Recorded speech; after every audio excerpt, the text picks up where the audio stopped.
Thank you very much. Thank you very much. We also would like to indeed congratulate you. Sorry, there's a technical issue. Um, Now we're moving to the next part of the program. We have mentioned the organization of the civil society that will participate in the next part of the program. You each have 3 minutes. We will start with the 6 organizations that have a speech that has been prepared. They will be with us. These are the organizations that I'm mentioning. Please come forward, the organizations that have been mentioned.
Bonjour à toutes et à tous. Good morning, all. We will start with the first speaker, Parti National.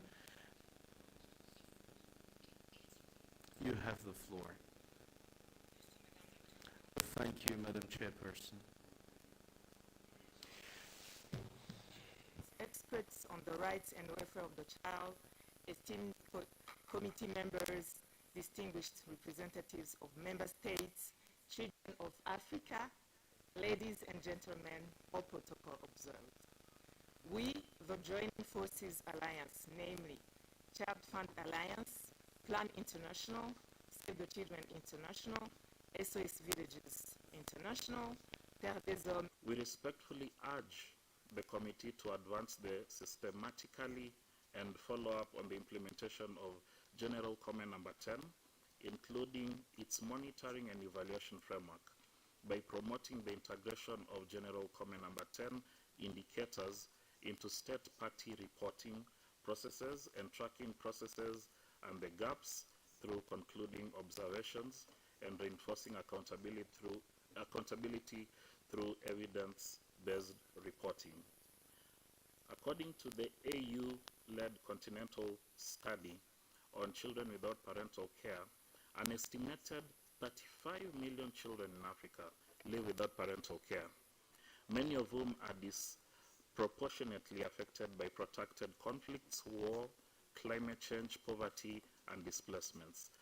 This crisis continues to separate children from their families, overwhelm already under-resourced care systems, and expose children to heightened risks of violence, exploitation, institutionalization, and exclusion from essential services. These findings underscore the urgency of fully operationalizing General Comment Number 10 as a practical tool for prevention, care systems reform, and family-based solutions. We therefore call upon the committee to continue championing a family-based, child-centered, rights-based approach while supporting state parties to prioritize the prevention of family-separated quality alternative care and a robust national data monitoring and evaluation system. We also welcome the historic United Nations Declaration of Slavery as a Crime Against Humanity, and we emphasize the importance of this development for Africa children. This recognition strengthens international accountability, reinforces state obligation to prevent forced labor, child trafficking, child marriage, and exploitation, and offers renewed momentum to address modern forms of slavery that continue to affect children, particularly in conflict, migration, and informal labor context. I'll hand it over to Addis from World Vision to finalize. Thank you, Charles. Honorable Chair, honorable members of the committee. We strongly welcome the adoption of water, sanitation and hygiene as the African Union theme for 2026.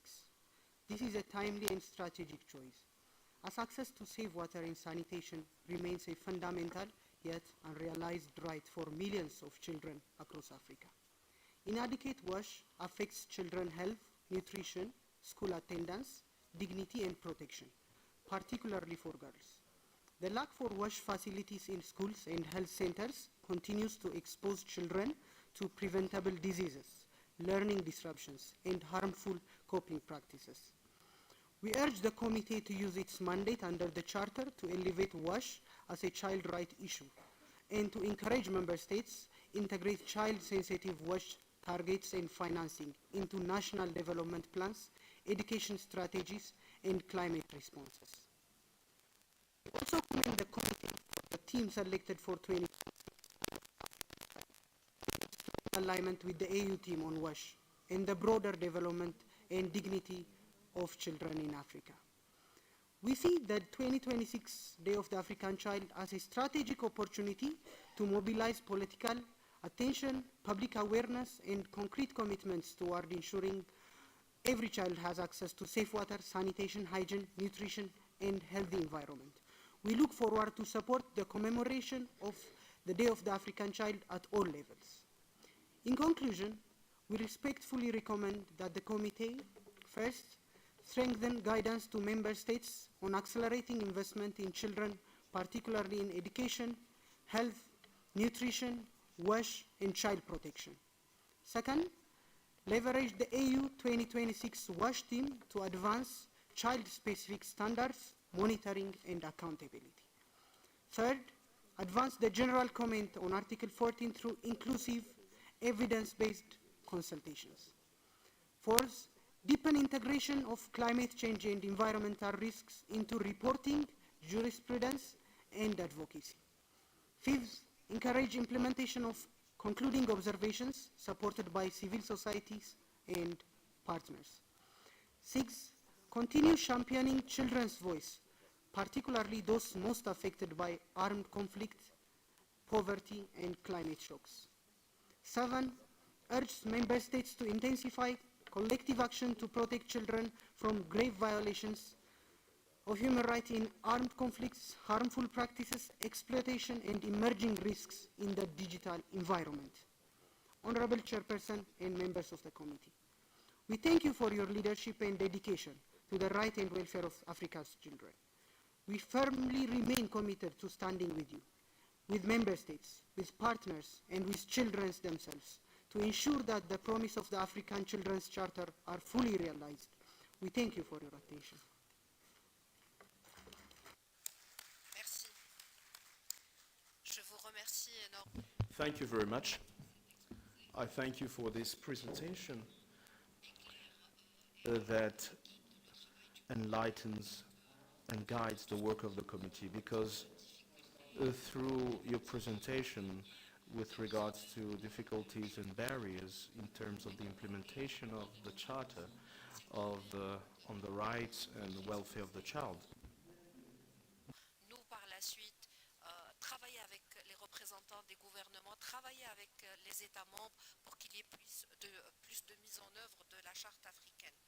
Donc, je vous remercie encore une fois et je vous demande donc de rejoindre vos places.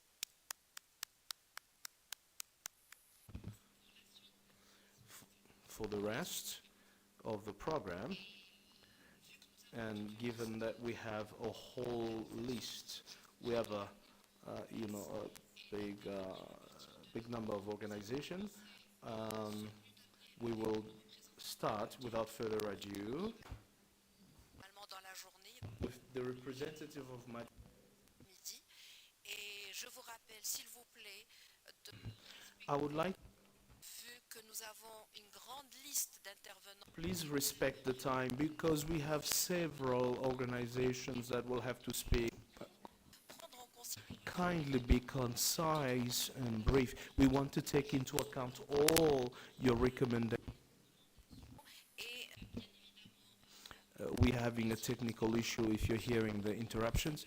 Apologies. You all have 3 minutes. You all have 3 minutes. Thank you, Madam Chairperson. Without further ado, I would like to say that it is an honor. It is an honor to be part of this ordinary session of ACERWC. First and foremost, I would like to congratulate the new members of the Committee of Experts. We wish you all the best in your work. And I believe that the frequency, the regular organization of these meetings is definitely a platform that allows us to promote the rights of children. And last month, we asked migrant children what they needed for their integration within the community.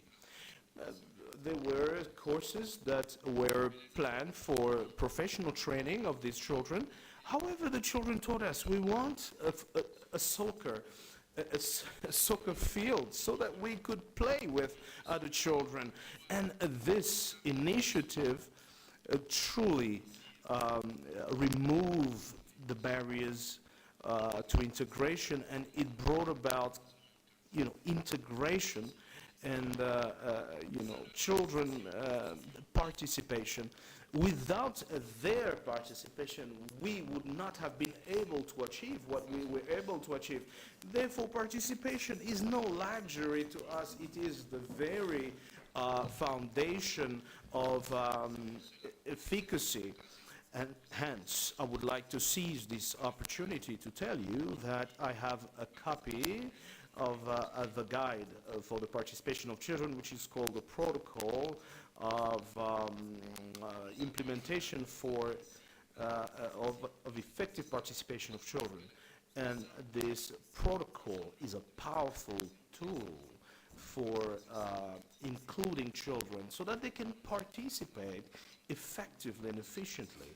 And as the civil society mentioned, this is a key part of our work. And because children are a major part of our population and our society, I believe that this guide is truly an important document so as to allow children to bring their contribution and to participate. We asked, therefore, the committee to call upon member states to truly read this document, which is in alignment with Article 4 and 5 of the Charter. We would like to remind you, thank you, our commitment remains strong. Thank you very much. merci beaucoup, Monsieur le Thank you very much to the representative of Tremajet and for the work that you're doing on the ground. There is a second presentation of the representative of the person representing CPF. Honorable members of the committee, distinguished children, officials from member states, intergovernmental organizations, civil society organizations, excellencies, ladies and gentlemen. Let me begin by congratulating the committee for successfully convening its 47th organization, which has enabled us all to deliberate on our collective responsibility of promoting and protecting children's rights in Africa. Allow me to inform you that the African Child Policy Forum is currently undergoing a leadership transition, and I make this statement on behalf of ACPF's caretaker, who is Honorable Mama Fatima, whom you know as the UN Special Rapporteur on the social exploitation and sexual abuse of children. Honorable Chair, I would like to start by highlighting a few key initiatives we at ACPF have undertaken to advance child rights since the last ordinary session.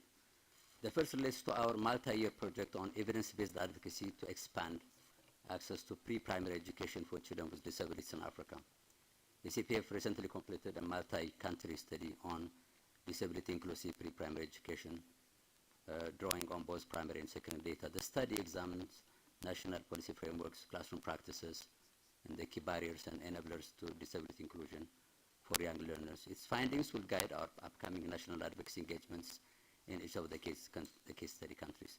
Distinguished ladies and gentlemen, African children face an increasingly complex and interconnected set of risks that heighten their vulnerability to violence.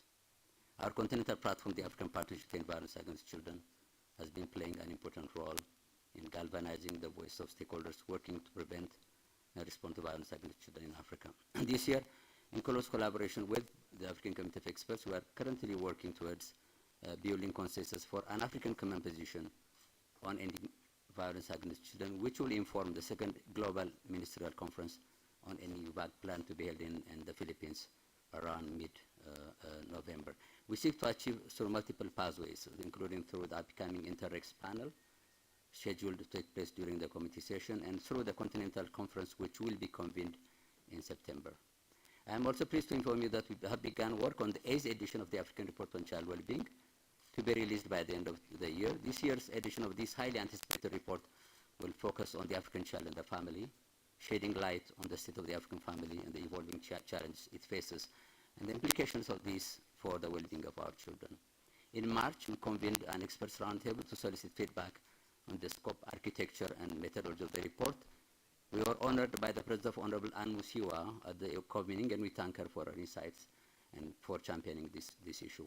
ACPF has also completed a study on the lives of children with albinism based on country case studies titled Living in the Shadows, Children with Albinism in Africa. This report comes at a time when the committee is currently working on a general comment on Article 13 of the Charter, hence can be a potentially useful resource. We would like to thank members of the committee's working group on children with disabilities for their invaluable contributions to the study. Honorable Chair, distinguished ladies and gentlemen, we would like to also to state that we have continued to provide support to the committee to the discharge of its mandate through the ACCP consortium, and I want to conclude by reaffirming our commitment to strengthening our collaboration and working closely with the committee and other stakeholders in advancing the well-being of children across the continent. Thank you.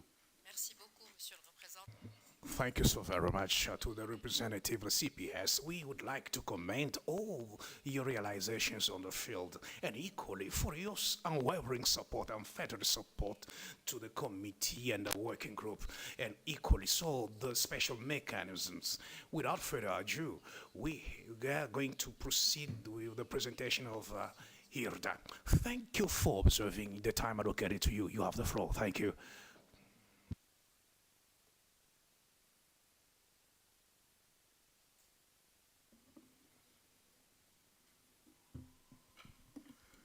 Thank you very much, Honorable Chair, for the opportunity. Please permit me to stand on the existing protocol that has already been established. Honorable Chair, the Institute for Human Rights and Development in Africa thanks the committee for this opportunity to address this 47th Ordinary Session and for its continued leadership in advancing the rights and welfare of children in Africa. First, we wish to highlight the growing concern of the impact of business activities on the environment and the adverse effects it has on the rights and welfare of children across the continent.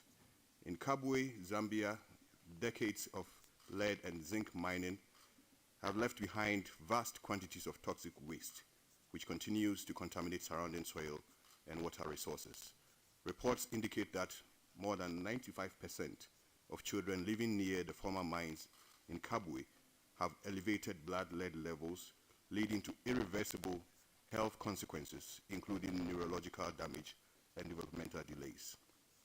Similarly, we observe in the DRC, Togo, in Ghana, that cobalt, phosphate, and gold mining activities by state-owned enterprises, multinational corporations, artisanal and illegal miners have been linked to pollution of local water bodies, forcing communities to rely on contaminated rivers for drinking, cooking, and hygiene. Honorable Chair, we urge the committee to call on states to strengthen government corporate conduct, ensure environmental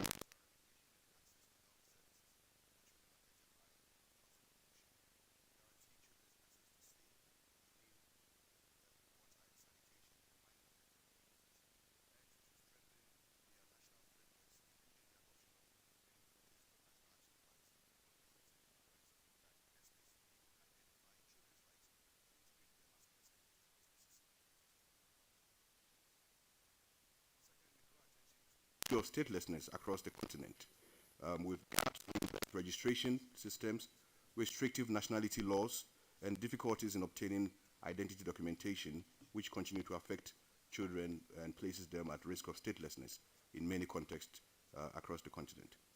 In Ethiopia and Eritrea, children of vulnerable populations, including refugees and cross-border communities, face heightened risk of statelessness. In Gambia, an assessment conducted by the Commission for Refugees identified 1,735 children at risk of statelessness in the Ghana town community, Brufut.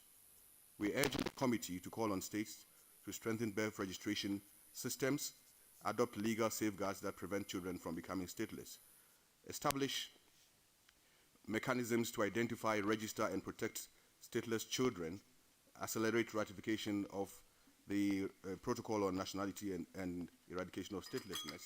And we urge this committee and its interaction with the government of Kenya to continue to urge the state party to implement the decision.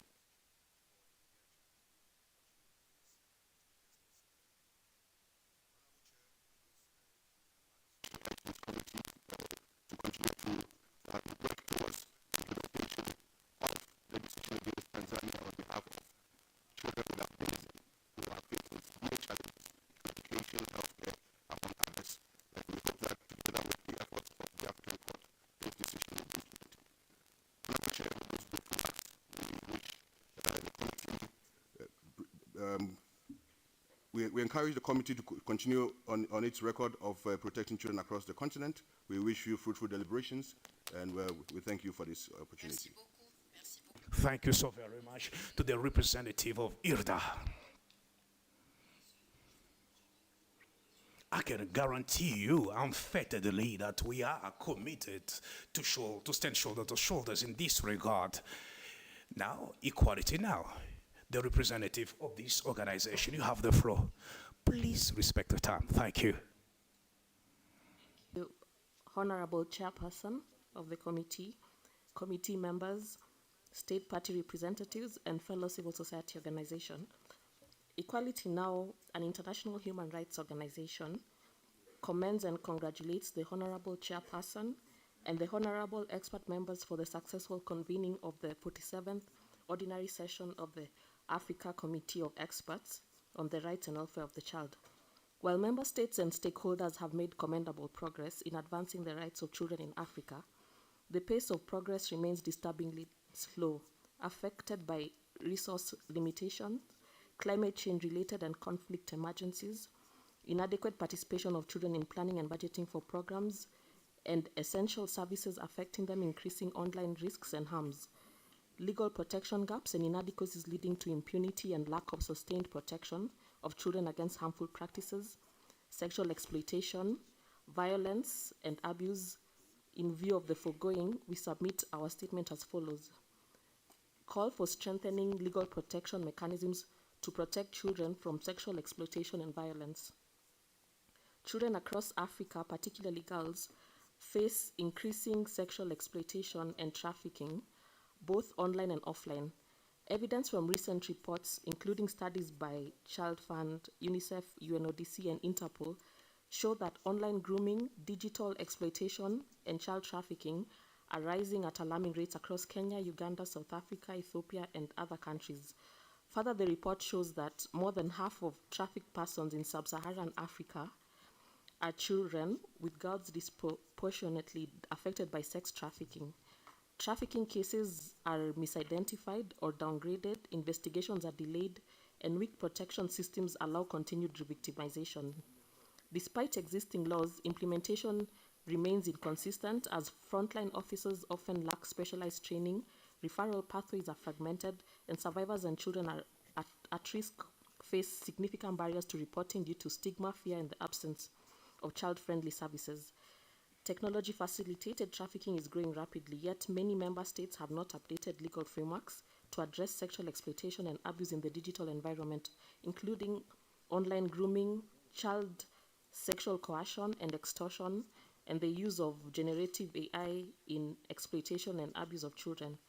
Equality Now calls on the committee and all member states to take coordinated action to strengthen legal and institutional safeguards, Governments must close legislative gaps, fully enforce anti-trafficking and SGBV laws, adequately resource child protection systems, and ensure survivor-centered justice with psychosocial support and safe reporting mechanisms. 2, we call for accelerating actions to end female genital mutilation and child marriage. Despite progress, harmful practices such as FGM and child marriage continue to affect millions of children across Africa. Equality Now remains committed to supporting the committee in contributing to initiatives and efforts to implement the Charter to promote and protect child rights in Africa. Thank you. Merci. Merci beaucoup, la représentante d'Equality Now. Et Thank you so very much to the representative of Equality Now. Now, the representative of the Center of Human Rights. You have the floor. I stand on all protocols already observed.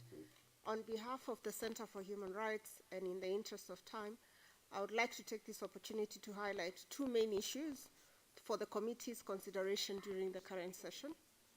Firstly, as you are aware, the Center hosted a conference on implementation of the decisions of the committee last year to facilitate multi-stakeholder reflection on how to translate the committee's decisions into tangible policy and legislative change across member states. And the conference was the third in a series focused on implementation of decisions of human rights bodies, with similar conferences having focused on the Commission and the Court in 2023 and 2024 respectively. As a follow-up, later this year, papers emerging from the conference will be published in a special edition of the journal as a contribution to knowledge on the state of implementation of children's rights in the continent. Further, having had a conference dedicated to each of the bodies so far, the Center will host a 4th conference in September of this year, convening all the 3 bodies, scholars, and other stakeholders to engage on practical pathways to enhance synergy and collectively accelerate implementation of decisions. Further, the Center would like to call the attention of this committee, as well as other stakeholders here present, to the process of the development of a model law on implementation of decisions that is currently ongoing within the Pan-African Parliament, and to request that the committee effectively engage with that process. Secondly, the Center recognizes the impactful potential of litigation to shift the trajectory of child rights protection and to promote accountability for implementation of the obligations under the African Children's Charter. We also know that this committee, as compared to the Commission and the Court, has received far less complaints over the years, and we know that few decisions do not mean that there are no violations affecting children across the continent. With this in mind, and alongside other CSO partners, we have embarked on a process of establishing a litigants group for the African Committee, which will serve as a forum for peer support and engagement to organizations filing complaints before the committee or those otherwise interested. We believe that a robust litigants group will enhance the effectiveness of the Charter's protective mandate. Honorable Chair and members, the Center for Human Rights therefore makes the following requests. 1, we request the committee to adopt the outcome statement of the joint conference from 2025 from the implementation conference. 2, we request that the committee participates in the forthcoming conference on the implementation of decisions of human rights bodies in September of 2026. And thirdly, we are requesting that the committee engage with the Pan-African Parliament process on the model law. In conclusion, the Center would like to invite the committee and other stakeholders present today to a side event that will be hosted later on today at Pillow Hotel, where we will be launching the litigants group for the committee at 5:30 to 7:30, and we look forward to seeing you. We would like to reiterate our commitment and to avail our capacities and resources to enable the work of the committee to successfully achieve its mandate. On behalf of the Center, I thank you and wish you fruitful deliberations. Thank you. thank you, Professor Nkata, the representative. Merci beaucoup, Professor Nkata. Thank you so very much, Professor Nkata, representative of the Center for Human Rights, for all the pyramidic works that you are achieving in collaboration with us.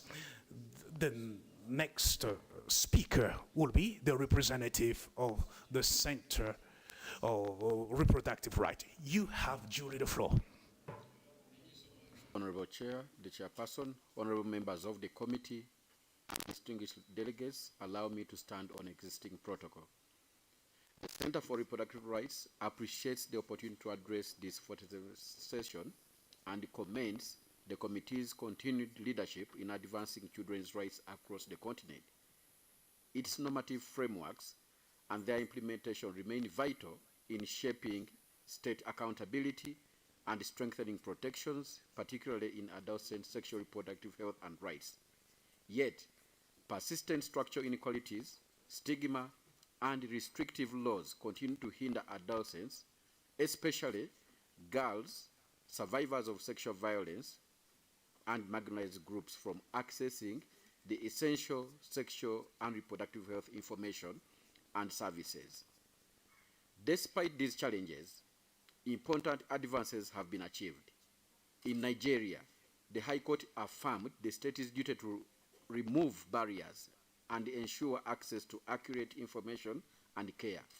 While in Malawi, it was established that denying a young survivor of sexual violence access to pregnancy termination and information violated their rights, and clarified that preserving life includes the preservation of both physical and mental health. Together, these cases highlight both ongoing systemic barriers and the essential role of courts in advancing accountability and protecting children's rights. However, litigation alone is insufficient, underscoring the need for clear, harmonized continental guidance to support states in implementing their obligations. Comprehensive guidance would support states in aligning laws, policies, and practices with regional standards, while also equipping civil society and accountability mechanisms with a vital tool, particularly in the face of increasing anti-rights pressures. Finally, we would like to reiterate the importance of ensuring that policies and standards on school retention and re-entry for pregnant learners and adolescent mothers are monitored, and urge the states to fast-track their implementation. Progress remains uneven, and stigma continues to undermine implementation and realization of impact for adolescent girls. We urge the committee to prioritize the development of comprehensive, context-responsive, continental adolescent SRHR guidelines and to strengthen engagement with state parties to ensure that commitments translate into meaningful change for all children, especially the most vulnerable. We reaffirm our commitment to supporting the committee in this work. Thank you. Thank you so very much. Thank you so very much to the rapporteur of the Center for Human Rights. Without further ado, we're going to have the presentation of Fawe. Thank you for observing the time allocated to you. Fawe, representative of Fawe.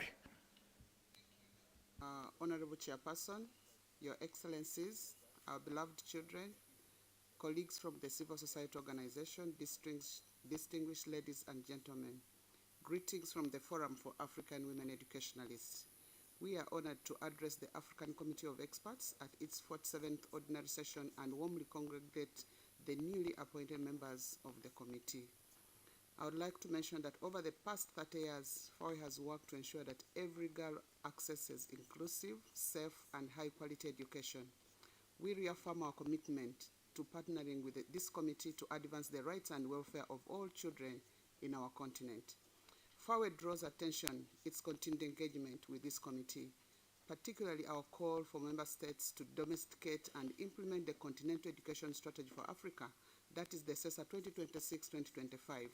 We urge member states to align national education sector plans with a gender framework for CESA developed by FAWE in collaboration with the AUCFR. This framework provides practical tools and accountability mechanisms to embed gender equality across education systems. We respectfully call on all committees to encourage member states to report on gender indicators, which are outlined within the framework. FAWE remains ready to support through technical assistance, capacity strengthening, and promotion of General Comment number 9 on the right to education. In line with the AU's 2026 theme on water and sanitation, Honorable Chair, this has been mentioned by many speakers. We emphasize the urgent need to integrate education with WASH and nutrition. For millions of girls,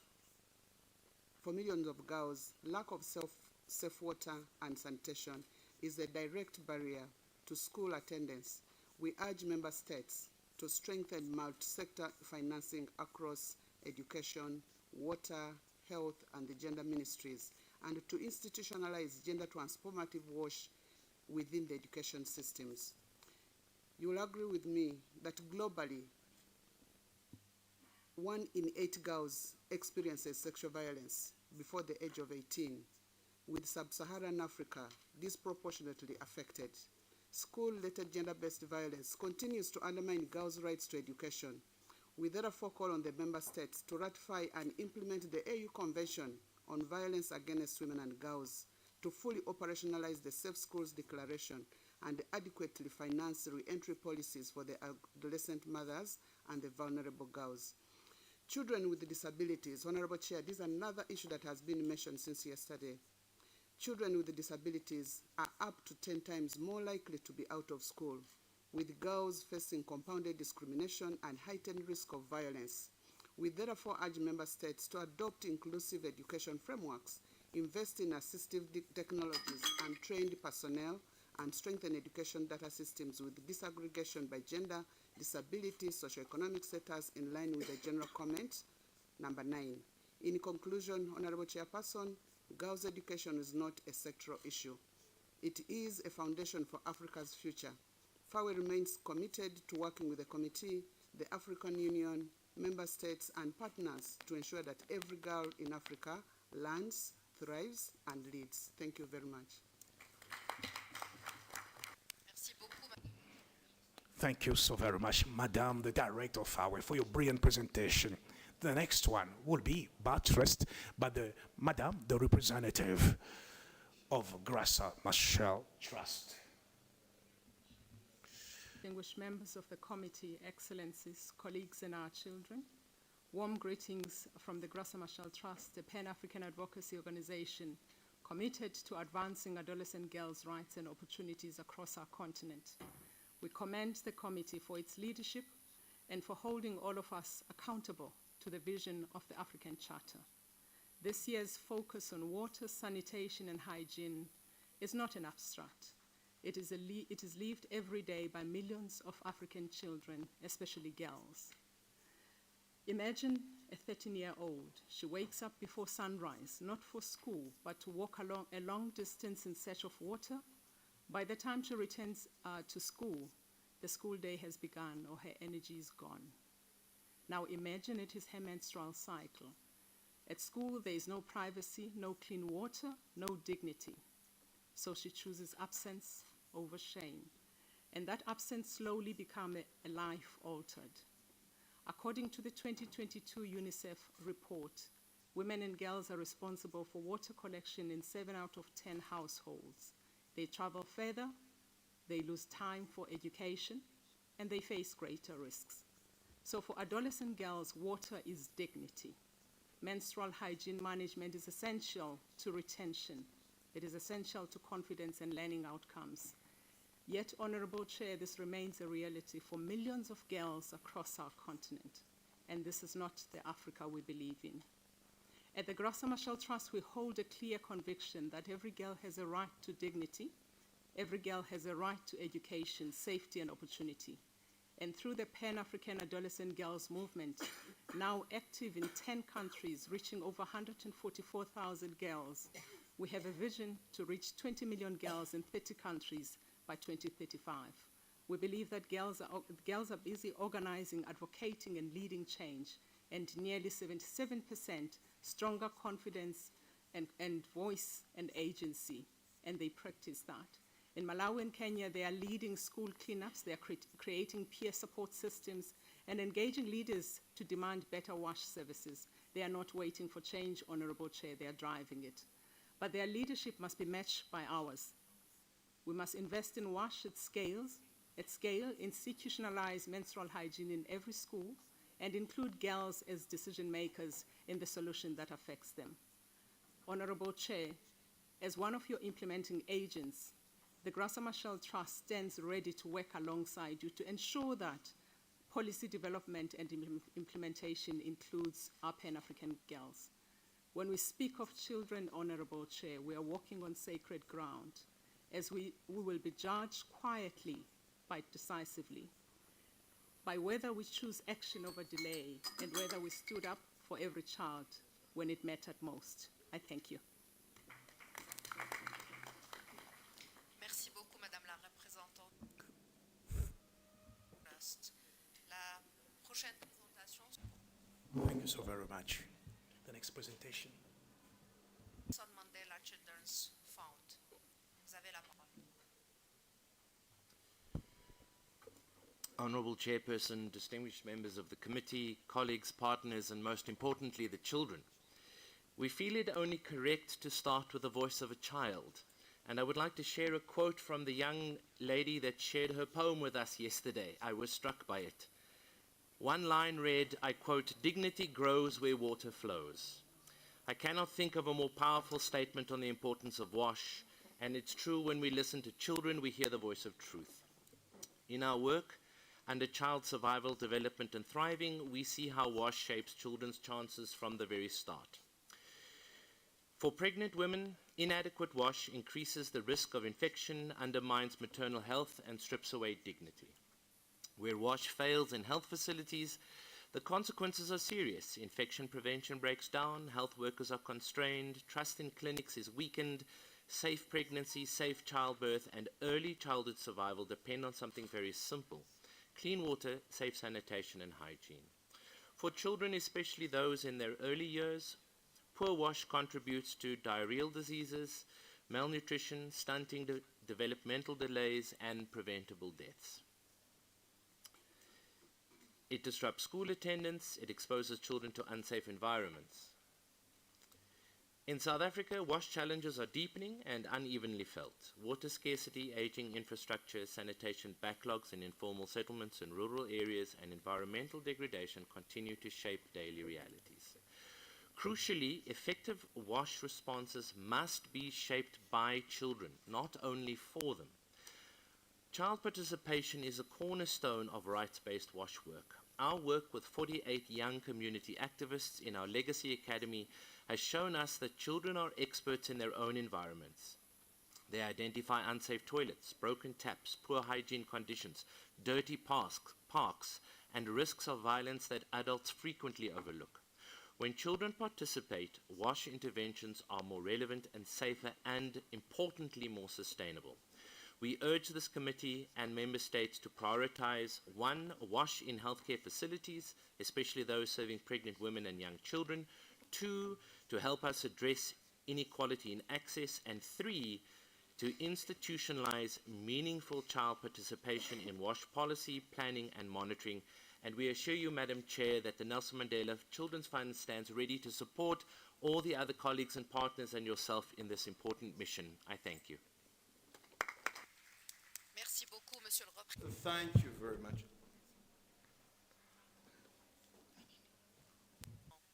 Nous passons donc.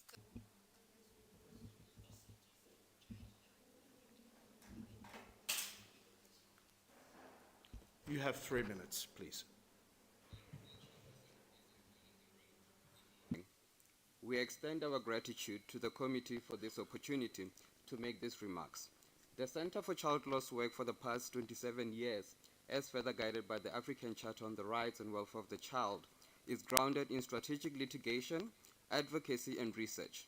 Through this, we contribute to the development of child-centered jurisprudence, influence law and policy, and ensure that our interventions are informed by both evidence and the lived realities of children.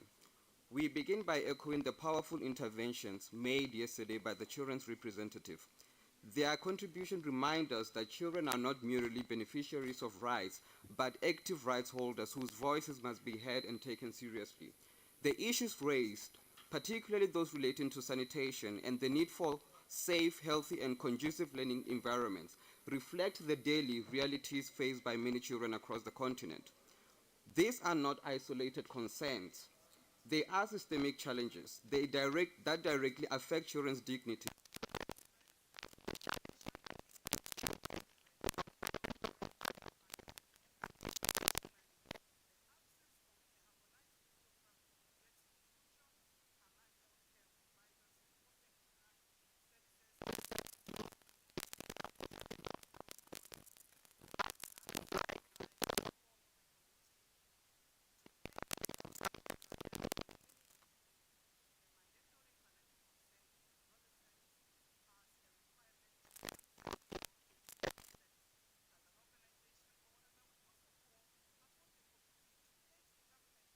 Develop a stand-alone adolescent reproductive health policy. We would like to reaffirm our availability to support the committee and the government of Zambia in this way. Thank you.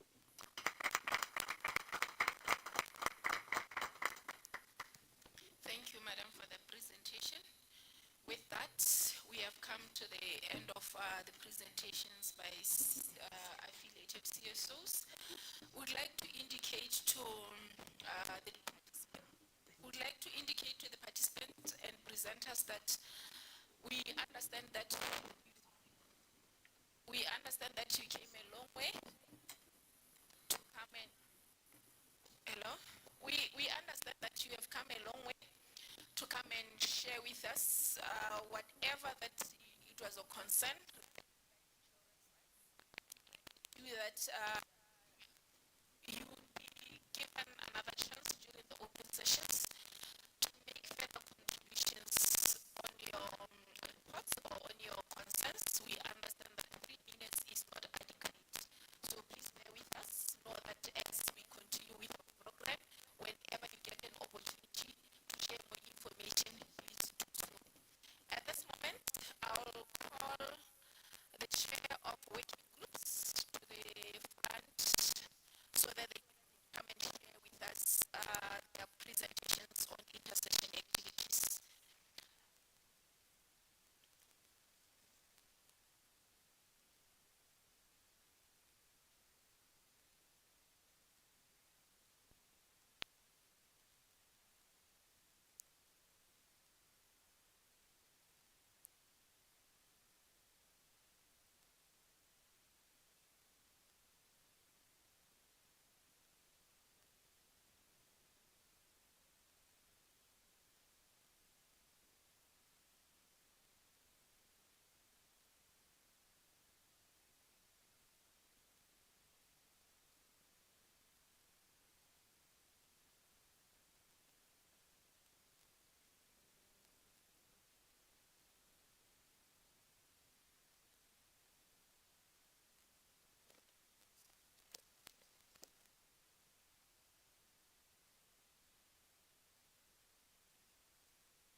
At this moment, we'll start our session on the briefings on the intersection. We'll start our briefings on the intersection activities and planned activities of the working groups or of the African Committee of Experts on the Rights and Welfare of the Child. I'll give each presenter 8 minutes. I'll start with Honorable Robert, who's the chairperson of the working group on implementation of the decisions. You have 8 minutes. Thank you, Honorable Chair. I rest on the existing protocol, ladies and gentlemen. As the chairperson of the working group on implementation of decisions and recommendations, it's my great pleasure to address you today both as key actors in implementation and as our indispensable partners in terms of the activities of the working group over the past 1 year. The working group successfully concluded its 9th meeting, bringing together valuable insights from key stakeholders and implementers. This milestone marks the kickoff of the 2026-2027 term, with innovative initiatives and actionable plans set in motion. The meeting marks the first engagement of the working group, and this is not only a procedural milestone, but it affords an opportunity to the members of the working group to agree on a clear, particularly in light of what we now know about the state of implementation of the committee's decisions. The current challenge that the committee faces is neither the lack of guidance through its decisions nor a lack of normative clarity. It's the persistent and systemic failure of implementation. Honorable members, ladies and gentlemen, the implementation of the committee's decisions and follow-up require that we ensure their meaningful impact, and this is not an easy task. It demands political will, adequate resources, persistence, technical expertise, and above all, sustained commitment. It also relies on strong collaboration and coordination among AU organs, member states, states parties, partners, and all actors involved in order to help bridge the persistent implementation gap. Despite these challenges, the working group since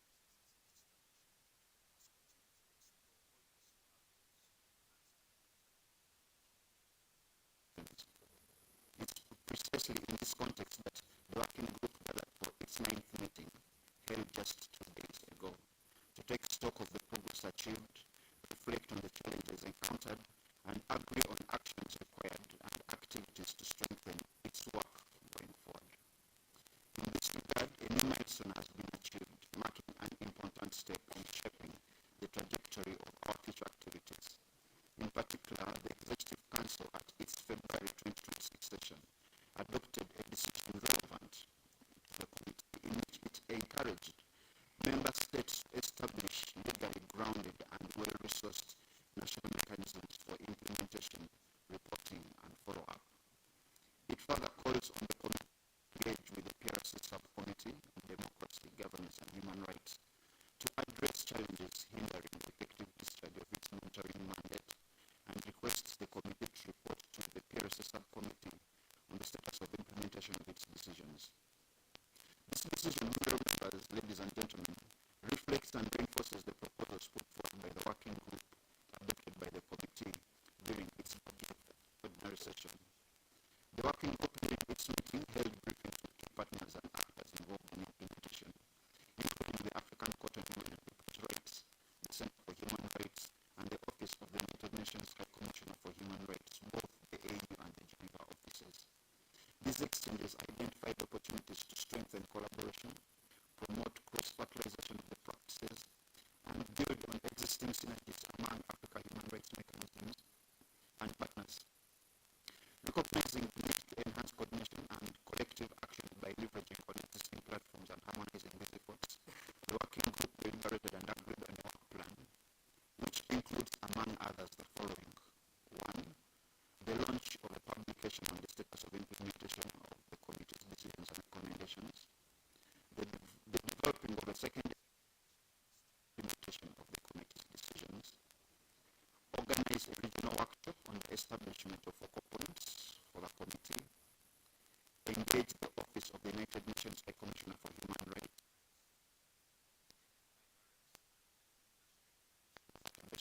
going forward.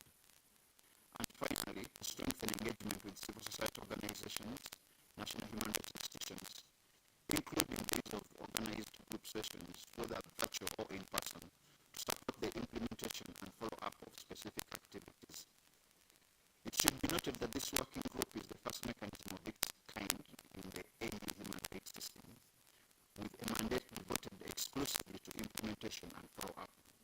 The success of its work, both the achievements of this term and for future initiatives, cannot be realized without the collective effort of working group, committee, our external experts, state partners, and children themselves. As the implementation of children's rights is a shared responsibility, I would like to invite all stakeholders to continue working closely with the working group to ensure that our decisions are not only adopted but fully implemented, so that they translate into real and lasting improvements in the lives of children across the continent. Together we can strengthen the overall implementation of the Children's Charter and to advance the full realization of children's rights in Africa. With those few remarks, I thank you, and thank you, Honorable Chair.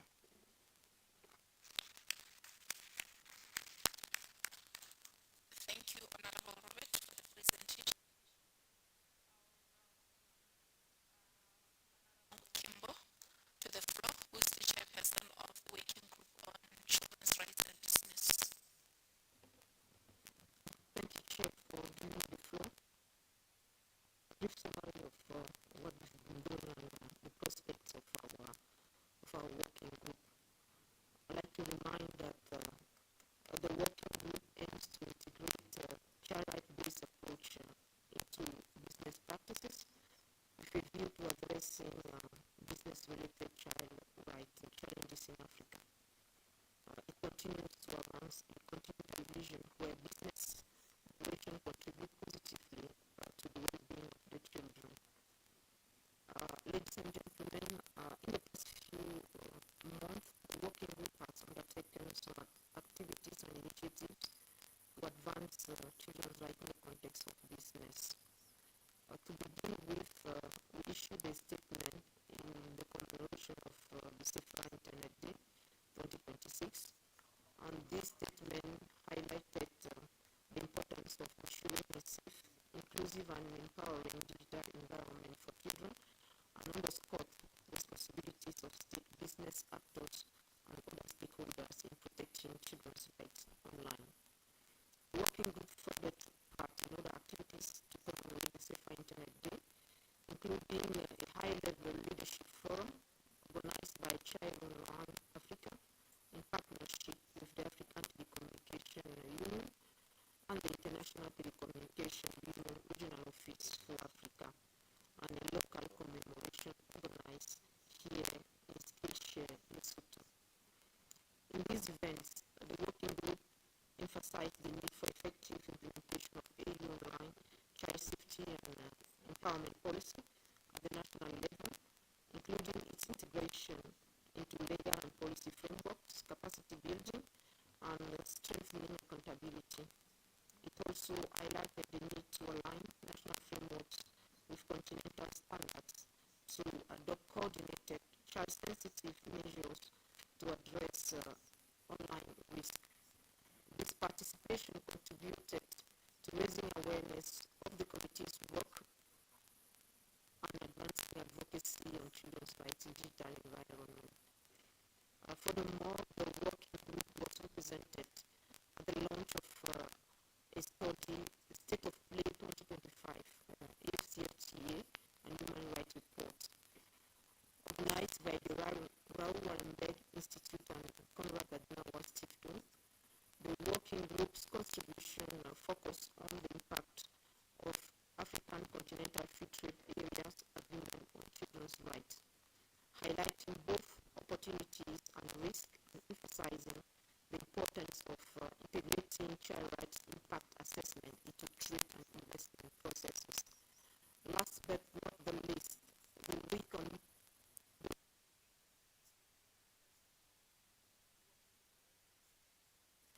among other issues discussed, we were pleased to receive contribution on the situation of children's rights and business from networks of African national human rights some national human rights institutions, including South Africa, Cameroon, Senegal, and Malawi.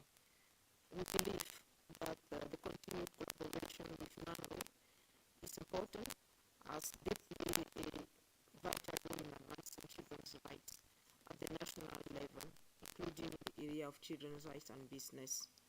The working group also received a presentation from the Office of the High Commissioner for Human Rights on its help desk on business and human rights. We believe this discussion was important, and we also believe that the help desk is relevant to our work, and the discussion helped us to better understand how it works, but also help us assessing relevant guidance on good practices.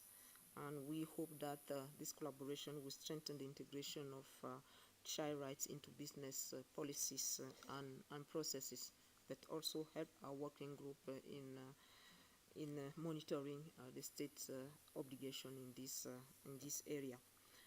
Looking ahead, what is left? The working group plans to develop guidance for member states in integrating children's rights and business into committee existing state party reporting processes, guidance on children's rights and social media regulation, and also guidance on children's work, family support, and child labor. The working group also plans to undertake targeted engagement with national human rights institutions, the private sector, the African Continental Free Trade Area, as these are key stakeholders in discussion around children's rights and business. The working group is also exploring avenues to participate in some activities like the United Nations Forum on Business and Human Rights, as well as the African Business and Human Rights Forum. We call therefore on our partners, organizations to collaborate and support the working group in advancing these efforts. I think, concluding, I wish to express our sincere gratitude to all our partners for their consistent support and providing the working group with platform, resources, and opportunity needed to amplify this agenda across the continent. I think on this note, I'll be thanking you for your kind attention. Thank you. Thank you, Honorable Kimbo. I will now call Honorable N. Musiwa to give who is the chair of the working group on children and disabilities, to give her presentation.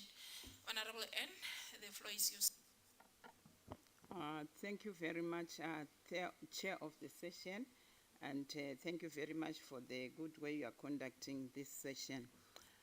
It is my distinct honor and privilege to give you a brief on the activities of the working group on children with disabilities as I stand on existing protocol. Since our last briefing in November 2025, the working group has continued its unwavering commitment to promote and protect the rights of children with disabilities across Africa. Allow me to highlight that prior to this session, the working group held its 10th meeting on the 15th of April 2026.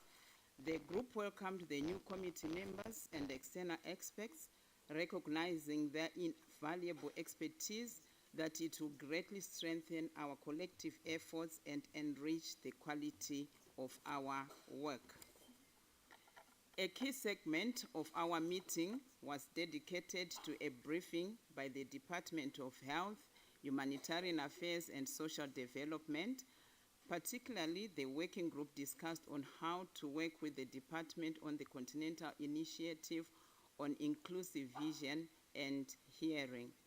This collaboration underscores our commitment to working across departments to mainstream the rights of children with disabilities.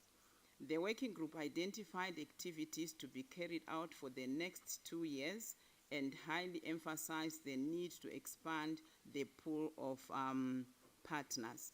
Furthermore, we had a critical reflection on the inception report and draft outline of the general comment on Article 13 of the African Children's Charter on the rights of Children with Disabilities.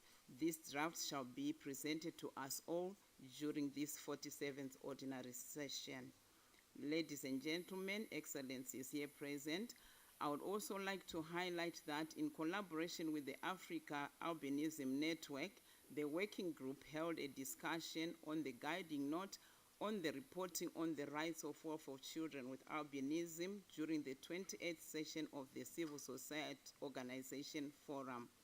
We are going to officially launch this guiding note during the course of this session on the 20th of April, and I invite all of you to join the launch, the discussions which will be held that time.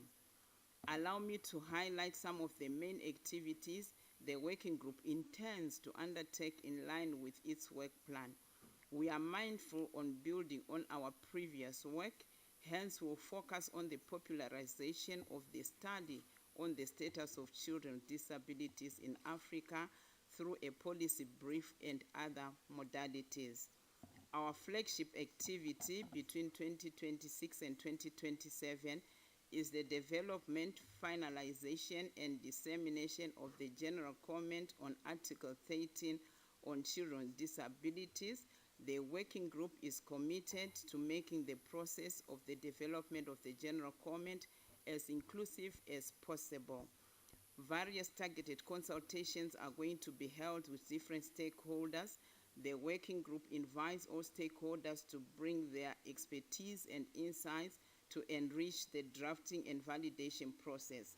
Once adopted, I also invite stakeholders to work with us in the dissemination process. I cannot overemphasize that the general comment is very much needed to adopt a progressive approach, addressing intersectionality and explore nexus with emerging issues such as climate change and AI. Excellencies, ladies and gentlemen, noting the lack of disability-focused programs among the civil society organizations working around the committee, the working group intends to collaborate with stakeholders to conduct a training for civil society organizations on disability mainstreaming. We call upon interested stakeholders to work with us in this respect to bring more partners towards the working group. The working group would also like to cooperate with international partners, CSOs, and other stakeholders towards amplifying the issues of children during the Global Disability Forum. The working group is also committed to strengthen abreast evidence and data on the situation of children with disabilities in African member states and would like to collaborate with stakeholders conducting a similar exercise. Allow me at this juncture just to add a motion which came up from the working group, as it's noted that the committee has got, excuse me, the different working groups, but along the way, each working group focuses on its specific thematic area without collaborating with the other working group. Thus, we miss opportunities for strengthening certain activities. For an example, if we look at disability, children, albinism, they are affected in climate, they are affected in business, they are affected in decision making. So as working groups, how best can we ensure that the key element which the working group is focusing on is also incorporated in the other working group? Thus, the working group on disabilities, through you, Madam Chair of the committee, that we develop or we establish an inter-working group cooperation and coordination protocol. The other issues we can always discuss in our closed session. I wish to extend my deepest gratitude to the members of the working group for their continued commitment. I invite all stakeholders, member states, national human rights institutions, CSOs, development partners, and other stakeholders to strengthen your collaboration with the working group. We look forward to benefit from your expertise, networks, and rich experiences in our undertakings. We look forward to increased partnership and collaboration to achieve an inclusive Africa, where children with disabilities equally thrive, belong, and participate in the continent. I thank you.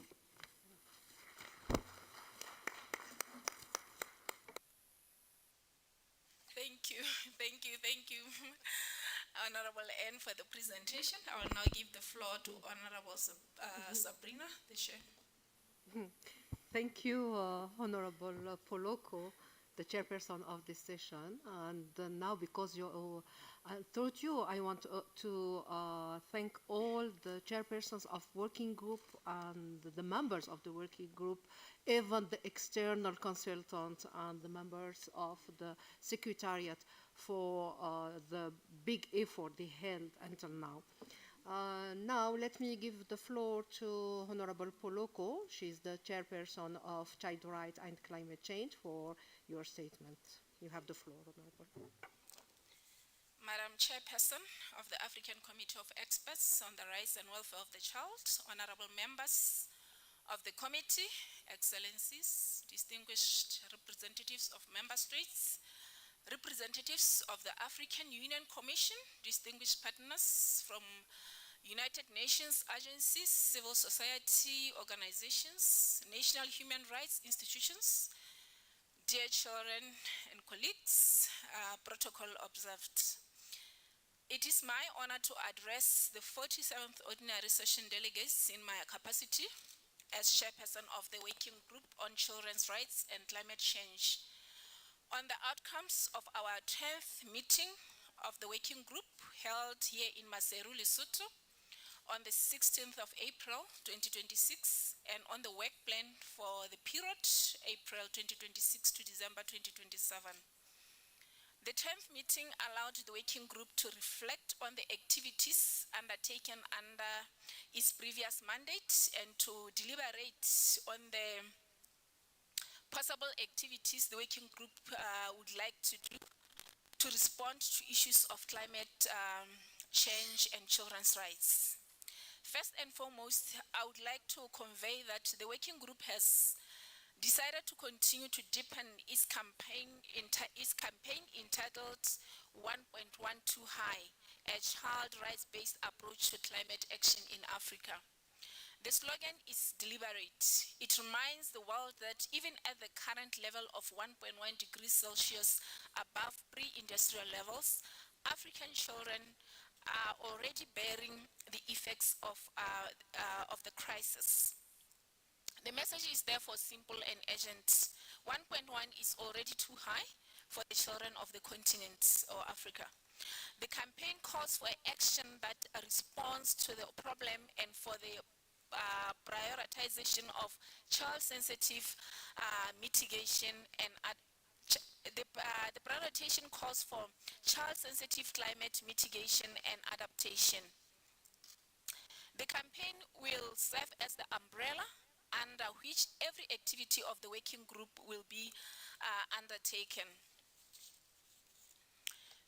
Excellencies, ladies and gentlemen, the 2026-2027 work plan adopted at our 10th meeting is organized around 4 mutually reinforcing areas of activity.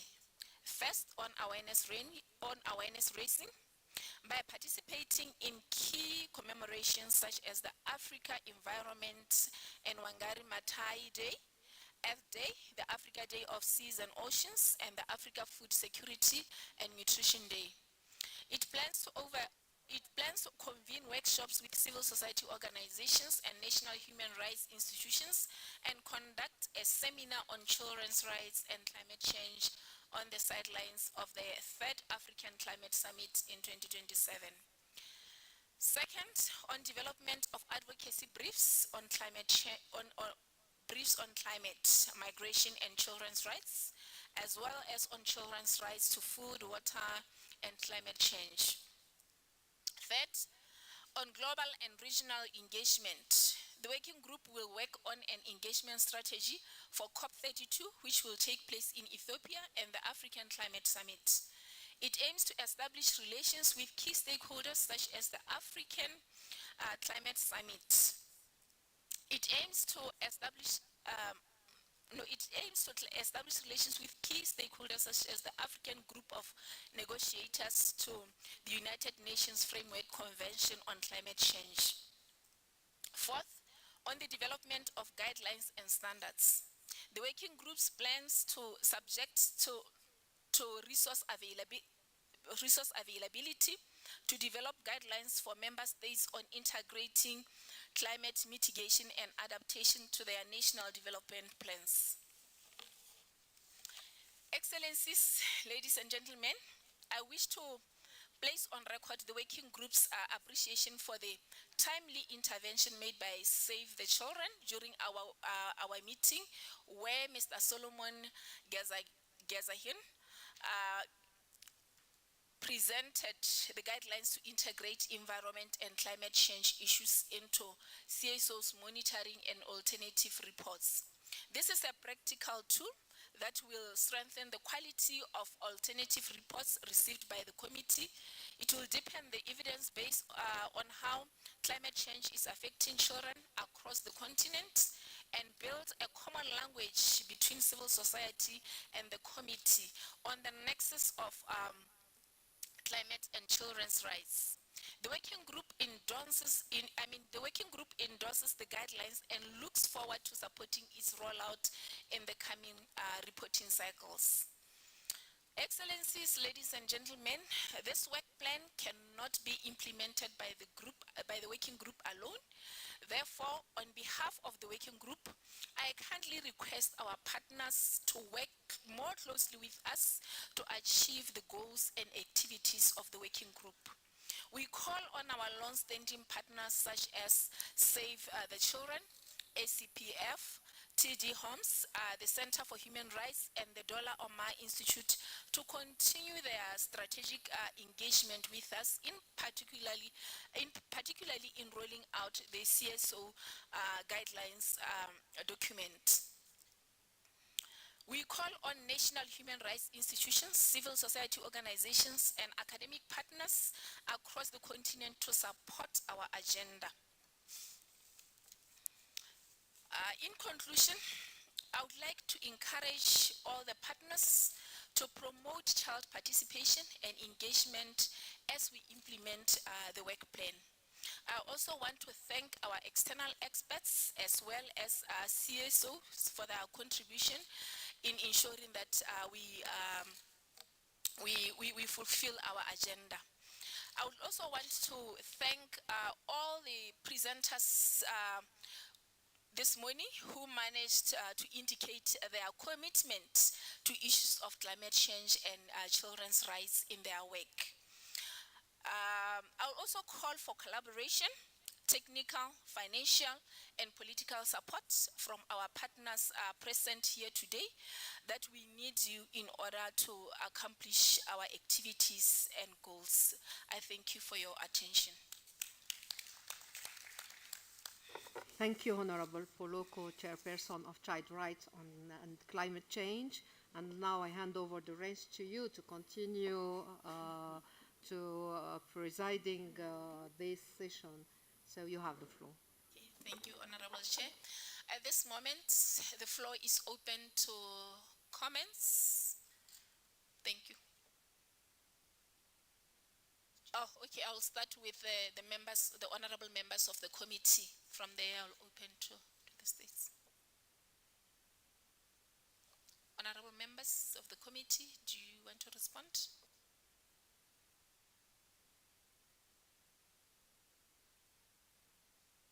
See any hands from the honorable members. Now I'll open the floor to the state representatives.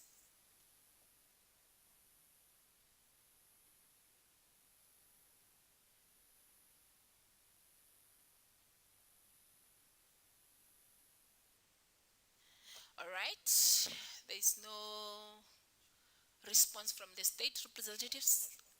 I'll now open the floor to national human rights institutions.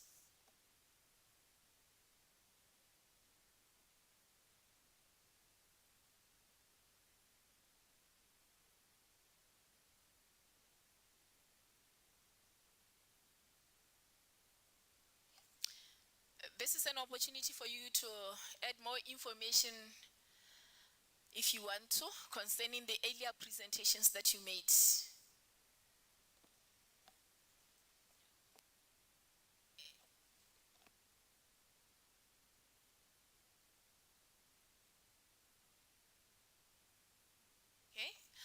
The floor is now open to. Oh, UNICEF.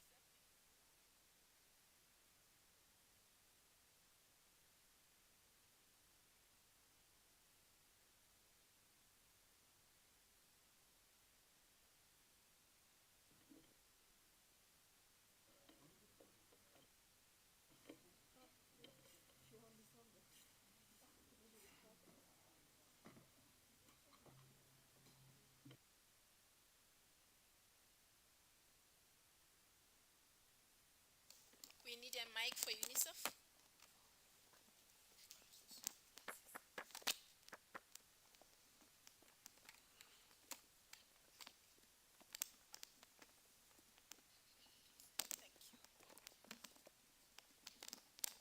Thank you. Thank you very much. Thank you for the very comprehensive briefing on the work and progress of the different working groups. I have a couple of comments for a number of the working groups. With regard to the working group on child rights and business, I would also like to highlight that UNICEF has developed a number of guidelines, including with business partners on the rights of children in business. And we're very happy to share some of those, some of that documentation and these guidelines with the working group. But in addition to that, Honorable Kembo, you mentioned the African Committee, the African Continental Free Trade Area, and we have done, as UNICEF, work with AUDA NEPAD on the impact of the Continental Free Trade Agreement on children and young people. We're very happy to continue that kind of an engagement and to explore the possibility of addressing, working with the AFTA on some guidelines. So this is an area that we're very much happy to continue to engage in. On the working group on children and disabilities, as you may be aware, UNICEF is working very closely with the African Union Commission, HHS, on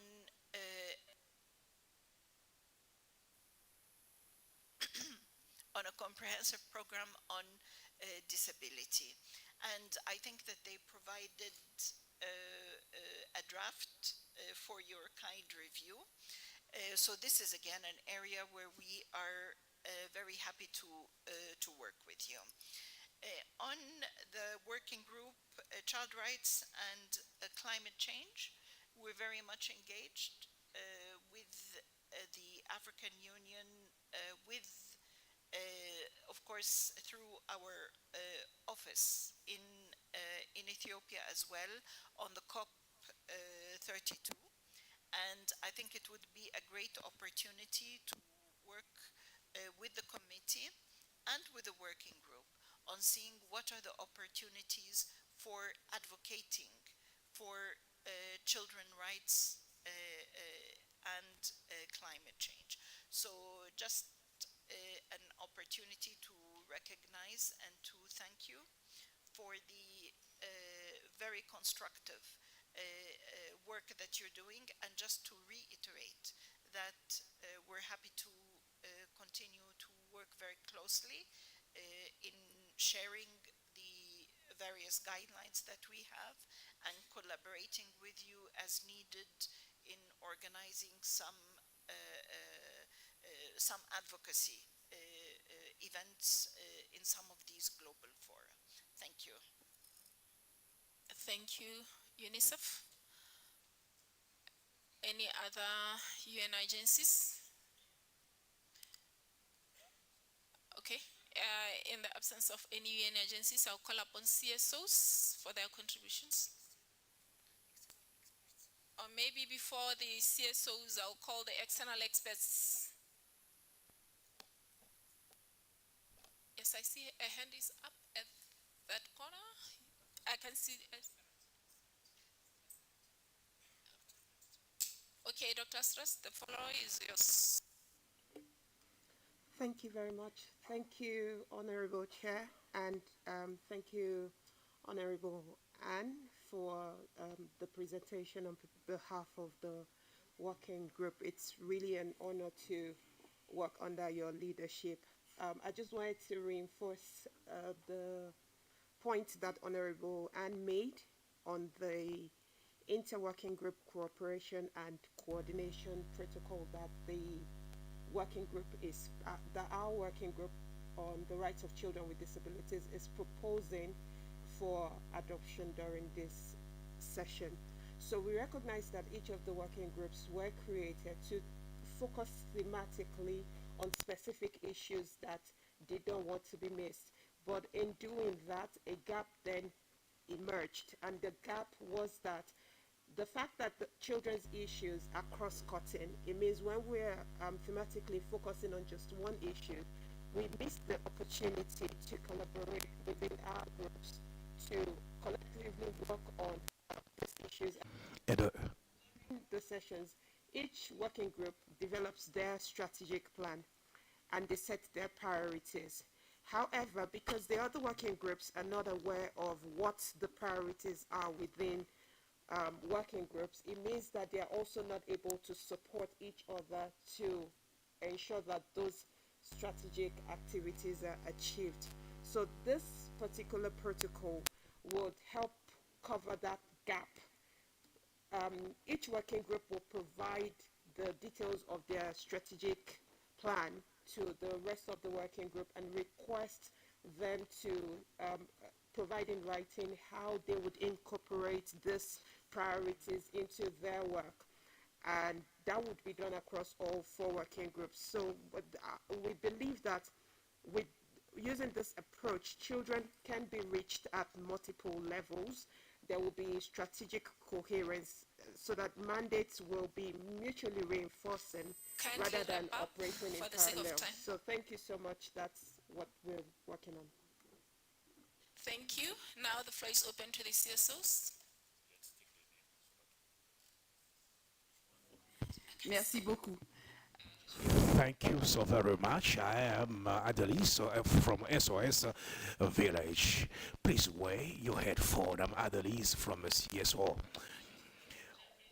I just would like to commend all the different working groups and beseech you, make a prayer and requesting that all the different working groups so that we could receive a child-friendly document so that our children can understand the qualitative work having realized by the different working groups.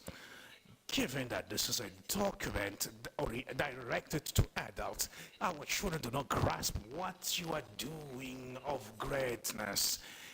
At least 1 or 2 pages with key messages are submitted. Thank you so very much. Thank you so much, madam, for that.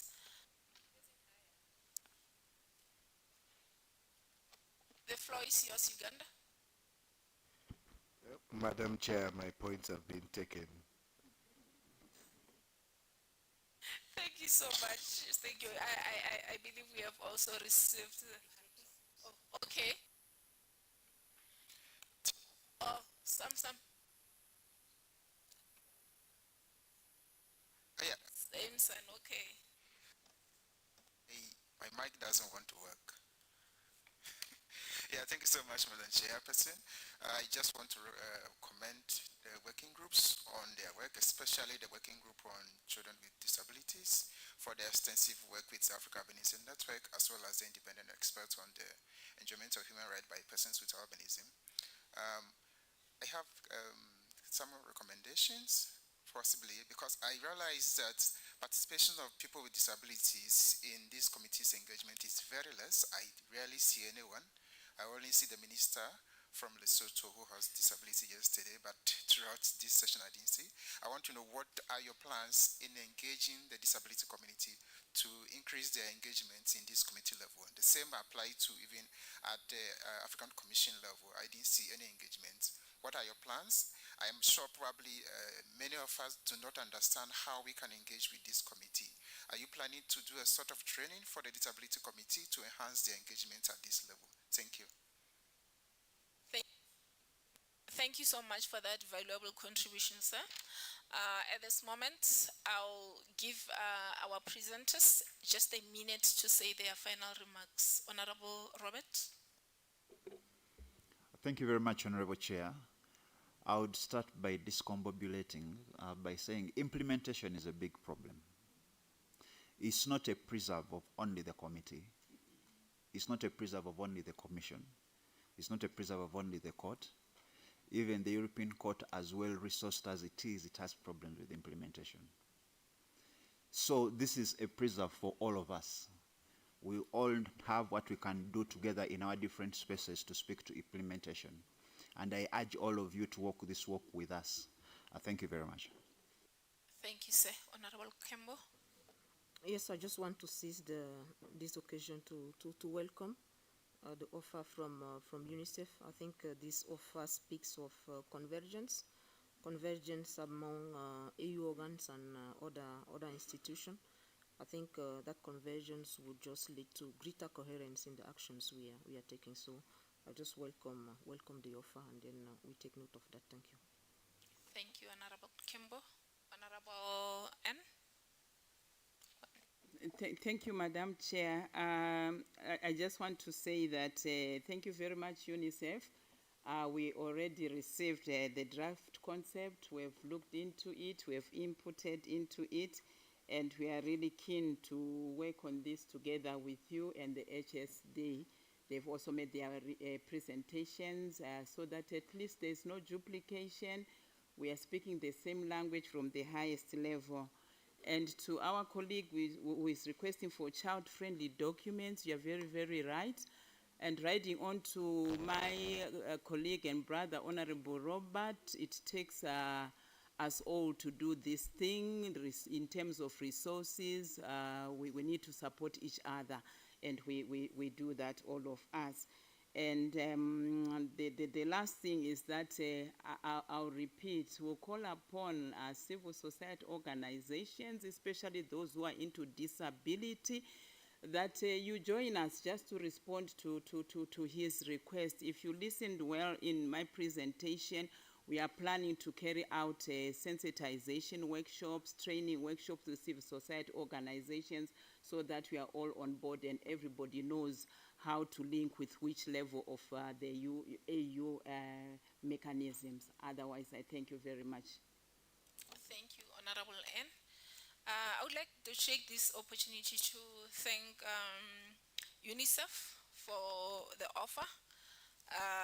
We are looking forward to working with you, especially on COP, in preparation of COP32, because we feel like we need to be there because it's going to be hosted in Africa, so there's no way that we would want to miss that change. And as Honorable N has said, you know, climate issues also cuts across all areas. So we really encourage our partners, and we really want to see the community, the committee infusing issues of climate across all areas of concern. With that, okay. Honorable Kembo has requested Yes. a minute. Sorry. One last on the participation of people with disability. I think that we saw only the Minister of Resources, to have more high-ranking officials. I'd just like to point out that the processes of engaging in the committee and with the committee are many. I think the next election will be coming in a few years' time. I think you will need to monitor and then pressurize in your countries for you to have people with disability as candidates as member of the committee. I want to point out that in the African Commission, in the last batch we had Commissioner Lawrence Mute, who was somebody with disability. So it is.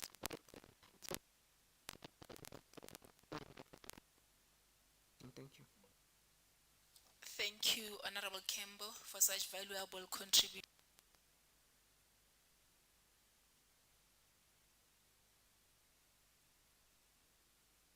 Lead in terms of ensuring that their candidates are voted in the committee. Please ensure that you include people living with disabilities. With that, honorable delegates, I would like to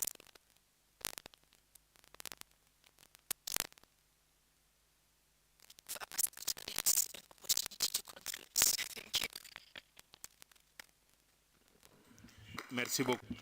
Thank you so very much, Madam Chair. I think you deserve an ovation, a resounding ovation for having managed efficaciously the time. Madam Chair, honorable members of the committee, dear partners,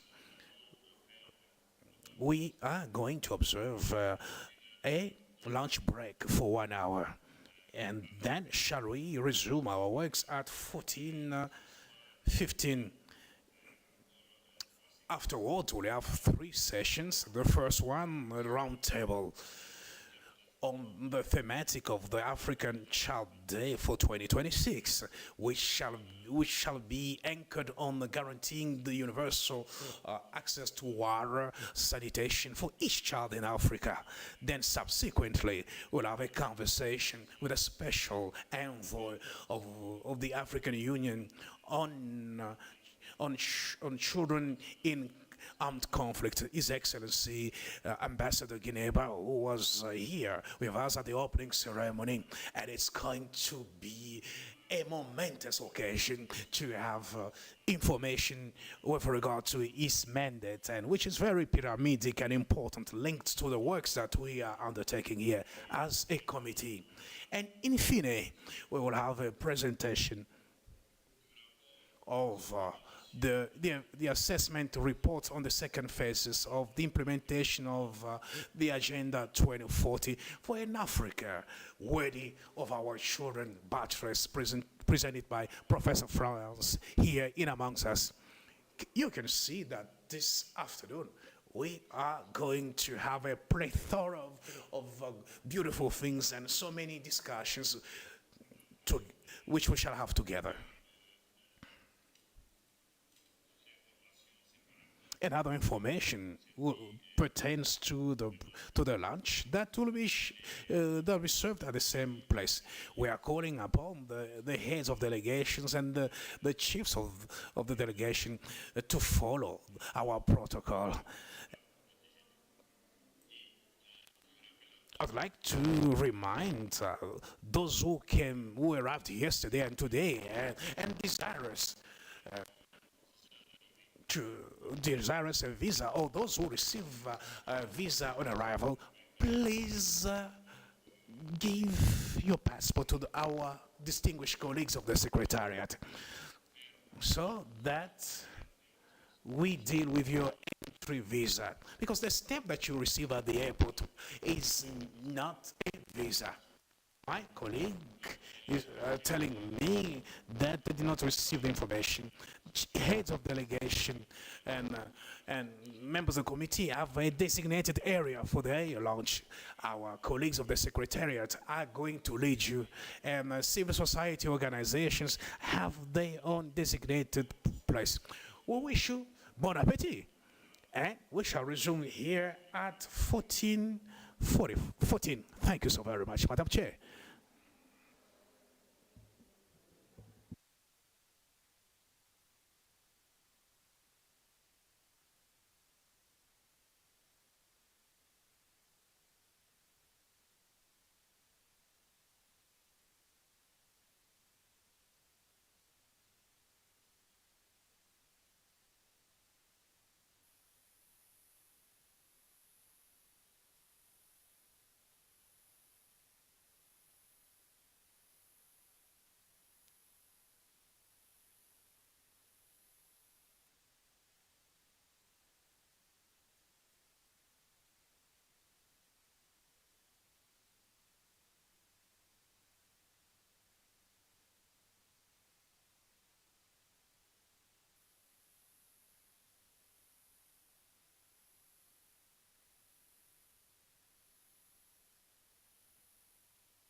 Can you see this?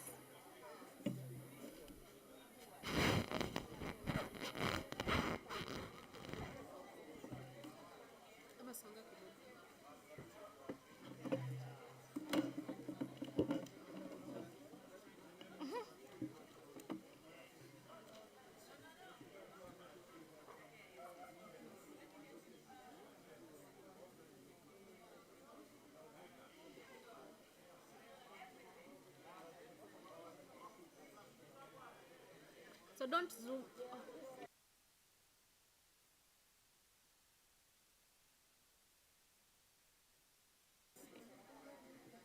Zambia Kuchalo. You should not zoom.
Madame Salome.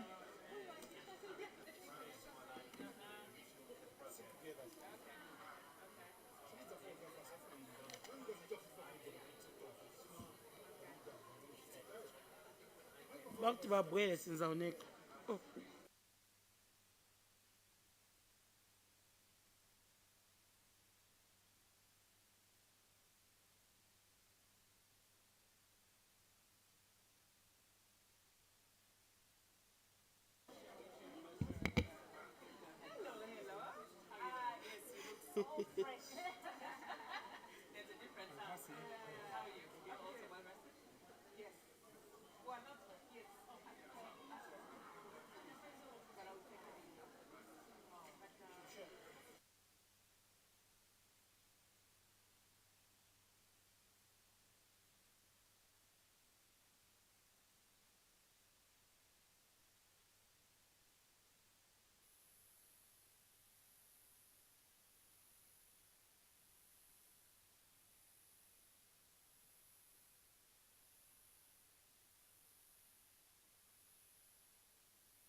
Okay.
ensure that dedicated budgets to a higher standard of accountability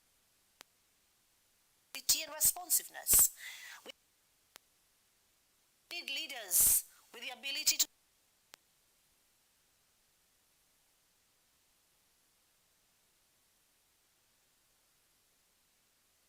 unequivocally, with clarity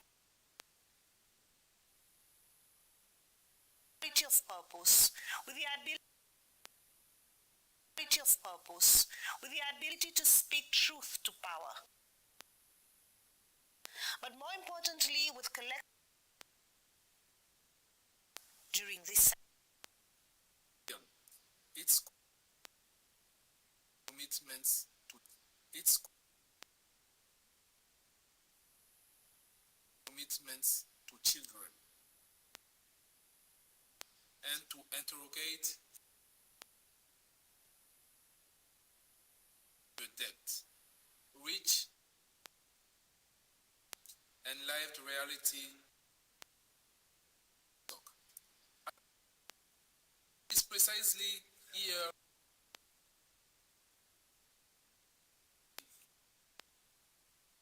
ownership. Distinguished Chair, honorable members, at this 47th ordinary session of the committee convenes, we must interrogate whether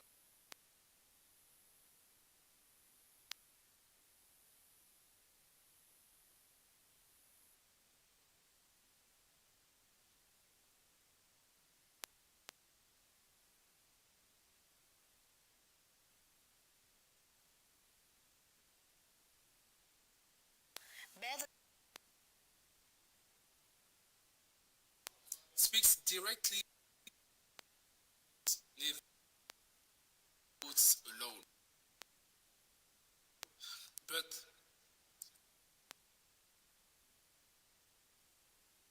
by whether a child in a rural village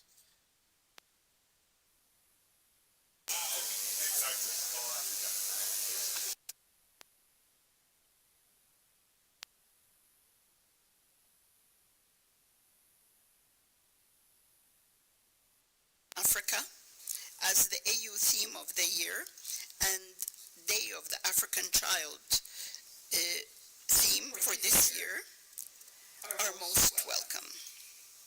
Excellencies, distinguished guests, UNICEF's Global Outlook Kingdom. I also wish to thank all member states for their consistent participation in these important, vital deliberations that shape the future of Africa's next generation of leaders. To our partners and stakeholders, your continued support and dedication are deeply appreciated. To the children present here,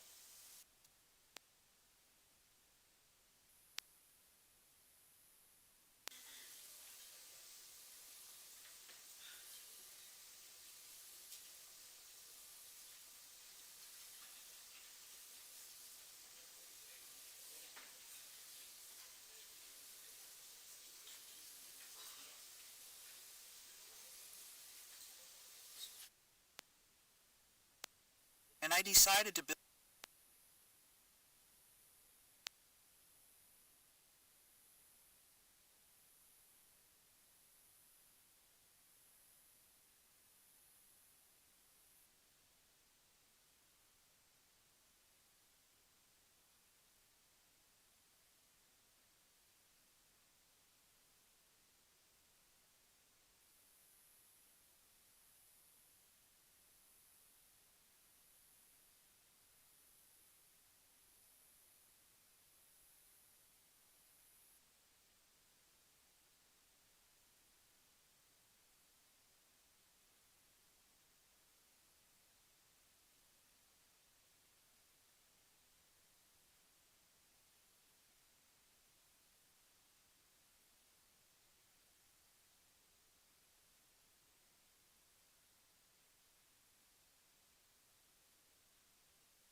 2.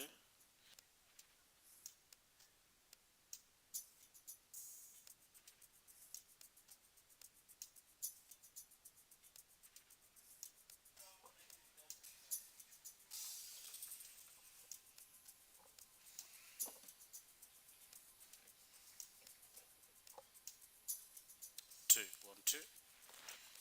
2, 1, 2.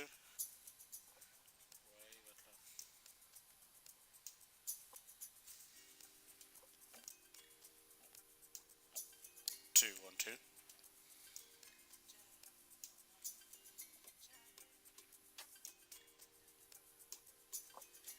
2, 2, 1, 2.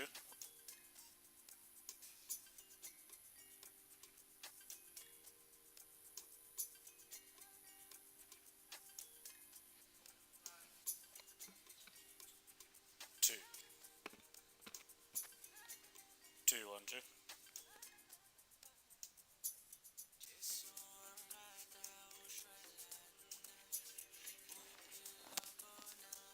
2, 2, 1, 2. 2,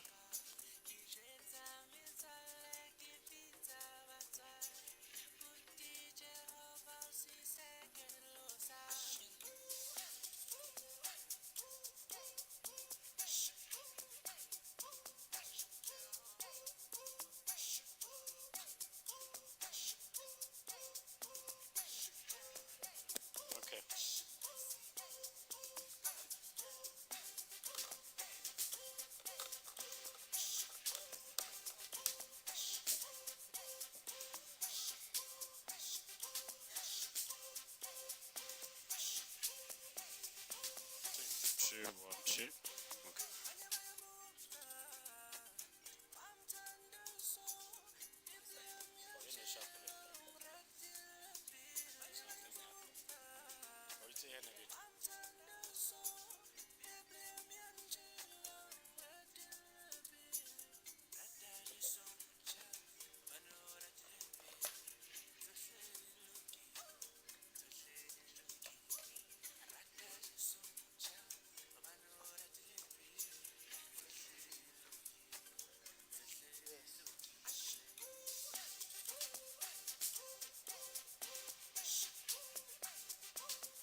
No.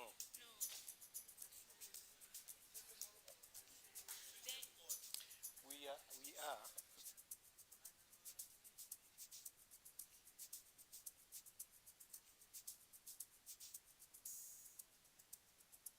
So that's okay. One. Yeah, team again. That's fine. Two. Session pizza. Ma'am Dumelo. Taba tsena ke ditaba tse hantle tse monate. Ke a di bona tlhoko ke tseno di tutsitse mono. Empa recommendation ha ke qoqa le my communication colleagues ke hore e ke logo eno ya child helpline e ka ba bigger and bolder. Kore e ketelletse e be yona e enjoyang space seno se sengata hare mono. Mohlomong UNICEF le social development ba ka nyoloha bona hodimo mona mo wena o beileng mona mo hlahileng social development. Mohlomong social development e ka ba qalong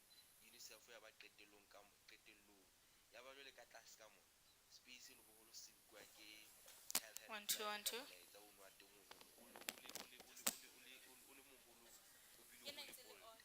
So then ha e sebediswa e tebe yona e attractang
Dear honorable members, dear participants, dear children, hope you rested well and you have a good lunch. So we will continue with our program of this afternoon. We will have a panel discussion on the theme of the Day of the African Child 2026. The theme is ensuring universal access to water, sanitation and hygiene for every child in Africa. And this panel will have a very important and a diversity of presentations and participations coming from the representative of children and also with the collaboration with UNICEF, with World Vision, with some specialists and experts on this theme, engineer in water and sanitation, and also the representative of AU. So I hand over to Honorable Dr. Wael, the special rapporteur on health. He will moderate this panel. You have the floor, Dr. Wael. Thank you, Madam Chair. Honorable Committee Chair and members, Excellencies, distinguished representatives of Member States, distinguished participants, our dear children, the crown of our continent's aspirations and the guardians of its tomorrow, all protocols duly observed. Our esteemed panelists, Mr. Francis Mtitu, Water Resources Advisor of Sustainable Environment and Blue Economy Directorate, Dr. Laila Omar Gad, UNICEF representative to the African Union and United Nations Economic Commission for Africa, Mrs. Nthabizang Mukabuli, Chief Water and Sanitation Engineer, Minister of Natural Resources, Kingdom of Lesotho, Ms. Akinbo Shilua, Child Representative, Nigeria, Mr. Tolang Ngakana, World Vision International. Distinguished participants, ladies and gentlemen, it's my honor to welcome you to this panel discussion on the theme of the Day of the African Child 2026, ensuring universal access to water, sanitation, and hygiene for every child in Africa. Each year on 16 June, the African Union and its member states commemorate the Day of the African Child, a solemn occasion to reaffirm our collective commitment to the rights, protection, and well-being of Africa's children. In 2026, the day's observance is closely aligned with the African Union theme of the year. This theme and this panel our continent, with the African Union theme of the year, water availability and safe sanitation systems to achieve the goals of Agenda 2063. Africa is placing renewed emphasis on water and sanitation, not merely as development sectors, but as foundational pillars for sustainable growth, human dignity, and social transformation. In advancing this vision and continental priority, African leaders have already taken concrete steps to support the operationalization of the theme throughout the year. An implementation framework has been put in place to ensure a coordinated continental approach, including the launch of the Africa Water Vision 2063 and policy, a strategic framework aligned with Agenda 2063 to guide water governance, infrastructure investment, and sanitation improvements across member states. In this regard, water is no longer viewed only as a natural resource. It is a strategic asset for the future of our continent, and most importantly, for its children. The selection of this theme by the committee during its 46th ordinary session and its endorsement by the African Union Executive Council at its 39th ordinary session held on 14 February 2026 underscores a clear and urgent message. Children must be at the center of Africa's water and sanitation agenda. Distinguished participants, this theme could not have come at a more critical time. Despite Africa's significant water endowment, access to safe water, sanitation, and hygiene services remain deeply unequal. Millions of children, particularly those in rural areas, informal settlements, and humanitarian settings, continue to face daily challenges in accessing these basic services. These challenges are further exacerbated by climate change, rapid urbanization, environmental degradation, and conflict. The consequences are profound for children today and for future generations. Limited access to WASH services contributes directly to preventable diseases, malnutrition, school absenteeism, and child mortality, while reinforcing cycles of inequality and vulnerability. From a human rights perspective, access to water, sanitation, and hygiene is not optional. It is fundamental to the realization of children's rights as enshrined in the African Charter on the Rights and Welfare of the Child. It's intrinsically linked to a wide range of rights, including the rights to health, education, protection, dignity, and to life, survival, and development. Ensuring universal access to WASH services is therefore both a legal obligation of state parties and a prerequisite for achieving broader continental commitments, including Agenda 2063 and Africa's Agenda for Children 2040. Distinguished participants, the Day of the African Child has over the years served as a powerful platform for dialogue, accountability, and collective action. It is a space where governments, children, civil society partners, and other concerned actors come together, not only to reflect, but also to recommit and act. Today's panel is an important step in that direction. It aims to foster forward-looking dialogue, share experiences and good practices, and identify concrete pathways to advance child-responsive WASH systems across the continent. I'm particularly pleased that this panel brings together a diverse and representative group of stakeholders. It reflects the multi-actor approach required to advance child rights by bringing together child themselves as rights holders and advocates, alongside representatives of government, the African Union, civil society organizations, and partners from the UN system. This diversity of perspectives is essential to ensuring that our discussions are grounded, inclusive, and oriented toward practical and sustainable solutions. Excellencies, ladies and gentlemen, as we engage in today's discussions, I encourage all of us to move beyond identifying challenges and instead focus on solutions, partnerships, and actionable commitments. Achieving universal access to WASH for every child in Africa will require coordinated efforts, sustained investment, and strong political will. In this regard, this panel forms part of the broader preparations for the commemoration of the Day of the African Child 2026. It serves as a call to action to all stakeholders and member states to engage actively in the commemoration and, more importantly, to ensure it translates into concrete and sustained actions before, during, and after the day. This includes strengthening efforts to support governments and empower children so that commitments made are implemented effectively and lead to tangible improvements in the lives of children across the continent. Above all, it will require that we place children, their rights, their needs, and their voices at the center of our efforts. I thank you and wish us fruitful deliberations. To make the first of the theme. Ms. Awatif Mahmoud.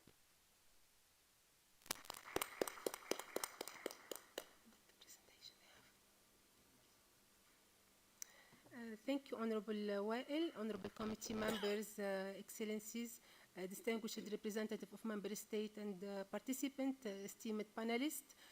In my presentation, I will present the concept note for the Day of the African Child 2026 and provide an overview of this year's theme, including its rationale, key component, and the main recommendation made to Member States to guide them toward the commemoration of the theme this year.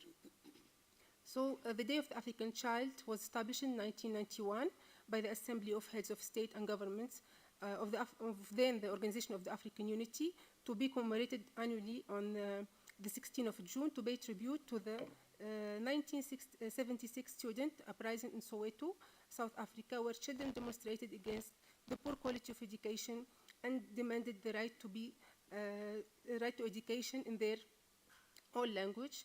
And many lost their lives in that struggle. So the committee has been spearheading the commemoration of the Day of the African Child since 2002.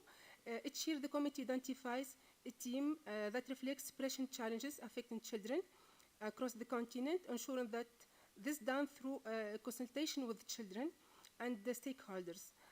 For this year, for 2026, during its 46th ordinary session, the committee adopted the theme ensuring universal access to water, sanitation, and hygiene for every child in Africa. This theme was endorsed by the Executive Council of the African Union during its 48th ordinary session last February 2026. In this regard, the selection of the 2026 theme is not in isolation. It is closely aligned with the African Union theme of the year on assuring sustainable water availability and safe sanitation systems to achieve the goals of Agenda 2026. The committee's decision to focus on water, sanitation, and hygiene is grounded in the recognition that access to wash is essential for children's survival, development, and overall well-being. Through this theme and by aligning the Day of the African Child with this broader continental agenda, the committee seeks to highlight the specific implication of water and security and to ensure that children's rights are placed at the center of ongoing continental efforts on water and sanitation. In preparation of this commemoration, the committee has developed a concept note on the theme to guide member states and partners on the objective of the expected outcomes of the theme. The concept note was shared with all member states, all AU liaison offices, civil society organizations, and it is also available on the committee website.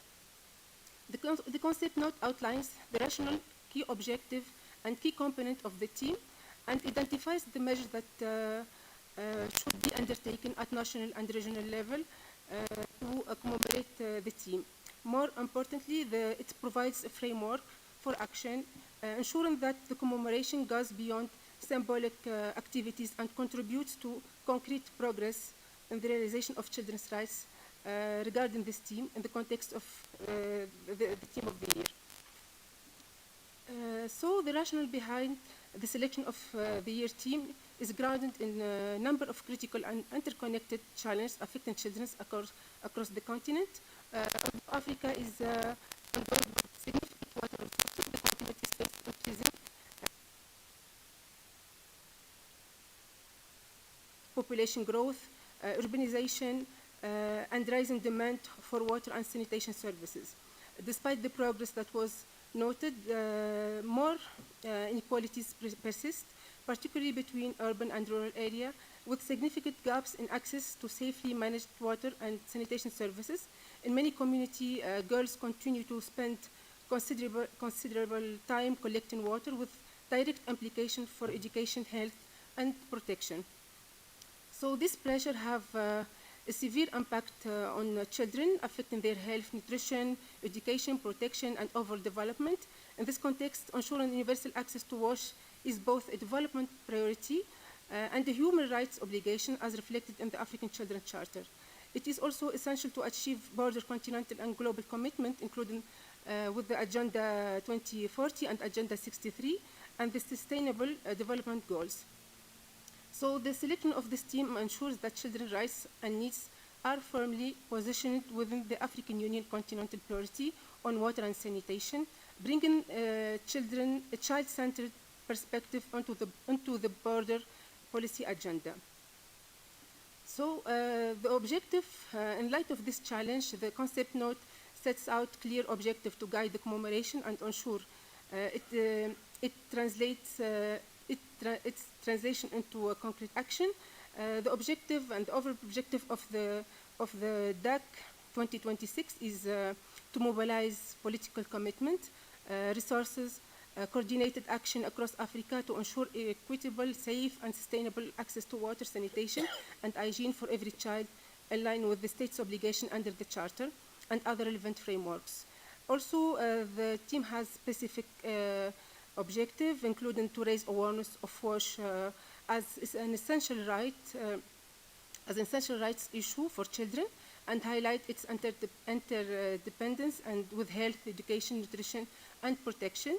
Mobilize political will within African states and regional institutions to accelerate policies, budgets, and accountability mechanisms that achieve universal access to safe water, sanitation, and hygiene for children. Promote child participation and ensure inclusion of vulnerable groups, including girls, children with disabilities, and children from rural and informal settlement, communities, and displaced children in WASH strategies and interventions. Promote accountability and strengthen integration of WASH child-centered policies and budget, including health, education, nutrition, and other adaptation strategies. This team is, the concept note also speaks to the normative foundation of the team. This team is firmly grounded in international and regional human rights law. Access to safe drinking water and sanitation was formally recognized as human rights by the United Nations General Assembly in 2010. Before that, it wasn't explicitly recognized. So in 2010, it was recognized, and this recognition was also reaffirmed by the Human Rights Council. The normative content of these rights was elaborated in the General Comment number 15 of the Committee on Economic, Social, and Cultural Rights on Article 11 and 12 of the International Covenant on Economic, Social, and Cultural Rights, which clarify that the right to water is an essential component of both the right to health and the right to an adequate standard of living, and also it adds the wording about an adequate standard of living to the discussion on the right to water, and adds the notion itself of the adequate water. Within the general comment also further provide a definition on the right to water, and also a definition to the right to sanitation, while there is no definition of hygiene, the right to hygiene, but the right to hygiene is not, even it's not recognized as a separate human rights. However, it is firmly embedded within the normative content of several recognized rights, particularly the right to water and sanitation and health. So recognizing this, in addition to this international recognition, there is regional also recognition of the right to water, including the CRC and the African Children's Charter in Article 14, which requires states to promote hygiene, education, environmental sanitation as part of their obligation to protect children's health. Also ensuring access to hygiene services and practices forms an integral element of states' duty to realize the human rights to water. In addition, key human rights instruments, including the Convention on the Right to the Child, as already mentioned, the Convention on the Elimination of All Forms of Discrimination Against Women, and the Convention on the Rights of Persons with Disabilities, place clear obligation on states to ensure access to clean water and sanitation, particularly for vulnerable groups. Also at the regional level, as I mentioned, the Children's Charter explicitly recognized the right to water and sanitation in Article 14 under the right to health, but also other instruments such as the Maputo Protocol and the Kampala Convention further reinforce this obligation. This legal framework are also complemented by soft law standards, including General Comment number 15, which clarifies the normative content of the right to water, but also the handbook of the UN Special Rapporteur on the human rights to safe drinking water and sanitation on realizing the human rights to water and sanitation. The African Charter on Human Rights and People also was interpreted by the African Commission, the Commission of Banjul, in its interpretation of Article 16 on health and Article 24 provides also an additional legal basis for the protection of the rights to water in its guidelines on the right to water in Africa. This also was supported by key policies frameworks, including the Agenda 2040, Agenda 2063, and also the Africa Water Vision, just launched by the African Union during its last summit and its policy. And also the Sustainable Development Goals, which provide guidance for implementation. Together, this framework established that ensuring access to wash is a binding obligation on states, requiring sustained, inclusive, and coordinated action to achieve universal universal access, particularly for children and vulnerable groups. Furthermore, the concept note also speaks to the state obligation, it outlines the obligation of state in ensuring the realization of children's rights to water, sanitation and hygiene, in line with the African Charter on the Right and Welfare of the Child, as clarified by the committee in its General Comment number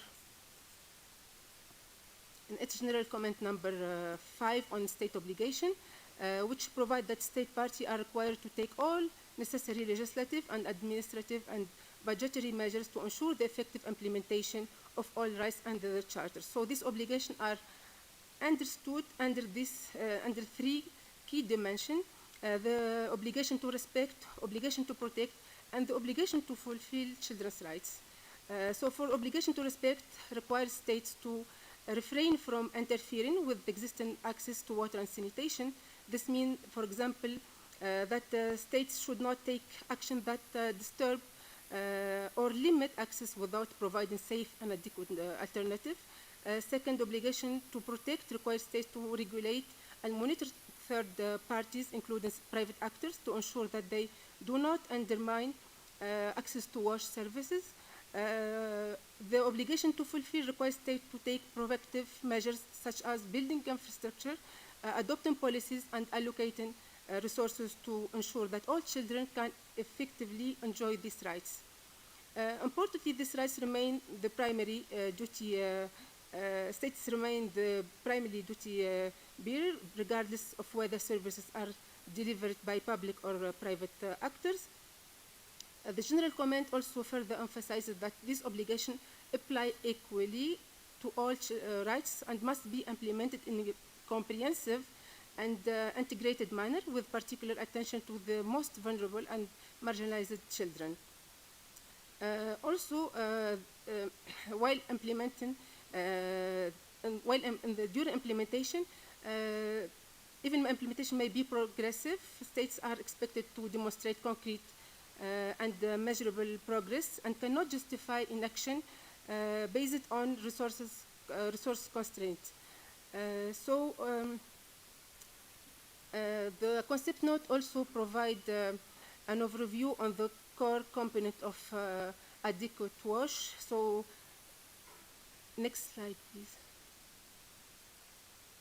Yeah. The adequacy of wash and for children requires 5 key interrelated dimensions and core normative elements applicable in all circumstances. First, the availability. Which means children must have a sufficient and continuous supply of safe water for drinking, hygiene, and daily needs. Also, accessibility. Water and sanitation here facilities must be physically accessible, safe, and within reasonable distance, including for children with disability and those in vulnerable contexts. Third, the quality and safety, which mean water must be free from any contamination, and sanitation system must ensure safe waste management to prevent disease. The fourth is the affordability, which means that the cost of wash services should not compromise the ability of families to meet their essential needs. And the fifth is the accessibility, which means services must be culturally appropriate and ensure dignity, privacy, and safety, particularly for girls. Next, please. So these interrelated dimensions should guide policy development, planning, budgeting, and service delivery. Achieving universal access, therefore, requires state to adopt right-based, inclusive, and sustainable measures that prioritize children in vulnerable situations, including those living in rural area, informal settlement, humanitarian context, and climate-affected regions. So, to achieve universal access to wash, all these elements must be guaranteed. Next, please. The implementation of WASH must be guided by the core child rights principle as the best interest of the child by ensuring this child-centered policies. The principle of non-discrimination requires state to prioritize children who are the most marginalized, including those living in poverty, rural area, conflict setting, and children with disability. The best interest of the child, as I mentioned, must be the primary consideration in all the decisions and the measures undertaken. Child participation also must be equally important. Children must be informed. They have the right to access to information, must be informed, must be consulted and involved in the planning and the designation of policies and be involved in decisions that affect them, including the design, monitoring also of WASH services. Finally, we must consider that the rights of future generation by ensuring that WASH systems are sustainable and resilient to challenges such as climate change and conflict. In addition to this, the four key principles, the principle of indivisibility and interdependence of children's rights further highlights why WASH must be addressed as a cross-cutting priority, as all the rights recognized under the African Children's Charter are indivisible, interdependent, and mutually reinforcing, meaning that they must be implemented in a comprehensive and integrated manner. Children's rights are indivisible and WASH cross-cutting as it's underpins health, education, protection, and development, requiring integrated, as I said, integrated and child-centered approach. This was clarified by the committee in its general comment number 5 on the Article 1 on state obligation. There is no hierarchy among rights, and states are required to take all necessary measures, legislative, administrative, and budgetary, to realize all rights for every child. So, next, please.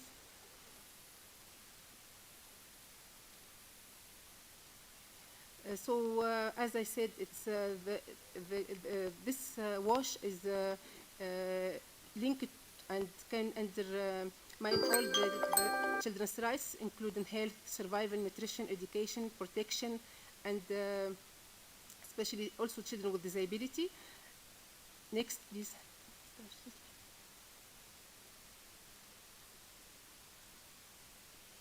So as part of the commemoration of the Day of the African Child, the committee will organize a series of activities aimed at promoting meaningful child participation and advancing dialogue on WASH. This will include, and as the practice before, will include sessions, training session for children for 2 days, which will be held with children to strengthen their understanding of the charter, the committee, and also to equip them and to engage effectively on the team. Children will prepare their outcome statement reflecting their perspective and recommendation. During the continental commemoration on the 16th of June, children will present their views and engage directly with policymakers through an intergenerational dialogue and child-led panels. The process will culminate in an official outcome statement by children calling for concrete action to ensure universal access to wash for every child in Africa, which will be also disseminated and transmitted to all member states. Next, please. As you may see from the picture from the previous commemoration of the Day of the African Child, which was held in Malawi, which reflecting the 2-day session and the main day of the commemoration, bringing together children from across the continent and the country. Next, please.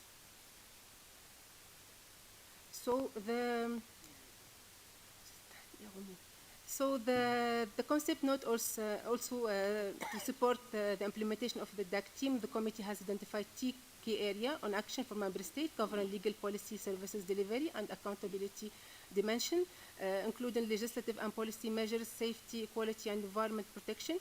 All this you can access them in the concept note. As I said, it's already on the website.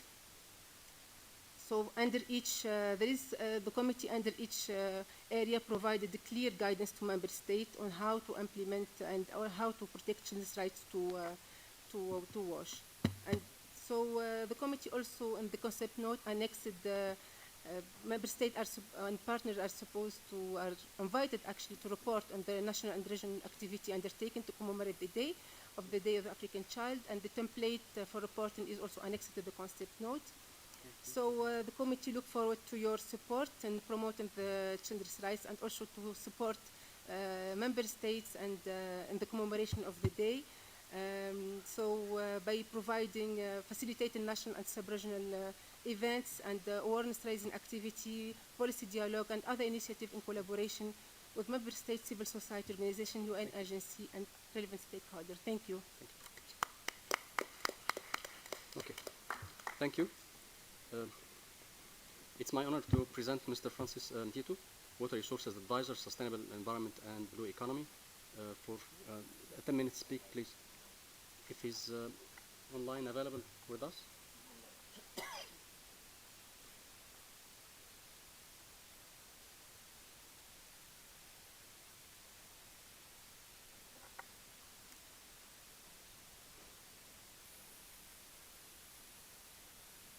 Is he available with us? Thank you, moderator. I'm available online. I'm trying to share my presentation. Thank you.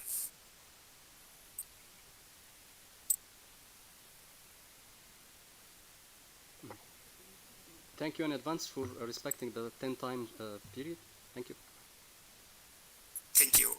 Kindly confirm if my presentation is visible. Not yet.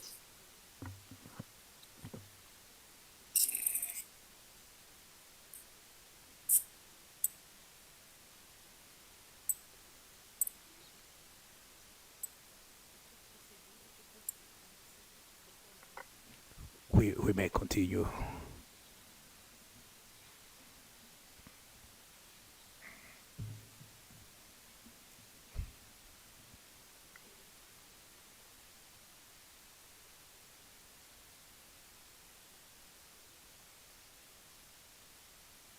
Yeah, please, can you see my slide, please?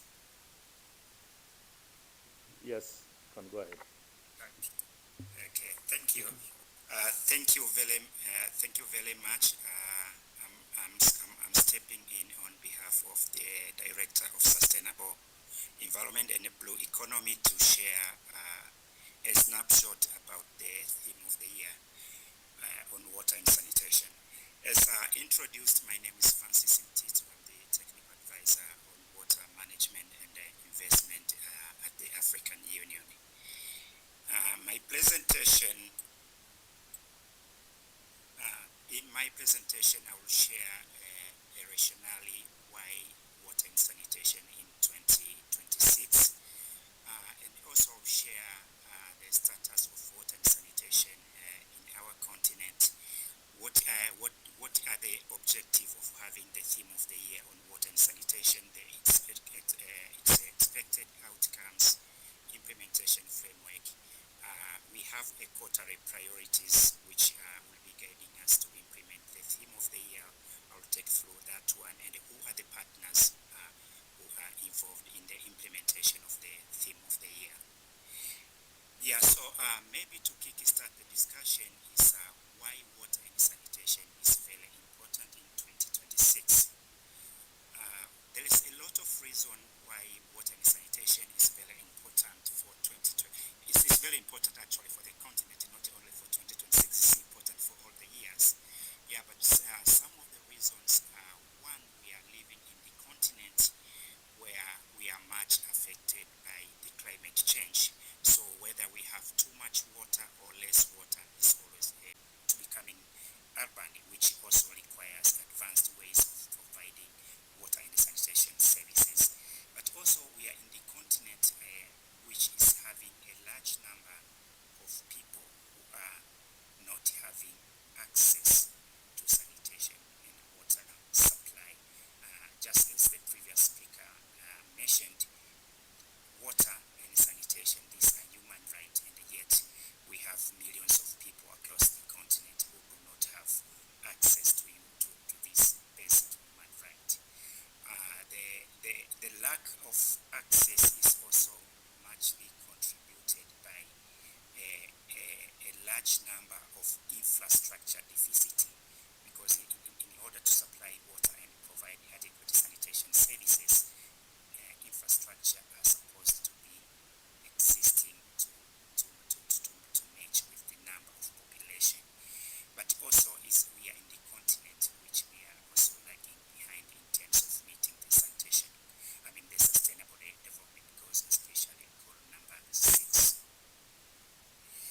theme is to promote inclusive climate resilience for water security and also to accelerate the access to safe water and sanitation, which, as I said before, this is aiming to reduce the access gap. But also another objective is to strengthen the governance and the cooperation of water resources across the continent. And here this is really important because the majority of the water sources in the continent are sources of either rivers or lakes or groundwater resources which are shared by more than one member state. So it's really important to strengthen the cooperation in order to ensure a proper management of this water resources. The other objective of the theme is to mobilize enough financing which is needed to invest for water and sanitation infrastructure. Remember, I just said that we are in the continent where we need about 30 billion US dollars annually in order to address the access gap. But also, the theme is aiming to advance knowledge and different innovation in order to ensure everyone across the continent is having access to water and sanitation. So the framework, as I said, is built around these five pillars. It is looking to, to provide a policy and governance reforms across the member state. And actually, as delegates may be aware, during the Heads of State Summit, which was held here in Addis Ababa in February, the head of states, they endorsed the Africa Water Vision 2065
Morocco.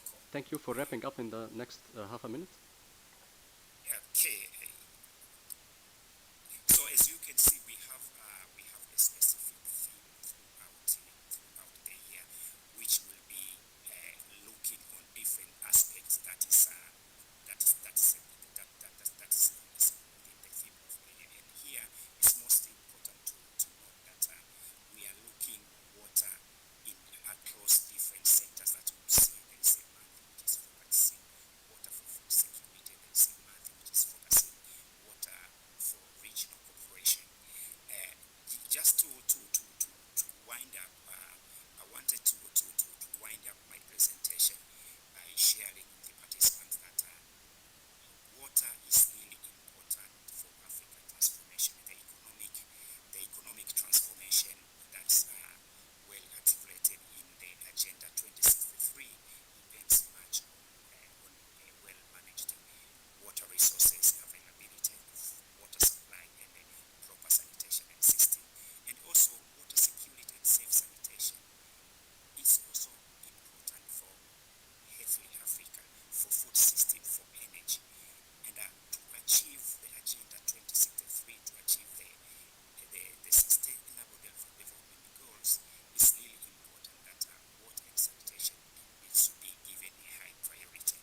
With these few slides, allow me to say thank you very much for listening, and I'm still available to respond to any comments or questions that might be coming from the participants. Thank you very much. Thank you. Thank you very much.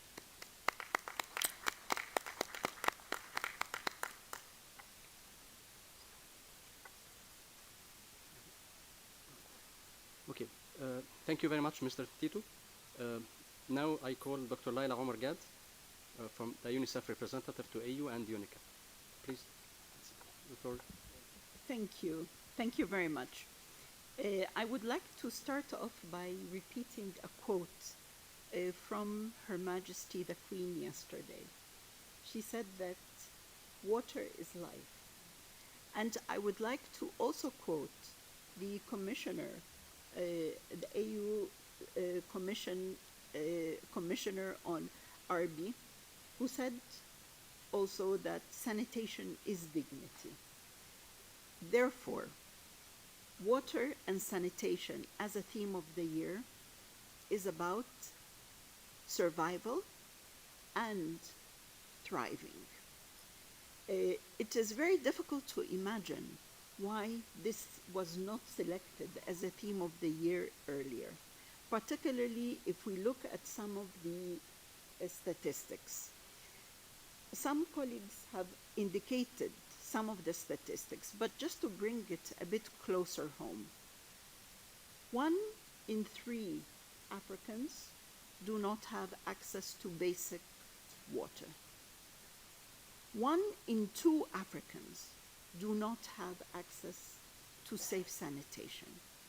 That's the bulk of the population in Africa. And particularly vulnerable are children, women.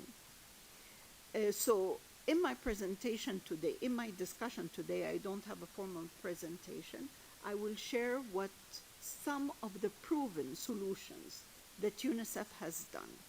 As you all know, we work very closely with governments at the central level, at the local government level, to ensure that there is access to safe and water and sanitation in vital infrastructure. So for example, in health facilities, in schools. We have seen that in a number of countries, a woman who goes to deliver a child at a health facility in a hospital is requested to bring the water with her. And the number of women who die of maternal sepsis because of unsafe access to water during delivery is unacceptable in the 21st century.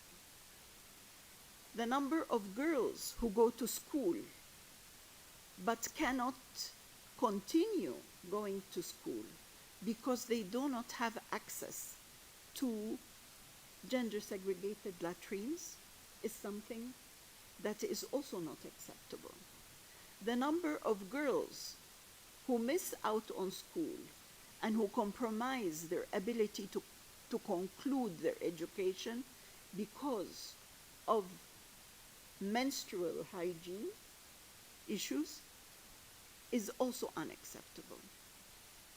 So in addition to providing the foundational work in terms of access to supporting the infrastructure, the basic infrastructure for water and sanitation, over the years, UNICEF has adopted a number of best practices. So, in terms of WASH in schools, UNICEF has adopted what is called a three-star approach. Through the three-star approach, UNICEF aims to work with governments to improve WASH facilities and hygiene behavior, recognizing that it is important to adopt a gradual approach. So some of the key best practices include, as I mentioned, the gender segregated facilities, but also encouraging group hand washing in schools, particularly at critical times, such as before school meals. UNICEF also works very closely to ensure that there is inclusivity, so that designing WASH facilities that are accessible to children through including ramps, wider doorways, appropriate handrails, and ensure that children can benefit from safe and hygienic environments. Menstrual hygiene management, integrating menstrual hygiene management into school WASH programs to ensure that girls understand menstrual hygiene and that families and school administrations are able to support girls during their periods. Early childhood is one of the most critical periods where children are the most vulnerable due to poor or inaccessible water and sanitation facilities. Therefore, we have implemented what is called Baby WASH. And Baby WASH focuses on reducing the exposure of infants and young children under 5 to fecal contamination. Some of the key best practices in Baby WASH include the safe disposal of child feces. There are some notions and perceptions that child feces is harmless. In fact, through raising awareness of the implications of contamination through child feces, it is important to raise this awareness through schools, through parents, through clinics. UNICEF also works on promoting protective play environments, because by creating clean and safe play areas, because children under 5 do a lot of crawling and therefore are impacted by contaminated areas. Again, emphasizing hand washing for caregivers and children, and integration with nutrition programs, linking Baby WASH with nutrition programs addresses the interconnectedness of WASH and child health. In nutrition, under a holistic approach, adopting a holistic approach, WASH and nutrition, some of the best practices include targeting malnutrition hotspots, where prioritizing WASH interventions in areas with high rates of wasting and stunting ensures that the resources are directed where they are most needed. Household water treatment. and hygiene kits, availing hygiene kits for malnourished children. UNICEF WASH programs also focus on climate resilient and conflict sensitive WASH. In some of the best practices in climate resilience, implementing solutions such as solar-powered water systems and flood-proof latrines and comprehensive water safety planning helps communities adapt to climate change impacts. And conflict sensitivity. As you may be aware, that children in conflict-affected areas are much more impacted by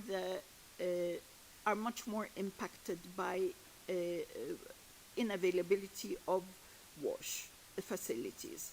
So children in conflict-affected areas are 2 times lacking in safe drinking water than the average population. They are 3 times more likely to die from diseases related to unsafe water and sanitation. And for children under 5 years of age, that increases to 20 times more. So UNICEF adopts a WASH for Peace program where we avail WASH and dignity kits to the populations in settlements, but also ensuring that that there is a management of the limited water and sanitation resources in conflict-affected areas, so that these even limited facilities are available to all and no one is excluded.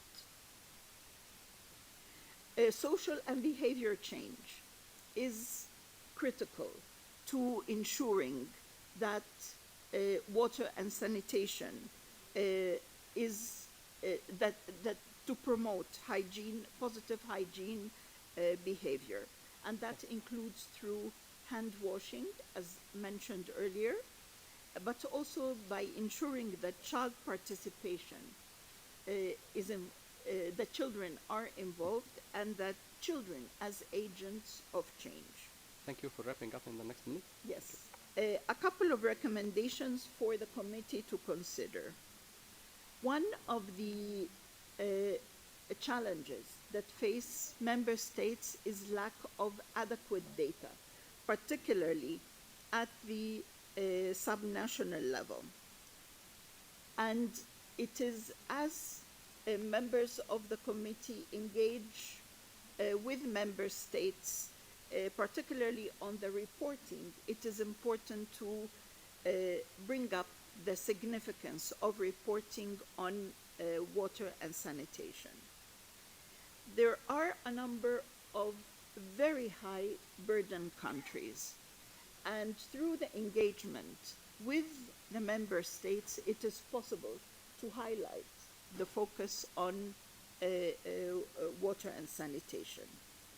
There is, in July this year, as you know, the annual high-level political forum for sustainable development.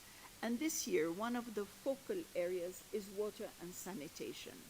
Out of the 36 countries reporting, 19 are from Africa. It is an opportunity to highlight to bring on board the political commitment of these countries.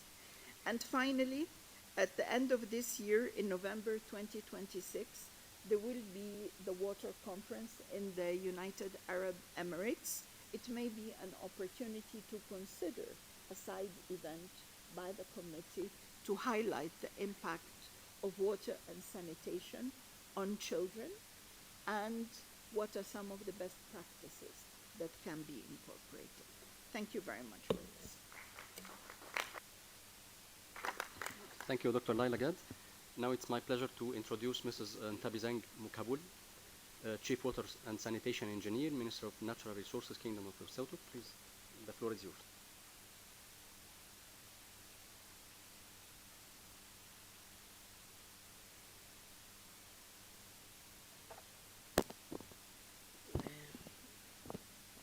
Thank you very much.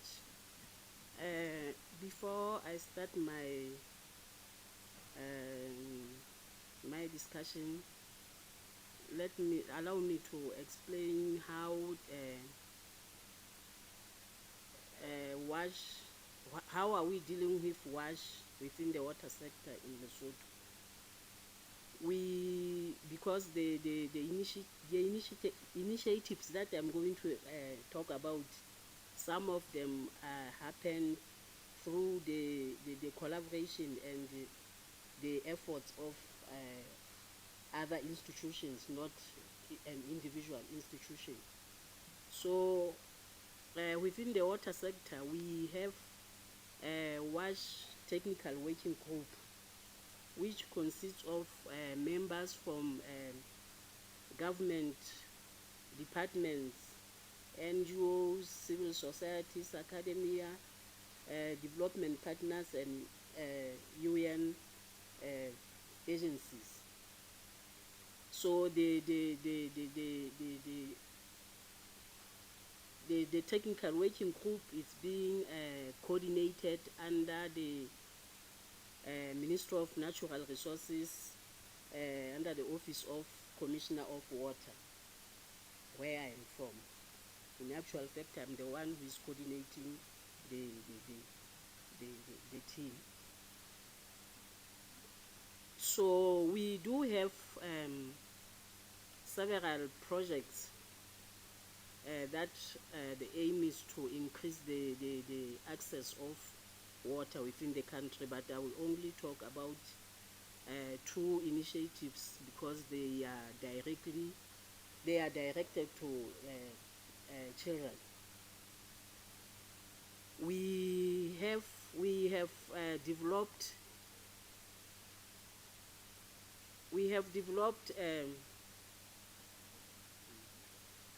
WASH in schools guidelines, and we also have Metsi a Lesotho Rural WASH project.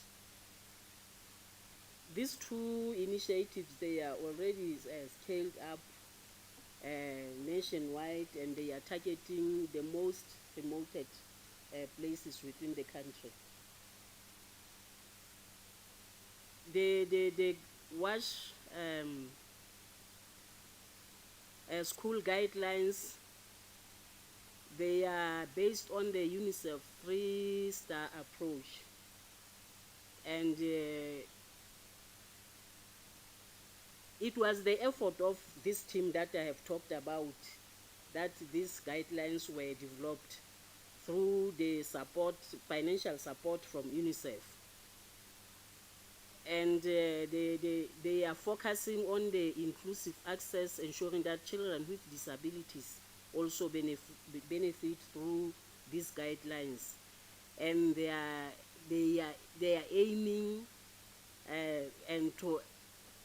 aims is to guarantee that every learner has safe drinking water, adequate sanitation and hygiene facilities across the country. The Metsi a Lesotho Rural WASH project is targeting 250 rural communities, 125 schools and 15 health facilities. They are also located in the hard-to-reach areas within the country. And the focus here is the construction and rehabilitation of WASH infrastructure, being toilets, water supply systems, and hand washing stations. The aim is to improve health outcomes, school attendance, and dignity for children, especially for girls.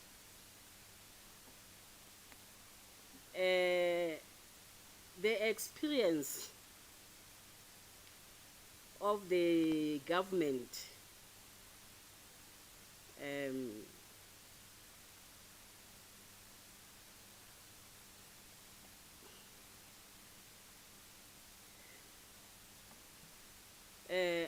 out of this is,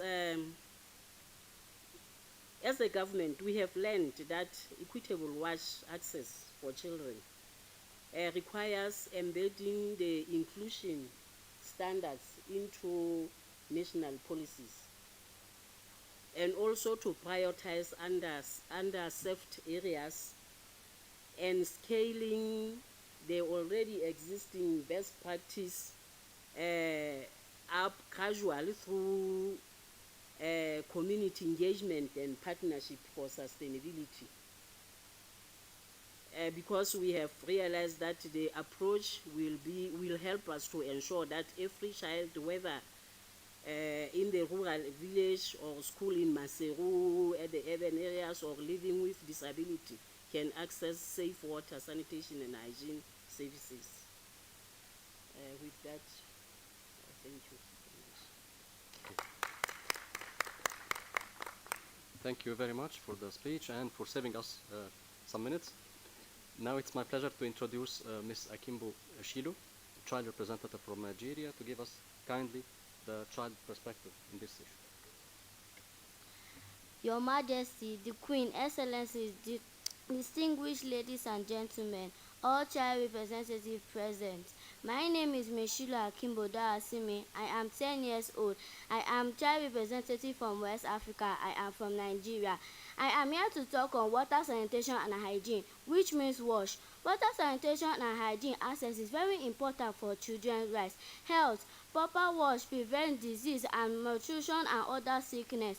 Education, safe facilities, boost schools attendance, especially for girls.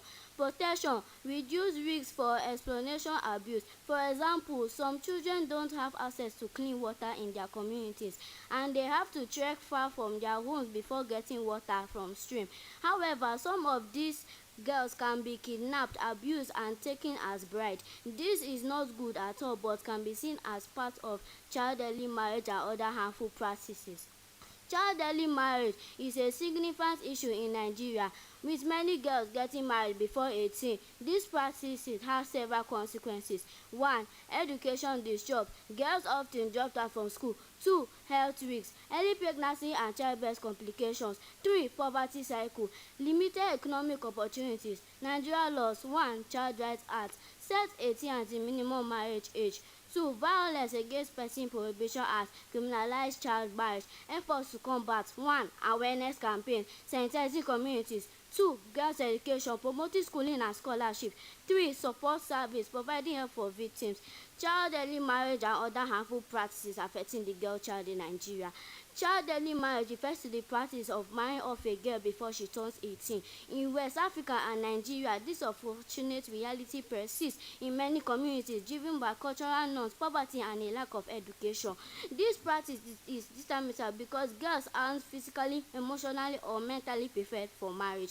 It not only impairs their future, but also hinders the progress of the nation as a whole. Main effect of child early marriage. 1. Education disruption. When a girl gets married early, her education often comes to a stop. Without education, she struggles to compete for decent jobs. Education is the key to success, but early marriage locks that door for the girl child.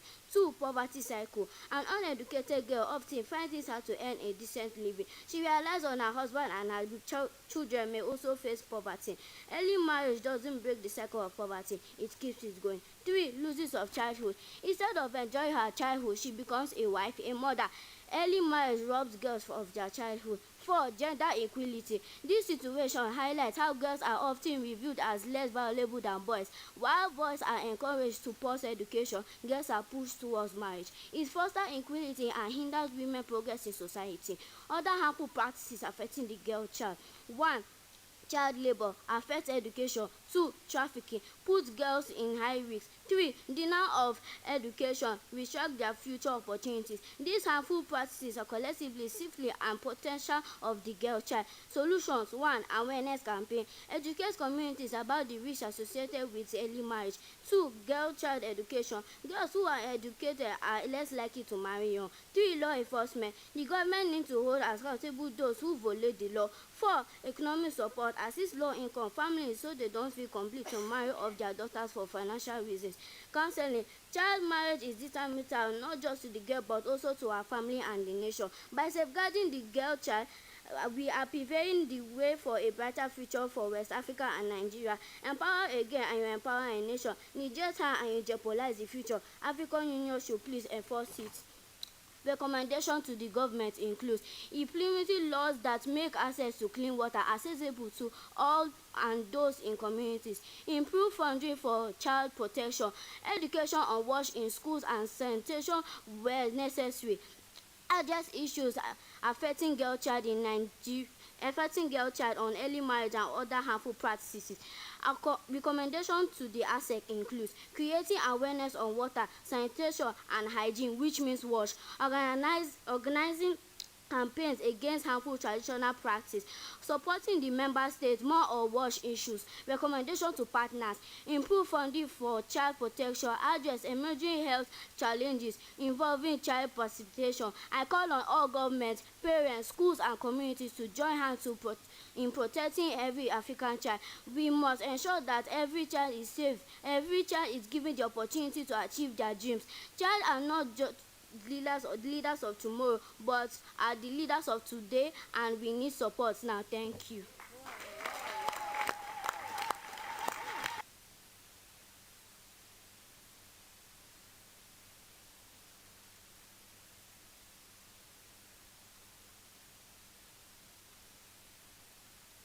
Thank you very much. I cannot but admire your enthusiasm and decisiveness of a future politician. Thank you. Now it's my pleasure to present Mr. Tolang Ngakana from the World Vision International to present the NGO perspective. Please, the floor is yours. Okay, thank you very much, and good afternoon, distinguished members. My name is Tolang Ngakana. I'm from World Vision International, Lesotho. I will take you through the role of civil society in advancing children's rights to wash in Africa. So let me just start by saying the second presentation from our AU colleagues actually expanded more on the extent of the problem that we are actually facing in Africa holistically. But just to add on that, children specifically, on the perspective of civil society, are facing high disproportionately affected areas of effects coming to the lack of access to wash services, including but not limited to preventable diseases, mostly the waterborne diseases, and stunting and malnutrition. That is also a big challenge in the African continent. And the school absenteeism, I think my colleague from UNICEF actually indicated in areas where actual children are affected by lack of wash coverage in school, and that caused actually school absenteeism, which ultimately affect their development in education. So I think on that situation, as civil society, we say maybe regardless and nonetheless, wash is a human right and child right. Despite all these challenges, we need to make effort because wash is actually a human right and a child right, like my colleagues have just mentioned. And wash is also a legal and moral obligation under our agendas 2063 and our agenda 2040. So there's no way we need to deal with this problem, which actually affects largely children because of the failure of the systems. So the role of the civil society, what are we doing as a civil society in these all the issues? We play a critical role in bringing the continental commitment like the one that I've mentioned in regional and African continent, more specifically on the areas of the rural areas and fragile contexts, including the displacement context. So we try to also to play a bridging gaps on what government actually already doing. But our message is that we need always to remember, as we are implementing and supporting our government, that WASH is fundamental for children's rights, for survival, dignity, education, and their future, as we want to generate future leaders in our continent by ensuring also access to WASH services, leaving no one behind. And also our contribution as civil society and of course including World Vision, we expand our advocacy on policy engagement, and I have already talked about those frameworks at the regional and our African continent, but more specifically as World Vision, we are currently working with the Secretariat to expand more on the African Charter on the right and welfare of the child, Article 14 in brackets and clause C, with ensuring the provision of nutrition and safe drinking water. We want to also help the Secretariat to expand and develop general comments, because as it is, the article doesn't have much detail to work on. So in order to be implemented, there should be more details on how. As civil society also, we are engaging more in community engagement, child participation. What we also have seen on the lens of civil society is that the problem is there, but we can't solve it without inclusion of the community and specifically the children by themselves into the situation. And we are also strengthening the delivery of the systems for WASH services in order to attain WASH coverage and expedite the reach into our SDGs. We also hold the government accountable. I think my colleague from government also mentioned that in the committees that they develop, civil society is part of the committee. So the essence there is to also to hold the government accountable. And we are also trying by all means to make sure that WASH services implemented by civil society actually reach even including those who are marginalized. We have talked about even the disabilities and other marginalized population. That is also our role to make sure that we include them into the service coverage. The other important area that we are also doing is to amplify the voices of the children into the services that they need to actually get. You have heard from my colleague here, the voices are very strong from the side of the children because they need these services so that they become leader, the future leader like us. So maybe just to expand on the extent of the support and coverage that we have done as World Vision in the African continent from the 2021 to 2025, which is our last year, our past strategic focus. We managed to provide basic water into 12.5 million people, but including 7.5 billion children, because in our areas we focus more on the children also. On the basic sanitation, we provided 11 million people and including 6.6 million children. On the basics hygiene, we provided 13 million people, including 1.8 million children. So what we are also seeing as civil society is that we need to become more strong and make WASH priority, and we are happy for this kind of discussion because we are going to be able to accelerate universal and adequate WASH services and also to provide most vulnerable. As I've mentioned, we are focusing also those who are left behind. And also we need to strengthen our WASH governance including financial assistance, and advanced climate resilience and inclusive wash solutions, in particular in schools, because that is the area where most children are actually available. And we also try to demonstrate impact in all intervention, because we found showing impact. We can't actually be able to plan well and reach those who are left behind.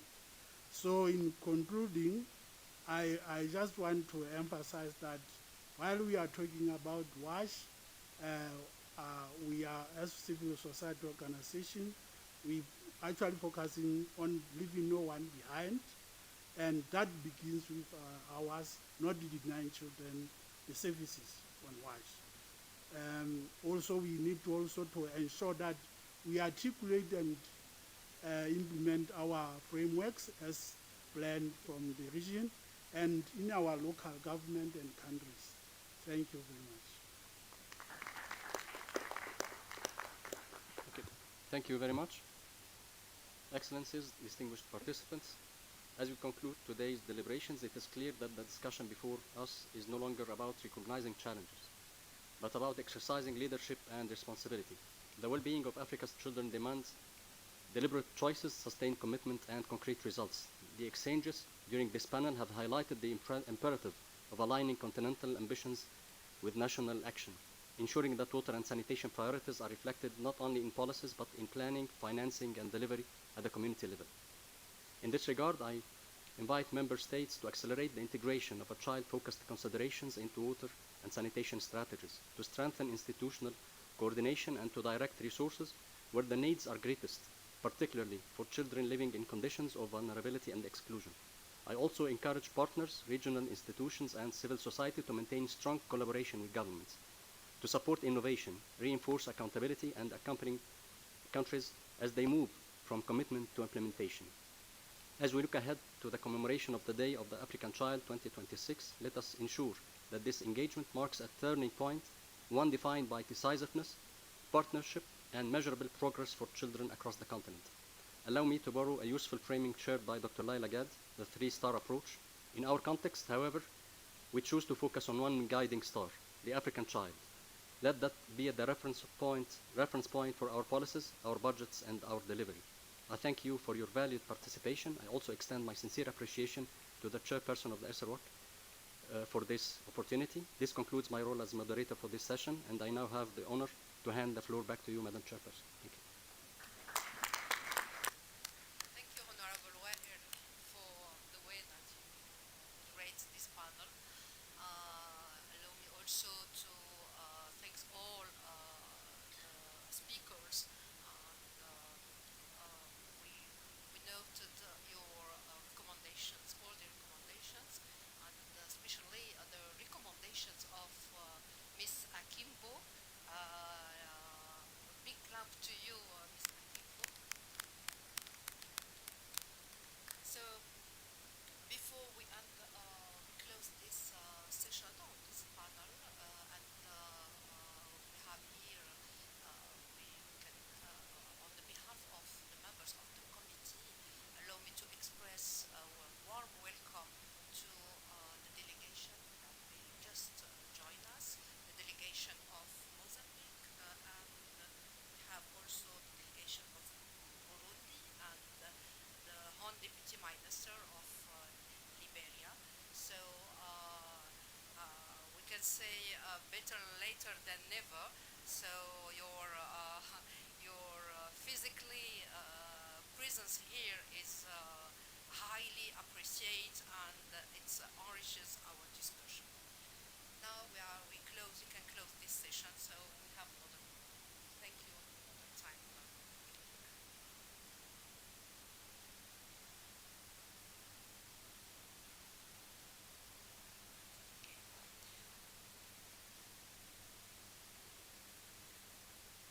Now we continue with the next program. We have a very essential and important issue that we will discuss with the AU Special Envoy for Children Affected by Armed Conflict. You can join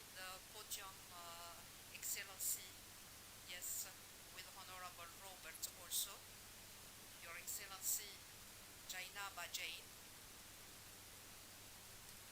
and Honorable Roberts, the Special Rapporteur on armed conflicts, child protection and armed conflicts.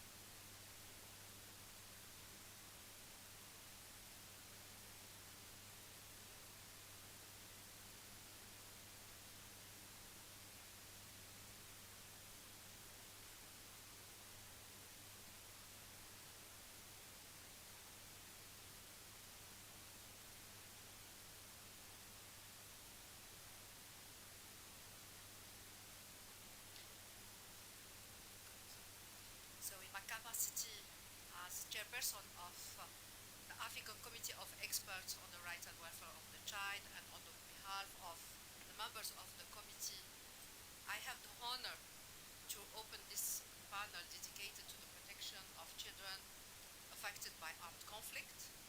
We are gathered today not only to reflect on the implementation of Article 22 of the Charter with the collaboration with Her Excellency Ambassador Jainaba and also the Special Rapporteur Honorable Robert, but also to address related or cross-cut parameters related to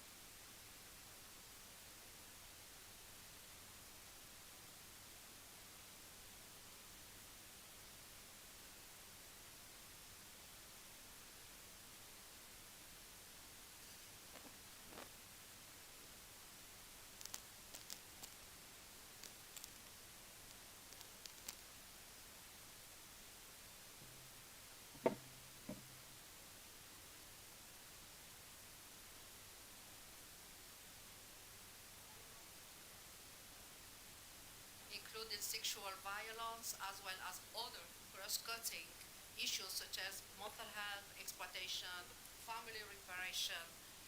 And in this regard, I also wish to highlight the important role of the committee's special mechanism, in particular the Special Rapporteur on Children in Armed Conflict, in monitoring violations, promoting accountability, and strengthening advocacy at both national and continental level.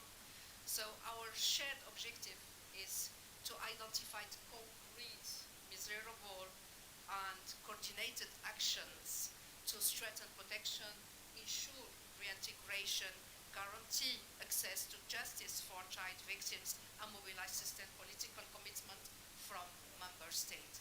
So I hand over the moderation of this panel to Honorable Robert, the Special Rapporteur. So you have the floor is yours. Thank you very much, Honorable Chair. I think our child representative kept us awake. She brought life back to the room. So I'm requesting to use some of those deposits that you still have for the next couple of minutes. It's a great honor to have you, Ambassador Jainaba. If I would say something small before we start the conversation. For a long while we had been requesting and praying for the appointment of a special envoy. Because yes, we are not short of technical support. We appreciate our principles, but there's always that political touch, that political move that we need, that kind of political advocacy that was missing. So we requested and prayed and reiterated the reiteration. At one point we reiterated the reiteration of the reiteration. And lo and behold, at the last session of the summit, we now have a special envoy appointed. So it's a great honor to have this appointment. And I believe it's going to speak volumes to ways in which we are able to take this conversation further, where we are able to have our own political clout, where we are able to have conversations in spaces that we have not been occupying. And it's a great honor to have you here. And this appointment comes at a very critical time when our children continue to face the scourge of not only the 6 grave violations, but violations even beyond the 6. Aspects such as mental health, aspects such as lack of social protection, aspects such as child marriages, which are not necessarily quantified, but they affect our children because of the lived realities that they have. So we appreciate this appointment, and we believe that it gives us a space to work together, because with 2 codes, with 3 codes, there is much more that we can do. Before I open the floor and we start the conversation, we have an appointment that's not merely political. Ambassador Janaba brings a transnational academic and diplomatic background that has positioned her at the center of the Africa Peace and Security Governance, with a career spanning postings in Asia, in India. She has served as the AUP, she has served with the African Union Peace and Security Council from 2022 to 2026, where she operated the continent's primary security decision-making body on issues of conflict prevention, protection of civilians, post-conflict stabilization. We have had sessions with her. We have visited Liberia, Mozambique, Nigeria, and she brings a great passion, which passion is very instructive in the spaces that we are getting into. She has also been the co-chair of the African Platform on Children Affected by Armed Conflict, which in a way signals a certain deliberate shift from generic humanitarian framing to actual ways of embedding child protection within circles which are not on human rights but security. So I think that's a very great, strong, I was going to say great, strong strength. That's great strength that she brings on board, and I believe that her appointment is not only strategic, but it's also timely, and it's with such conversations that I would like to invite her to engage the conversation with us. Before I post a couple of questions, I'll ask her to give us a few remarks, and we shall take the conversation forward. Over to you, Your Excellency. Thank you very much, Honorable Chairperson of the African Committee on the Rights and Welfare of the Child, and Mr. Moderator, distinguished members of the committee, distinguished colleagues and partners in the room. Good afternoon to you all. This is usually a notoriously difficult segment in all meetings because everybody's had lunch, they're feeling sleepy, so you don't know how much they will absorb. So at this time, and usually in panels, especially where there are rapporteurs present, I like to give a statement for clarity, and they love me for that because I just present my statement to them and they add it to their report. So I will do that first, and then we can have more detailed conversational type of engagement. So I am very honored to engage with the committee today at this important juncture as we collectively reflect on how to deepen collaboration between the Office of the Special Envoy and the committee in advancing the protection of children affected by armed conflict across our continent. And as Mr. Moderator said, this moment is both timely and strategic. The establishment of the Office of the Special Envoy reflects a clear recognition by the African Union that children affected by armed conflict require sustained, high-quality political advocacy. At the same time, the committee, as the guardians of the African Charter on the Rights and Welfare of the Child, provides the normative backbone, legal authority, and monitoring mechanisms necessary to ensure accountability and implementation. Our comparative advantages are therefore complementary in that the committee sets standards, monitors compliance, and interprets state obligations, whereas my office, the Special Envoy, mobilizes political will, drives advocacy, and elevates the issue at the highest levels of decision-making. So therefore, Mr. Moderator, the question before us is not whether we should work together, but how we can do so in a structured, pragmatic, and results-oriented manner. Madam Chairperson, to date, Collaboration has largely been anchored in coordination and dialogue. Moving forward, we must transition towards joint programs with clearly defined outputs, shared responsibilities, and measurable impact, as you just mentioned. This includes institutionalizing collaboration between the Office of the Special Envoy and the Committee's Special Rapporteur on Children in Conflict Situations, ensuring alignment between political advocacy and normative guidance. We must align our work within the broader continental frameworks, particularly Agenda 2040 and the AU Child Protection Architecture within the APSA, to ensure coherence and sustainability. Colleagues, permit me to make a few suggestions on a few priority areas. But due to time constraints, I do promise to limit it to a few priorities. As my colleagues from Addis Ababa will tell you, in the previous engagements I have had so far, I have been told by some colleagues and some delegations that I'm inundating them with too much information. But I have told them that unfortunately I cannot limit myself, because to me everything is a priority when it comes to our children. But today I do promise to limit myself and propose that our technicians at a later date, they can delve into more detail at specialized meetings. So, priority area number 1, joint advocacy and high-level political engagement. So the first and most immediate area of collaboration is the joint high-level advocacy. The committee has developed critical normative tools, including the general comments and the model law on children affected by armed conflict. However, the challenge still remains the uptake and implementation by the member states. So the Office of the Special Envoy can amplify these instruments through 1, joint high-level missions to member states, particularly those affected by conflict, where we present a unified AU position combining legal obligations and political expectations. Over the lunch break, I have been having conversations with Honorable Robert, and again, like I said, later on we'll delve into that, or our experts can discuss that. 2, coordinated engagement with the African Union Peace and Security Council, ensuring that committee findings and recommendations directly inform peace and security deliberations. Again, whilst I was a member of the Peace and Security Council, we did have Honorable Robert come to present. 3, joint advocacy with permanent representatives and ministers, translating normative commitments into political priorities and national action. Through this approach, we bridge the gap between standard setting and enforcement. So priority area 2 is monitoring, reporting, and accountability. The second pillar of collaboration is strengthening continental monitoring and accountability mechanisms.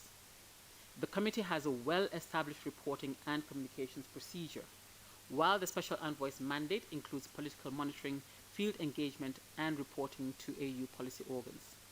Together, we can develop, again, 1, a joint monitoring framework on children affected by armed conflict, aligned with Article 22 of the Charter and the African Union Peace and Security Reporting Systems. 2, coordinated country assessments and fact-finding missions, ensuring that findings feed both into the committee's recommendations and high-level AU advocacy. And the third one is a consolidated annual continental report on children affected by armed conflict, combining legal analysis, field data, and political recommendations for consideration by the Assembly.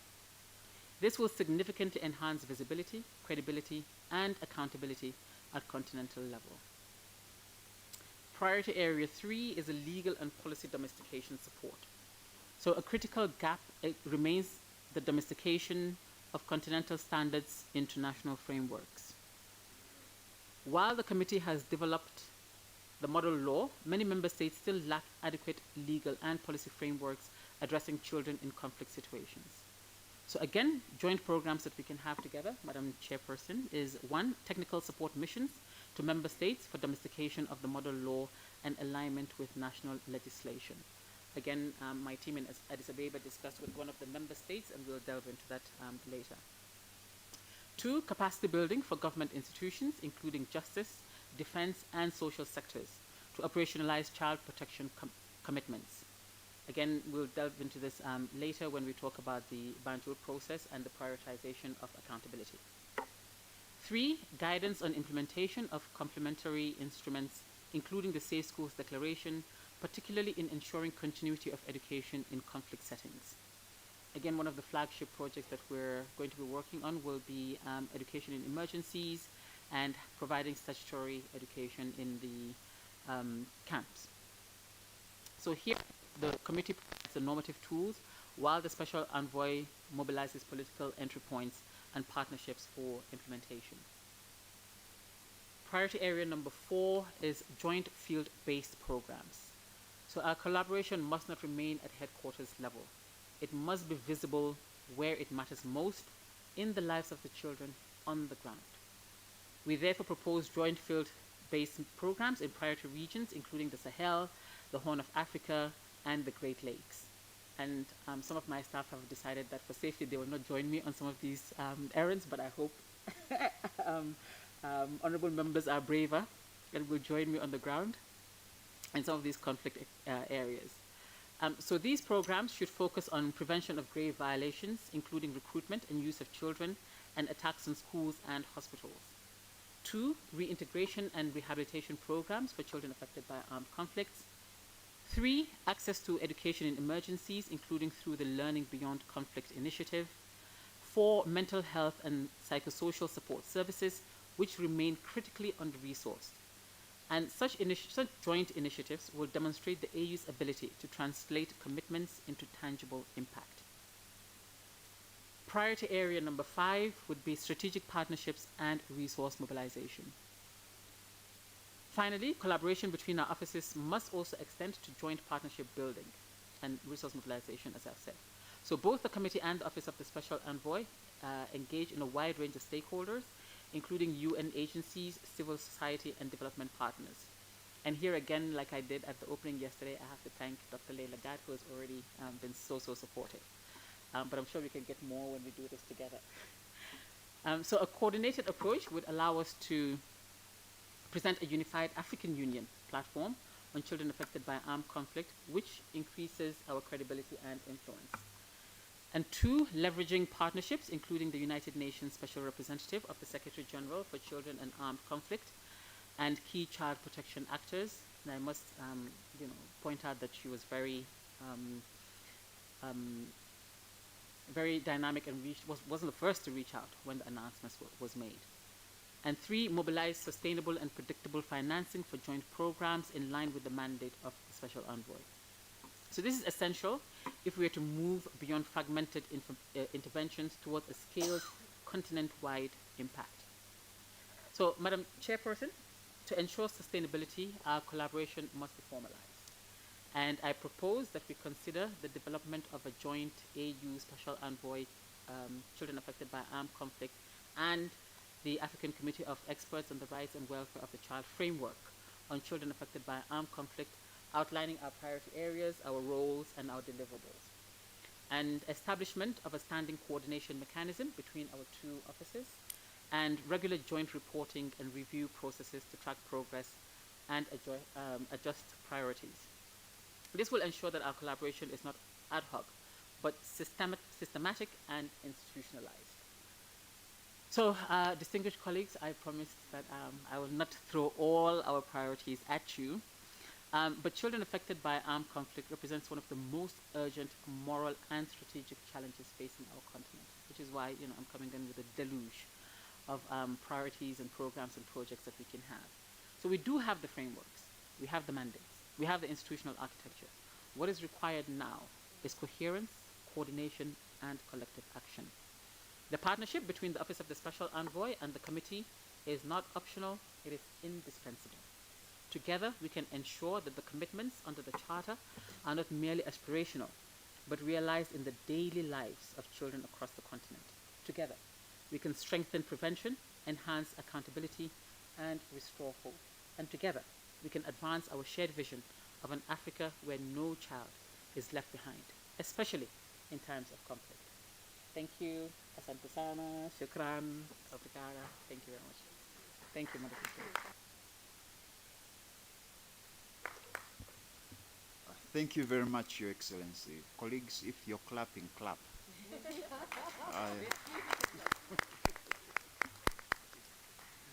Thank you very much for that opening statement. Actually, it speaks volumes to some of the questions that I had.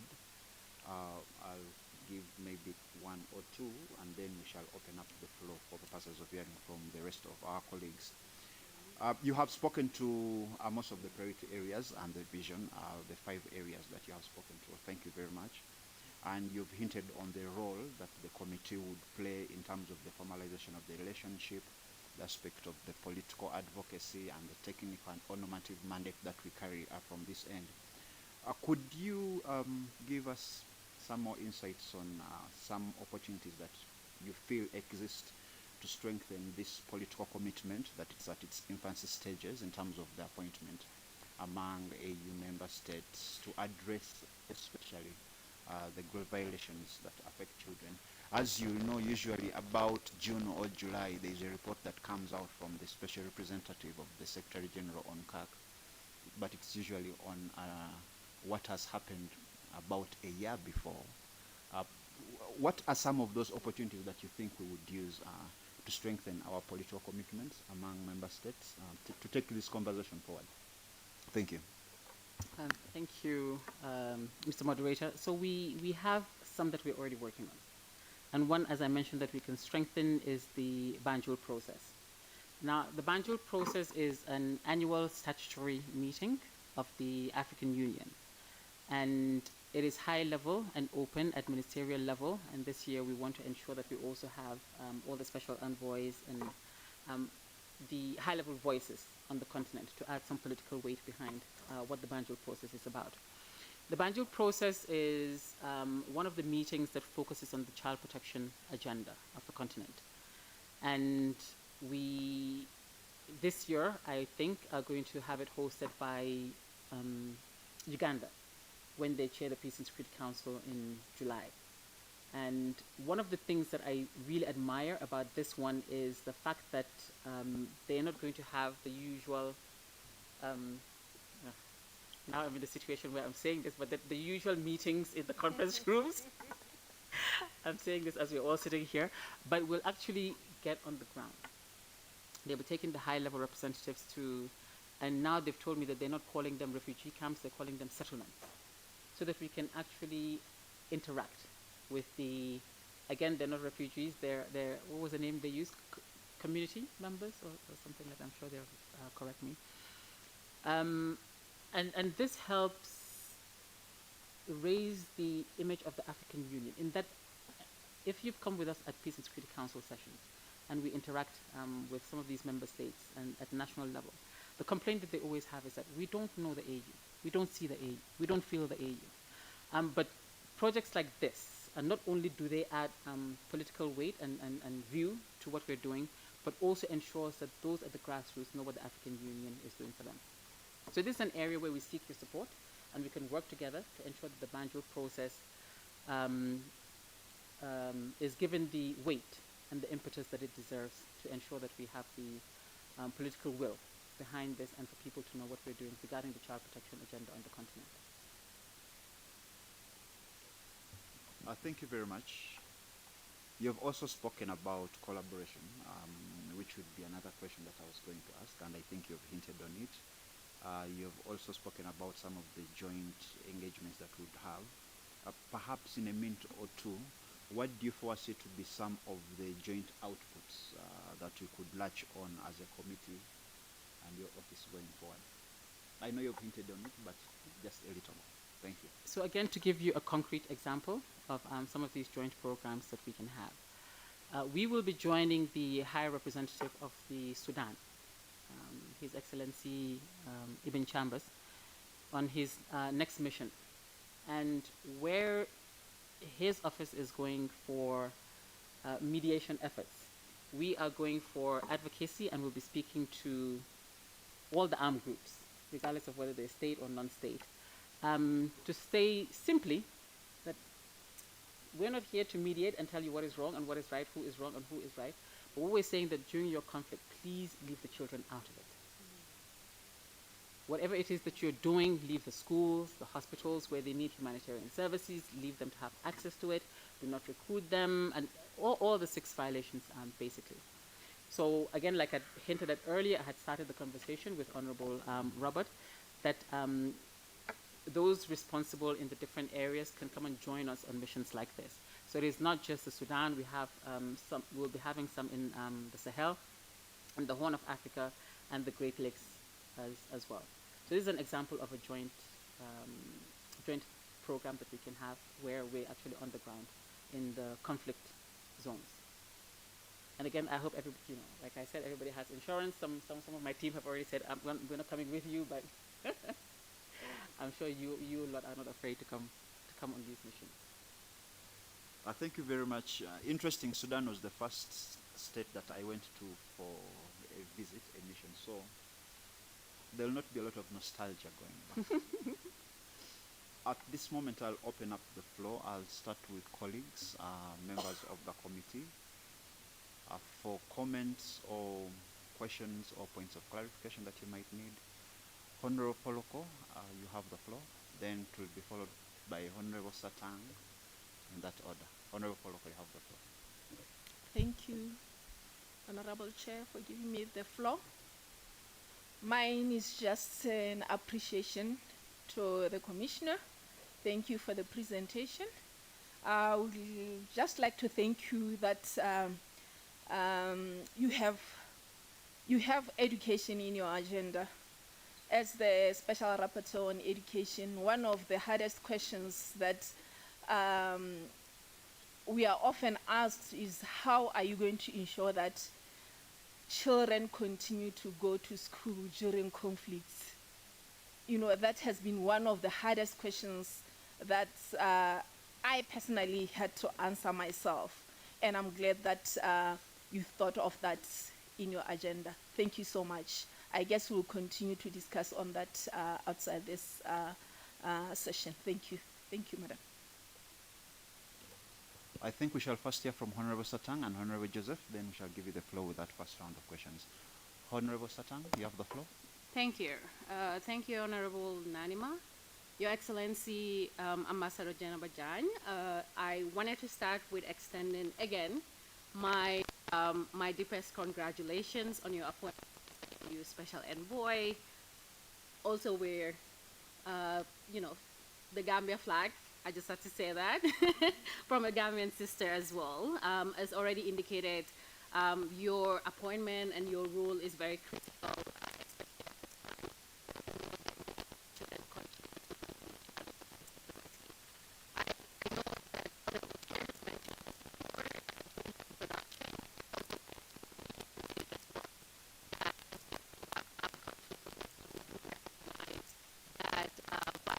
That armed conflict obviously serves as an ultimate catalyst.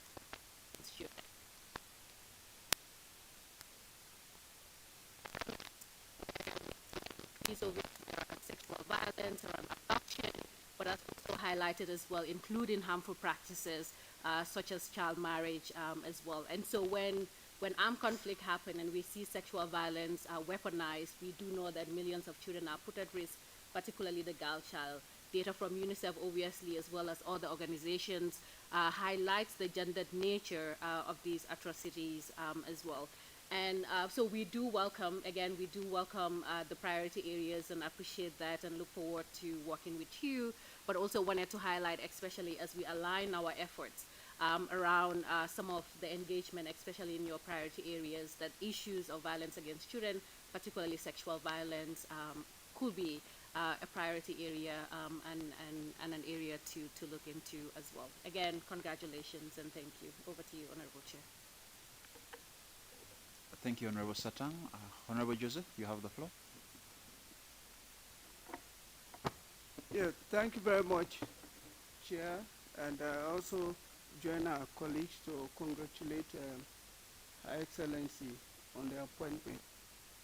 I think this is a great opportunity for us, especially in the area of Special Rapporteur for Child Justice. And that also actually look around the area of justice for child soldiers and children affected by the war. I think it will be an opportunity for us to learn from countries like Sierra Leone and Liberia.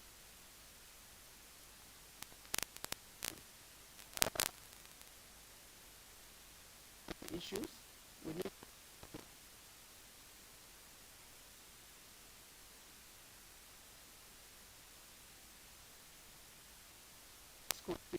gone with those. We need to also look into that.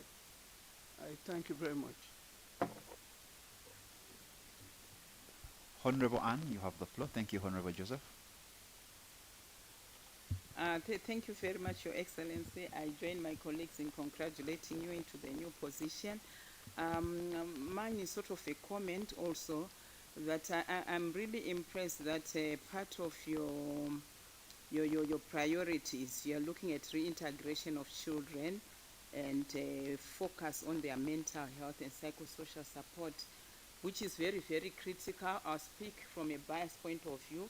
I'm a special rapporteur for children without parental care, and I'm looking in an environment where there's internal displacement, people are running east, west, north, and also there's migration because they are running away from war. Within those groups, you find that we have children who have lost all their relatives, but because we are one nation, I'll take care of this child, but I don't know, we go together. So these children, you find that they've got a double blow, the experiences of the war, the torture they go through, and the loss of their relatives.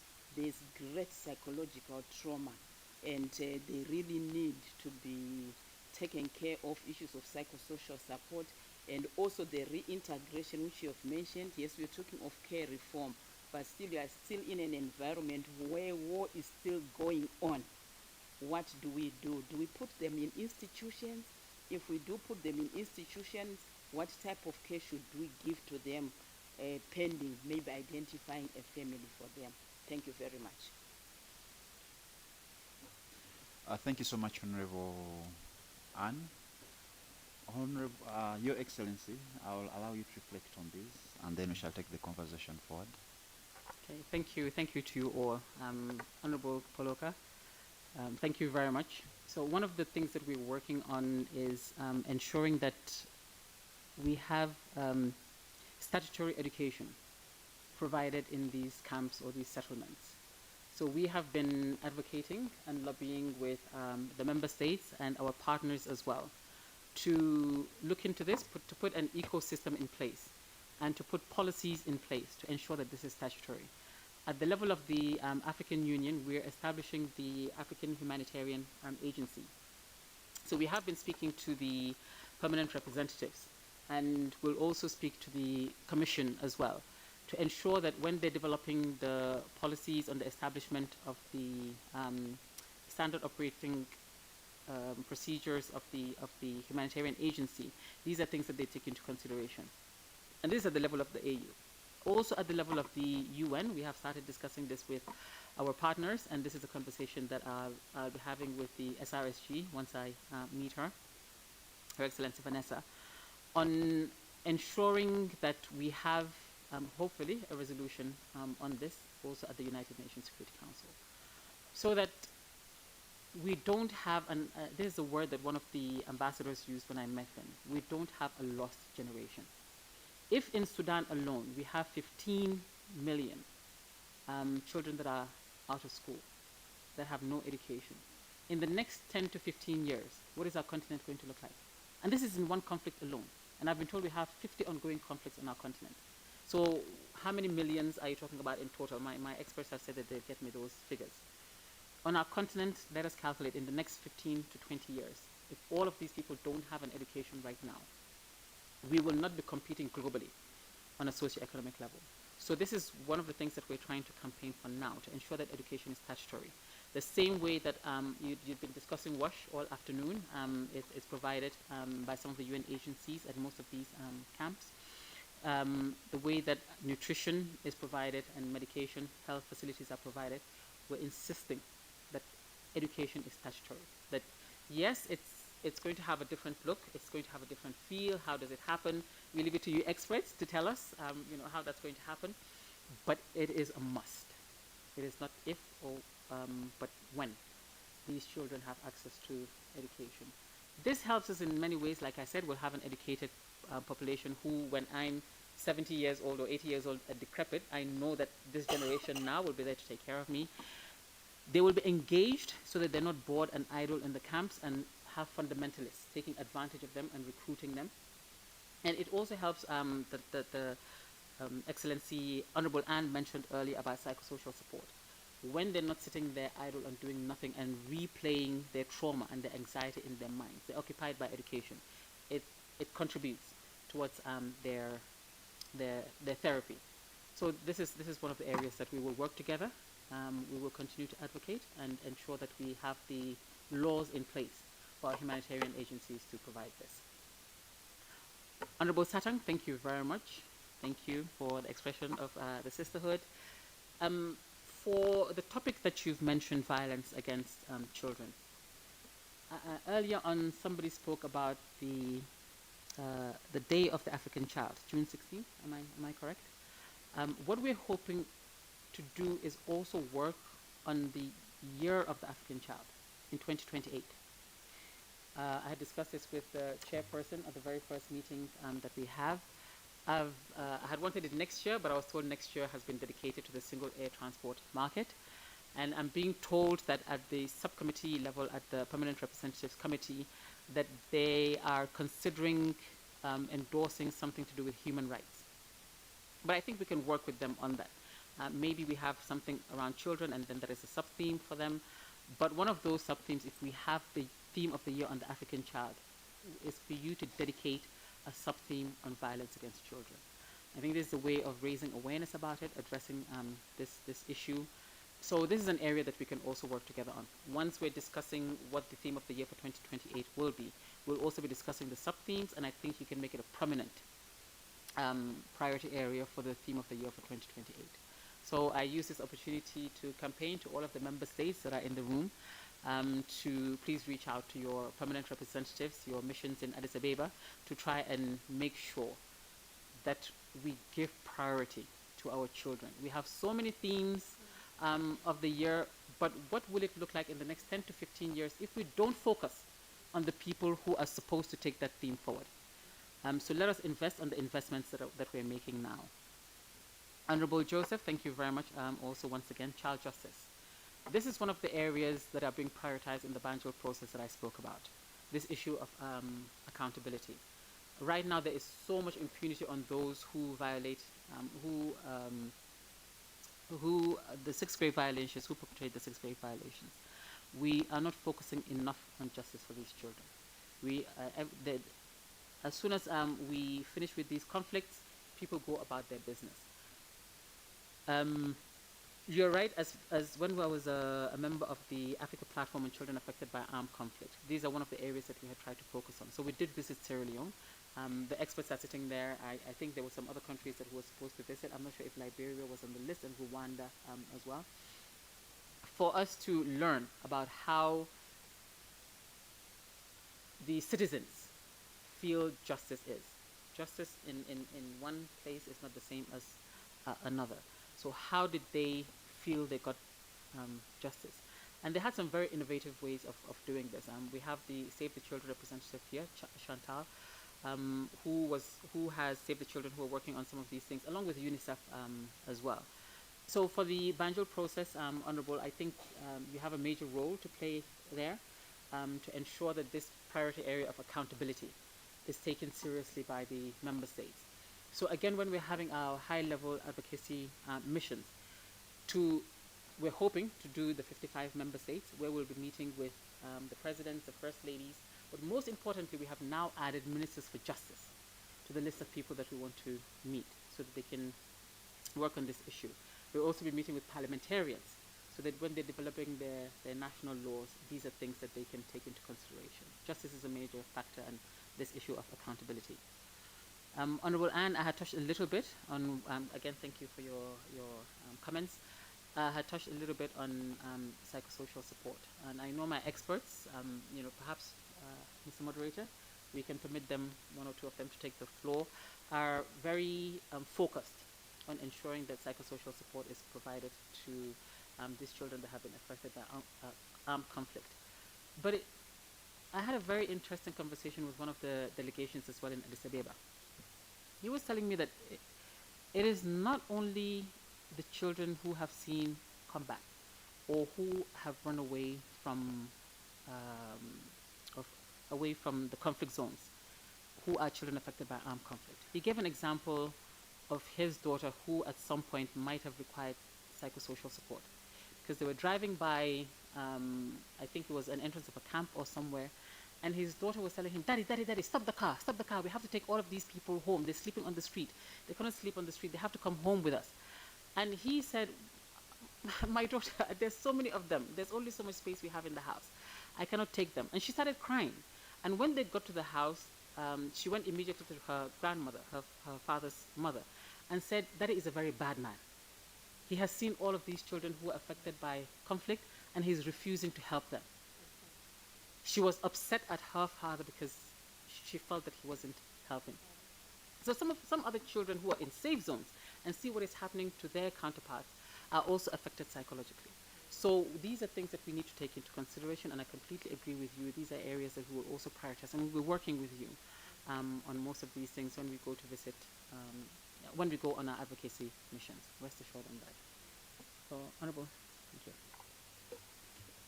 Thank you very much, Your Excellency. This is the conversation that we needed. Unfortunately, every good thing at some point has to come to an end, as we still have a very tight program. But we are going to have a break. I'm sorry to everyone whose hand I can't take now. We are going to have a break where we shall engage and continue the conversation. But one thing that I should clearly point out is that all the members who have spoken to you, they are special rapporteurs. It's a clear indication that I'll not be the only one working with you. From a thematic perspective, we have education in emergencies, we have children without parental care, we have justice, we have violence against children, to mention but a few. On my own behalf, I look forward to working with you, and we hope that we shall have that Africa Fit for Children where we shall be comfortable that when I'm 80, I'll have the right pilot flying because I protected him or her when I visited Sudan. So thank you very much. Apologies for the short time that we had, and I'll hand over to the chair. Thank you. Thank you, Honorable. Thank you, Honorable Robert, and thank you so much, Your Excellency, for all the precision and for your frank speech. You know that we learned a lot with you, and we look forward to work more and more. Concerning the collaborative and how we can, collaborative approach and how we can work together, we are available as a committee to work on your action plan or your strategic plan. And for us, it's a big opportunity to raise, to protect the more vulnerable children under the armed conflict, and also to under the Charter and under the Article 5 concerning the principle of life and development for children. So thank you another time. For Honorable Robert, you forget the special rapporteur children on the move. My apologies, Honorable Chair. So now we, at the end of this session, we have, I think, 10 minutes to break for a coffee, and we will come back for the next program. Thank you.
have time to talk with the panelists.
Good afternoon once again, honorable members. Please.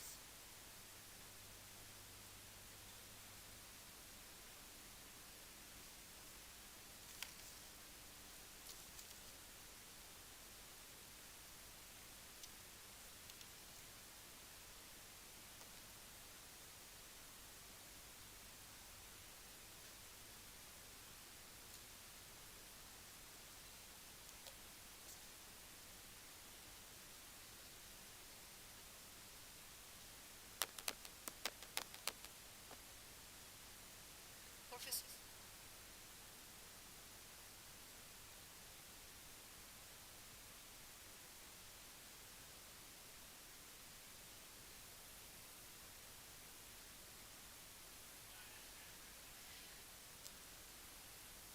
Good afternoon once again, honorable members, dear participants. I want to call Professor James for the last program of this session, of the second day.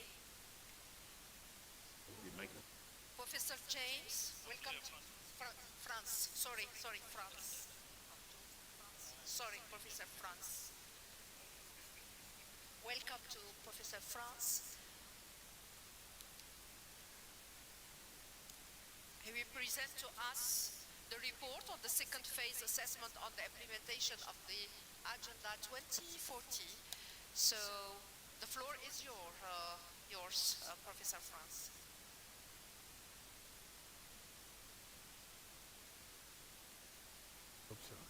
Thank you very much for the opportunity, and Excellencies, members of the committee, state representatives, colleagues, friends, children. I don't know, at this late hour, I don't think that any child should still be here, but children, yeah, you are still there, so you're behind the council. And to you who are still here at this very late hour on a Saturday, thank you very much for the opportunity. This is a wonderful opportunity for me, having also been involved in the drafting of the agenda many years back. So I think it is certainly quite a hefty assignment to discuss the assessment of the Agenda 2040, because as we know, there are 50 countries on the continent and there are 10 aspirations in the agenda, so it really is quite a wide and encompassing endeavor. And also then to do the presentation today, I think in what we said is 25 minutes, is also quite daunting, because the written draft, as the members know that received them, is around 250 pages, and that means that it's very difficult to condense all of that into a brief presentation. But what I thought I will do is to very briefly just remind us about Agenda 2040, talk about the assessment methodology, give you just a sense of the overall findings. So we can go to the next slide. That is the table of contents, please. Thank you very much. So as I said, look at the agenda, the methodology, the overall findings, and then just tap into some of the aspiration-specific findings, and then really look at the way forward. Next slide, please. So what I thought this session can yield is for obviously your questions so that we can create greater clarity. Also, for additional information, if there are state representatives, I think generally we should say that any information still complementary is welcome, can be sent to the secretary or raised here, and then maybe any comments specifically on the particularities of the way forward, and any other aspect would be welcome from our discussion today. Next slide, please. So we will be reminded that Agenda 2040 was adopted in 2015. Why? Because it was exactly 25 years since the adoption of the African Children's Charter. And 2040 is 25 years into the future from the moment of the adoption, 2015. So you see, I put another date in the middle just to give you that sense of the urgency of the moment where we are. Because if you count the 25 years from 2015 when the agenda was adopted to 2040, we are really going to enter the midway point. We are in the third of the assessment cycles or the implementation cycles, and in 2018 we would have reached the midpoint in terms of the agenda's duration, which is 25 years. So it's miraculous how time flies if you think it feels like the agenda just started. We keep in mind also that there is these Sustainable Development Goals, which will end in 2030 as well. And then there's the ongoing agenda of the African Union 2063. Next slide, please. Now, just to remind you, and here I have a printout copy. Next slide, yes. This is the agenda. Many of you have seen it. And the agenda really comes in two parts, just to be very clear. It would be the aspirations, which are described, but then also the action plan. So in the initial agenda, you have the 10 aspirations set out, but you also have the action plans, which are action steps that needed to be taken in the first phase of the implementation of the agenda. So I don't think I'll go through each of the 10. We will revisit them as we go along. So next slide, please. In this slide, you see just graphically the idea of the five stages of the implementation or phases. We have essentially in 2015 a baseline, what was achieved until then, 25 years. And then in the next 5 year cycles, 5 of them, we arrive at 2040, and at that time the idea is that the aspirations in Agenda 2040 would have been realized. Next slide, please. And in the next slide, you see the assessment that now goes hand in hand. Just to explain, as I did just now, in the initial agenda, we already have the action steps that need to be taken until 2020. So in the first phase, after the first phase that ended in 2020, after that there was an assessment already done, the assessment of the first phase. That assessment is there on the website under the Agenda 2040 documentation. And at the end of that assessment of the first phase, the new assessment report then also sets out new targets or action steps that need to be accomplished by 2025. So you already have 2 sets of action steps. The first set that was for 2020 and the second set that was for 2025. So in the phase that we are now assessing, the years 2020 to 2025, this phase 2, the idea is also at the end of this stage, as we assess what was accomplished, to now identify the action steps for 2030. But one of the weaknesses, I thought, of the process up to now was that it was a bit difficult to integrate the 2 sets of action steps. There was a different set of action steps for 2020 and a different set of action steps for 2025. So my suggestion is going to be, and that is on the next slide, please. My suggestion is that the outcome of this assessment will really be, yes, an assessment of the second phase of implementation, 2021 to 2025, but then an action plan that will consist of an updated and consolidated set of action steps. So one doesn't have to go back to 2020 or 2025, but it will then discard those that have just become redundant because they are no more relevant, and it will update some, and it will include new steps. So there will be a one-stop that you can find all the action steps that need to be accounted for by 2030. And I certainly have committed myself also to do a child-friendly version of this and a summary that will go hand in hand with that. So in the next slide, very briefly, to talk about the methodology, I think not maybe to go into too much depth, but the idea is that after today, there'll be another opportunity for revision. And I thought I will then share that version with the committee members, and so that you can make your comments on that version. The final date that is foreseen is the 30th of June for this whole process to be concluded. Some of the challenges in the methodology is the lack of a baseline in 2015. So maybe in 2015, when the agenda was prepared, there wasn't like an elaborate baseline about where every aspect stood at the time. And that is true also of the first evaluation or the first assessment, that the baselines, it's a bit difficult then to trace a baseline from 2015 to 2020 and now to 2025. So to a certain extent, we try to do that, but that is incomplete, let me put it like that. I think another statistical issue is that compromise might be difficult. If you have an end date of 2025 and you want to assess what happened until 2025, but much of the data can also be statistical, like maternal mortality rates or child mortality rates. The rates are always lagging behind. You'll only have the rates that are published and processed maybe of 3 or 4 years earlier. So that in a sense does lead to a certain sense of an incomplete picture. But I think we tried our best to overcome these.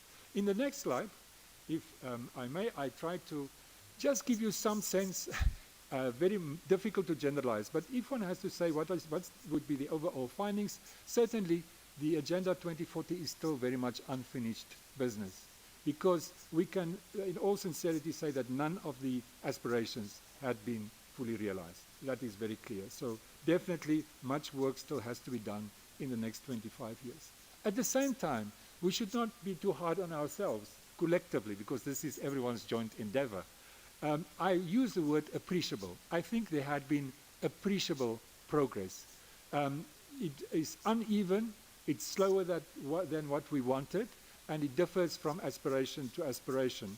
And that is despite, and that has been said many times in this session already, you know, there are global challenges that are also very pronounced in Africa: armed conflict, inequality, extreme poverty, hunger, decrease in public financing. All of those are framing the context in which we are collectively trying to work towards the realization of aspirations in Agenda 2040.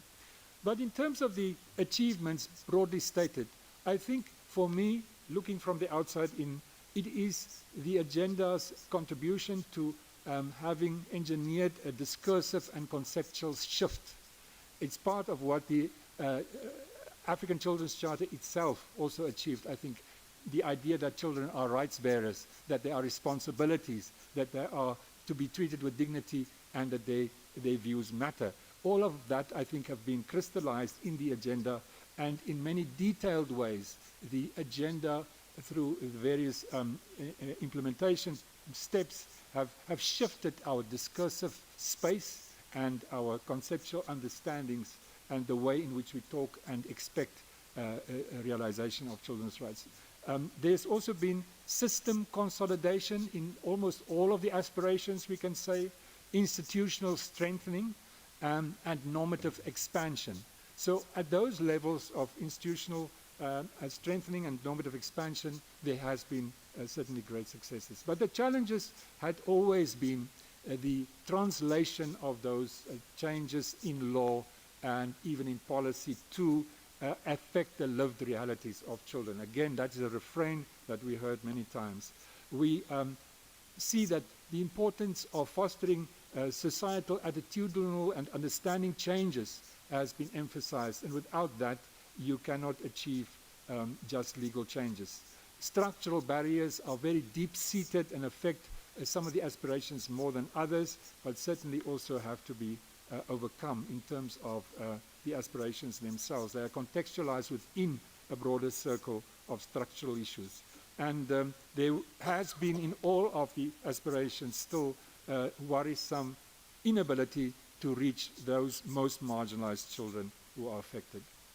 Some of the other overall findings in the next slide is just highlighting some of the trends that emerged in the last 5 years specifically. So there's also the tension between 25 years, what happened over 25 years, but my focus in a way is on the last 5 years. So in the last 5 years, we've seen that there has been a recognition for the crucial role of child participation. That has been one of the great shifts that we see in the last 5 years. We've seen much more appreciation across the board and institutionally for the importance of implementation as a core challenge, institutionally and normatively. We've seen much more greater alignment of the work of the committee within the broader African Union architecture. And we've seen examples of that, even the regional economic communities, and that is a new shift.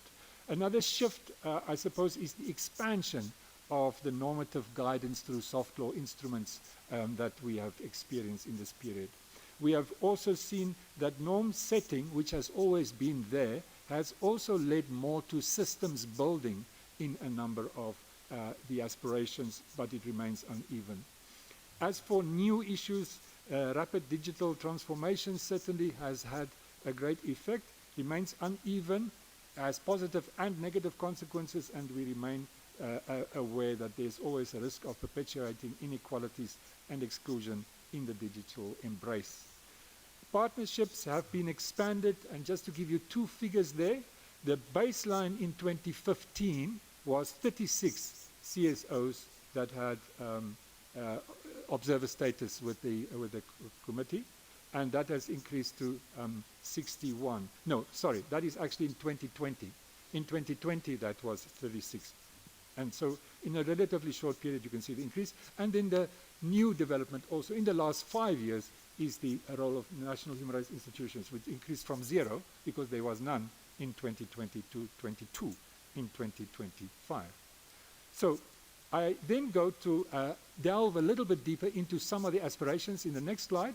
In the next slide, you just see aspiration 1. Aspiration 1 is very comprehensive. It probably takes up by far the greatest volume, because it deals with all the work of the committee and the kind of aspects of relationships. So issues there, ratification without reservation is what we call it, state reporting, interpretation, collaboration, and so on. Let's go to the next slide, and I just highlight in terms of aspiration 1. In the next slide, please. Yes, in the next slide we see the 4 issues that I just thought to raise in terms of the role of the committee. I think what we've seen in this phase, specifically the last phase years, is the targeted advocacy missions that yielded very, very concrete results. You can make a cause and effect relationship between the advocacy missions, in particular around state reporting, but also in terms of ratification. We have seen the role of the committee as a norm entrepreneur being accelerated, and I'll give some details. We have also seen the role of the committee in terms of implementation growing from ad hoc procedural engagement to a structured implementation architecture which has been institutionalized. And I think we see that the committee also continued with a dialogue and cooperative-based approach in general, but also in particular to implementation, which also yielded results over this period. Next slide, please. So in aspiration 1 then, we have, for example, the adherence, and so I'm just going to give you a few examples that is illustrative. So here you have the adherence, the benchmarks, 47 state parties to the African Children's Charter by 2015. We know that increased to 50 by 2020, 51, and now we want in the next phase to see all the states. I put together with that also the reservations. We had reservations, 4 of them in 2015. We had Botswana withdraw, but then also the Sahrawi entering a reservation.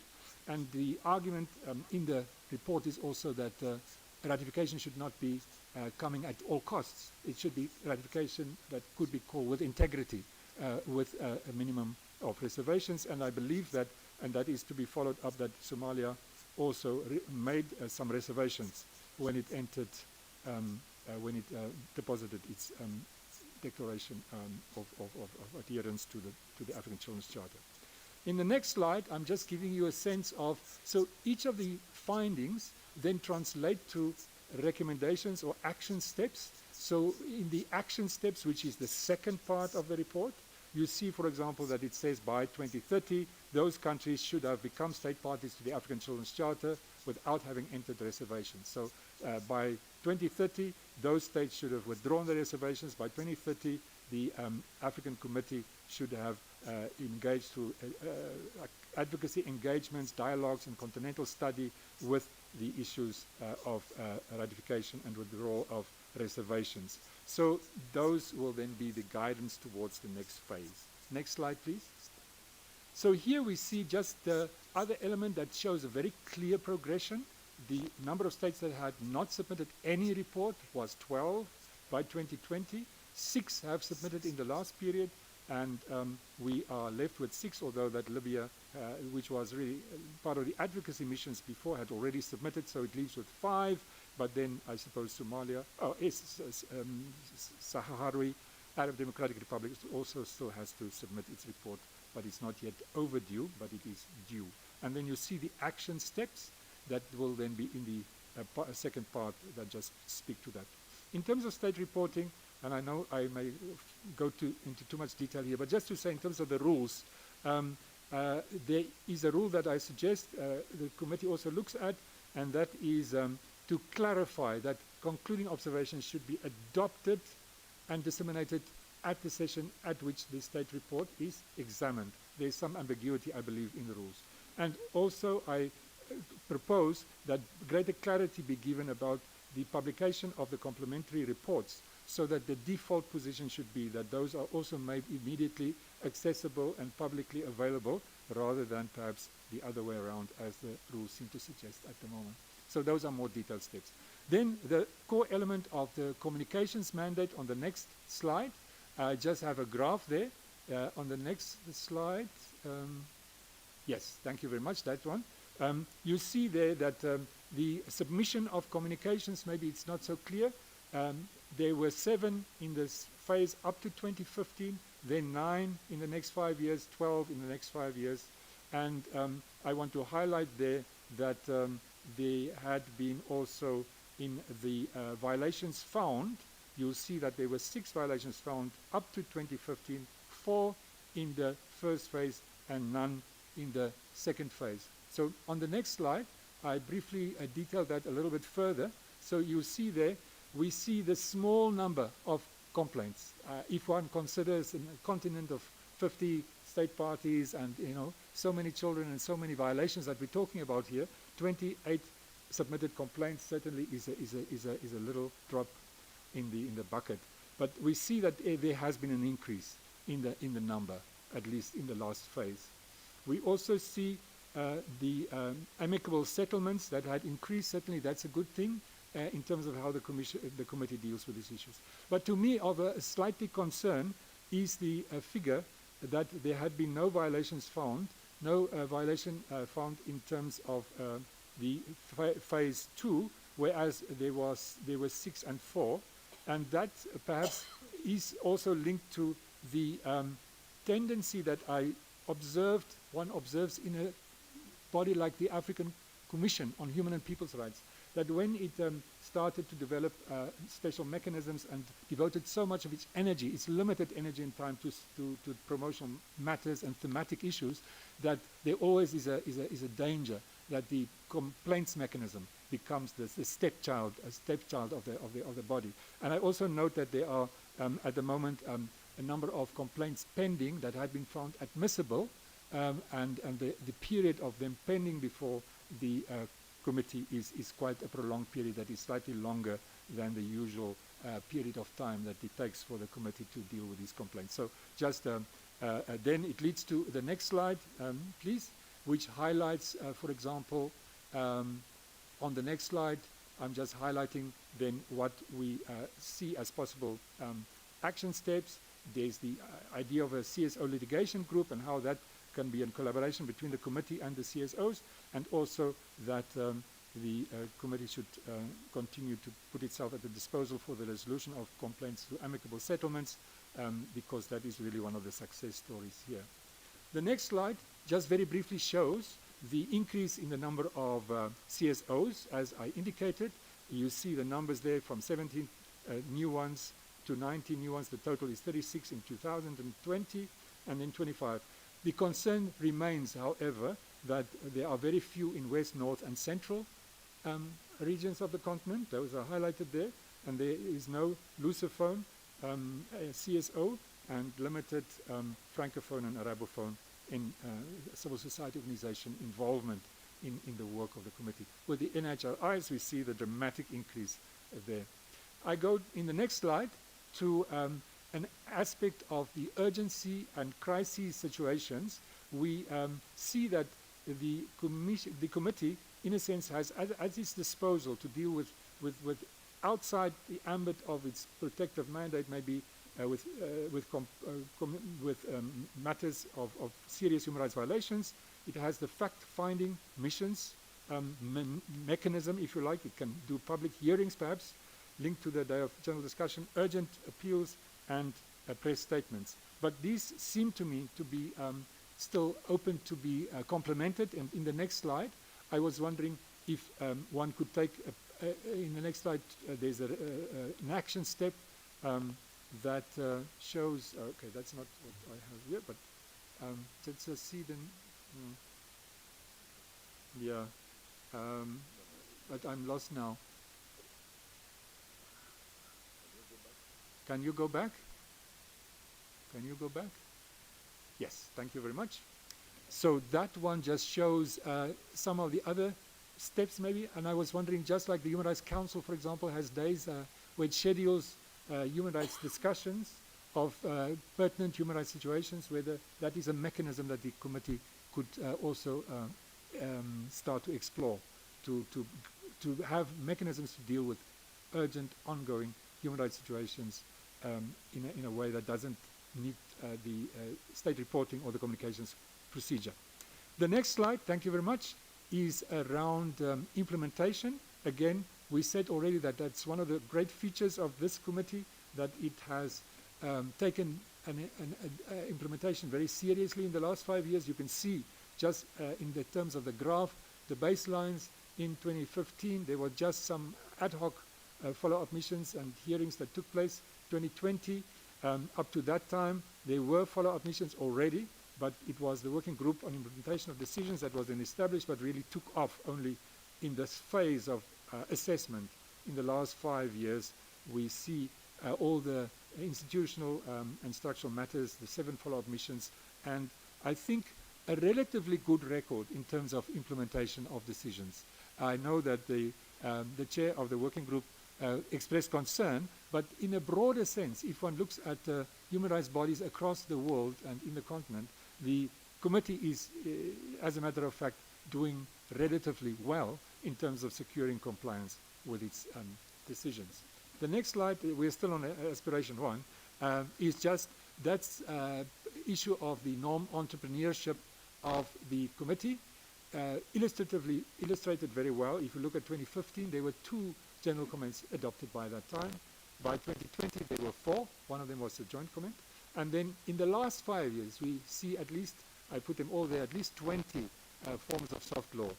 Not only general comments, but also now guidelines, guiding notes, thematic studies, and thematic resolutions, which I count there as well. So certainly we have seen the pertinent issues of the content being addressed, and one of the objectives of Agenda 2040 is also to see the committee developing not just the jurisprudence, but an African-specific and autochthonous African jurisprudence. And I think it is almost inevitable, because these soft law instruments really deal with issues pertinent to the situation of human rights in Africa, that it has an African focus.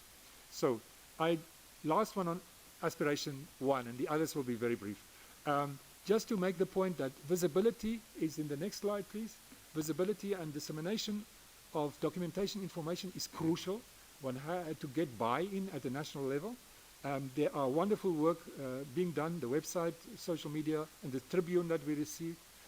But I have noted, even myself, for the first time really, in the course of this assessment, that the Arabic, English, French, Portuguese, the French and Arabic and Portuguese websites are not really operational, and that documents are often only available in one language. For example, concluding observations. Certainly other documents are also available. And I think if the committee's work and the important endeavors that it is engaged in, if those are to be taken up across the continent, then clearly the linguistic divides have to be bridged. And I know that's resource implications, and that comes to the AU's budget, and it's in the report. I'm not talking to it at this moment. But that also means, ladies and gentlemen, that the Agenda 2040 was never available in the public domain in the French or Portuguese or other languages. I have the written or hard copy version here, so I hope everyone had received some of these, but it's certainly the understanding that in the process going forward, that there should be a dissemination of the agenda and the assessment and so on in all the languages, if it's at all possible. So, assessment by aspiration 2, very briefly, is the next one I'm getting to. Yes, frameworks, basically institutional legal frameworks, and I think the continent has done relatively well. We have seen, for example, Kenya and Zambia in the last 5 years adopting comprehensive children's laws or statutes. We've seen institutional coordination and modernization in legal frameworks dealing with pertinent issues of the day, such as cyberbullying. We have seen the strengthening of institutional coordination bodies, but the weakness in aspiration 2 remains that there's often not an operationalization of the legislation, even just through regulations or some form of subsidiary legislation that is often required. It is amazing if one starts looking at the detail, how often the law is not followed through. Inadequate administrative systems, inadequate resource allocations and institutions mar the realization of aspiration 2. Aspiration 3 is dealing with registration, birth, and other vital statistics. Again, this probably is one of the areas in which the greatest advances have been made. There's no country that has not taken it upon itself to invest in this issue.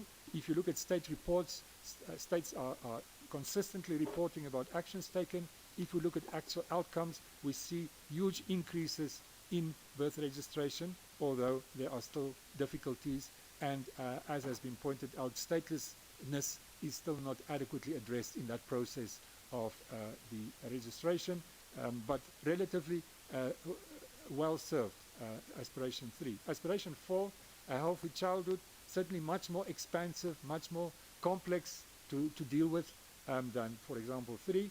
But if we look at the general picture, we see strengthened continental health policy frameworks and coordination against relatively formal level, but also at the practical level in terms of improvements in maternal health interventions, for example, maternal mortality reductions in countries cited there, Sierra Leone, DRC, Niger, and Mali.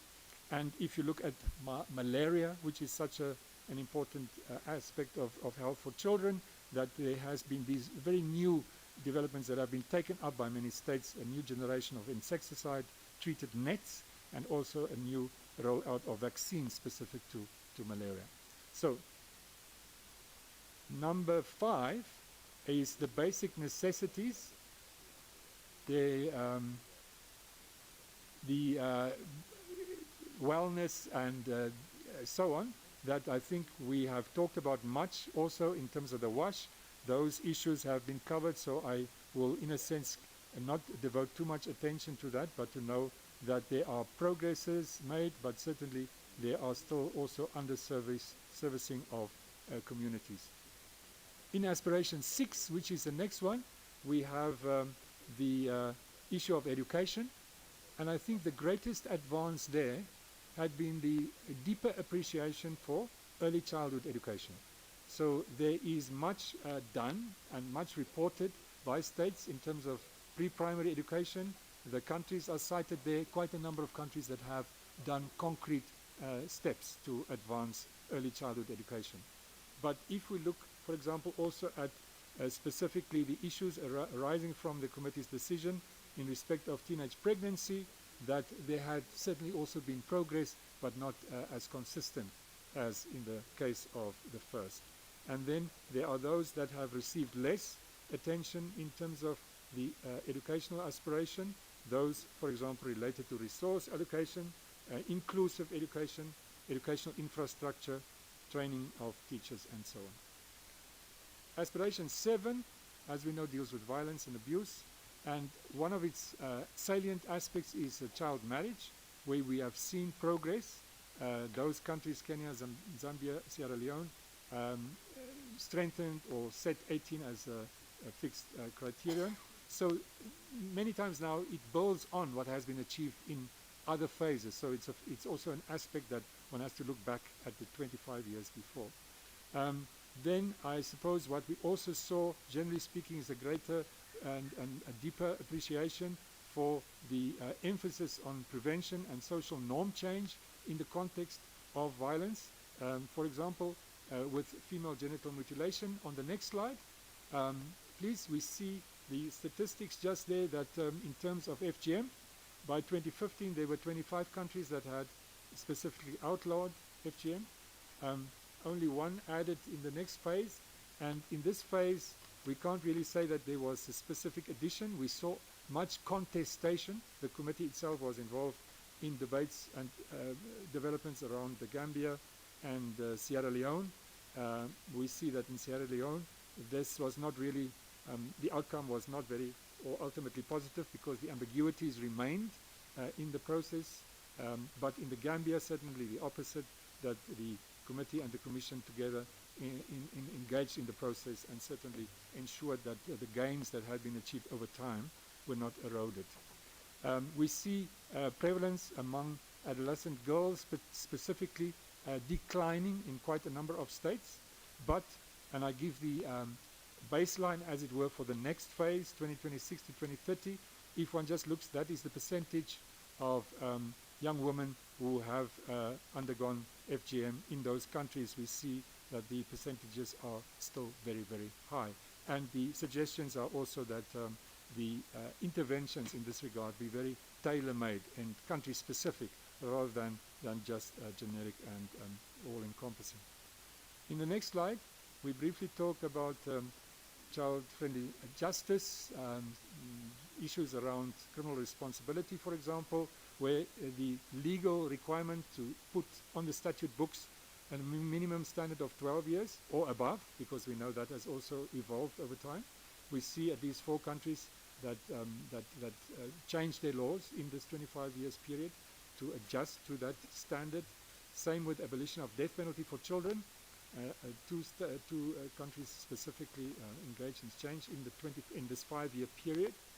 We see the expansion of child-sensitive justice systems and infrastructure in a number of countries, and also the diversion and restorative justice measures really taking off increasingly, although not adequately across the continent. So we see ultimately there also improved protection and support for child witnesses and child victims in a number of countries where specific steps are made. So sometimes it is difficult to make a holistic picture and say exactly the number of states that fall in a particular category, and the main focus on this assessment is at the very least to chart whatever happened in the 5 years, and then to, as far as possible, link it to the trends and the baselines that had been available. Aspiration 9, the issues of armed conflict, as we know. We see, I just highlight 2 issues here, that of child recruitment and the use of children. Again, that was canvassed just before our discussion. The straight 18 standard for child recruitment, we have seen this also being incorporated in a number of states, and we see that there is certainly a strengthening of reintegration and protection, but weaknesses certainly remain because many countries still lack sustainable, well-funded and inclusive reintegration systems, and specifically those targeting girls and persons with disabilities. In Aspiration 9, just then to link it back to the structure of the report, the issues I just raised then become formulated in the next slide, please, become formulated as action steps. So the next slide shows us the action steps. Yes? Yes, thank you. So that's just to link what the findings are then to the recommendations or the action steps. So we can go to the next slide, please.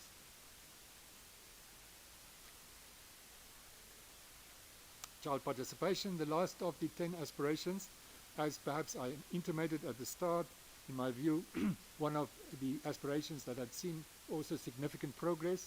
We've seen unprecedented levels of child participation, and not only as symbolic participation, but more in a way that can be called structured and meaningful. And we have examples. We've seen also the expanded role of children at the national level in, for example, policy making and legislative drafting, processes that precede that. In the committee itself, we had the landmark guidelines on child participation in 2022, and we've seen that we also, in the state reporting process, have the first signs of states really taking seriously child inclusion and participation in the process of not only preparing but also then ultimately presenting those reports. The committee itself has taken the lead to visualize, make very clear the role of children in its proceedings with the roles as we have also seen at this session. And then we've also seen the growth of the Children's Parliament and forums at the national level, and moves towards institutionalizing the transnational African Children's Parliament and the African Children's Summit. In the next slide, we just see again some of those action steps that are linked to those, so I won't belabor those. So I go to the next slide, which brings me to the end part of the presentation, which is the way forward. So my suggestion is that, and the assessment I think concludes with that, a national agenda 2040 implementation plan should be elaborated at the national level. So instead of just having Agenda 2040 in a sense at the continental level, there should be at the national level and the Agenda 2040 implementation plan for the 5-year period. In fact, that is what the original document foresees. The original document foresees that there will be a national Agenda 2040 implementation plan in each of the 51 or 52 state parties. And that national action plan should really be basically having a whole of government approach, trying to bring all the stakeholders and role players together at the national level. It will give much more visibility, help to coordinate and galvanize perhaps the work around children's rights through this national action plan. I know there are many action plans, but there must be ways in which this could be like the one that holds it all together and could be the filter. So a 5-year national action plan for Agenda 2040 at the national level. The next slide just talks about the process perhaps of getting there. The process of getting towards such a plan should be an inclusive one, some form of a national dialogue with all the national stakeholders, or national platform could be created with an inclusive process involving obviously the state, NHRIs, children, civil society, the media, to make all of this very visible and to create popular understandings and buy-in. And in this then there will be a review of the country's own situation in terms of the 10 aspirations. So it will be a kind of a decentralizing, a kind of a domestication, if you like, of Agenda 2040. And then at the national level, once there is a 5-year plan, the idea would be that there will be an annual review of progress. Again, the stakeholders coming together and doing this review, and a report to the African Children's Rights Committee at the end of the period.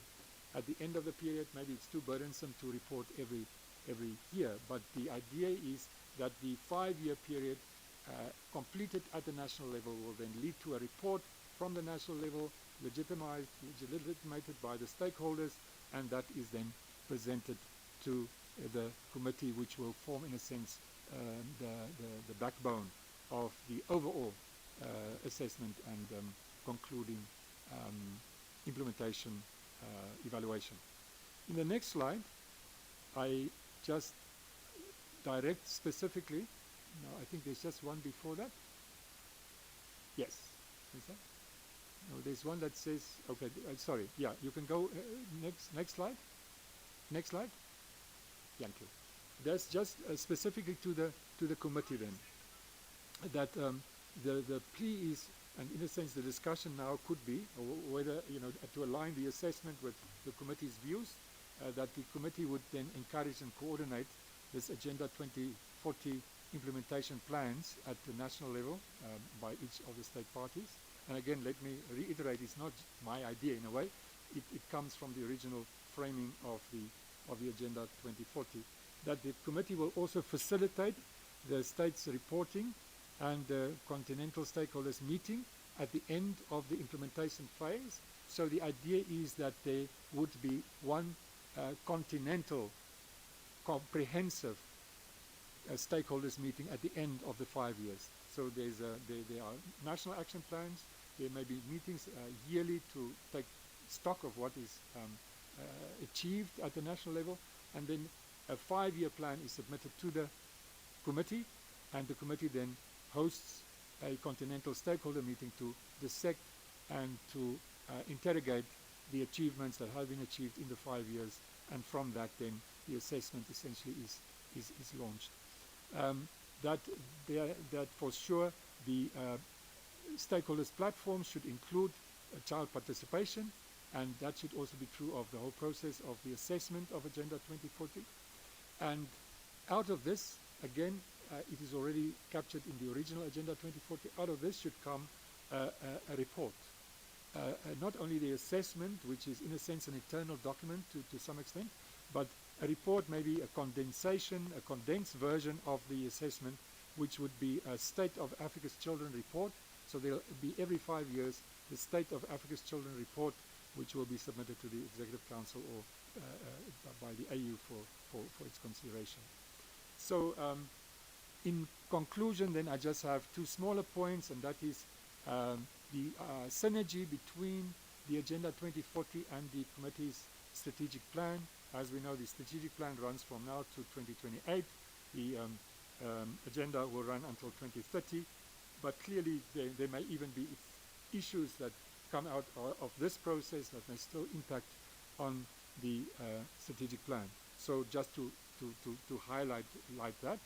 And then also I have put in yellow at the end there, just because I think this is even more contentious, and it was not foreseen in the Agenda 2040, the original one, that if resources allow and the donors would find it useful, why not do a midterm assessment of Agenda 2040? That would be in 2028.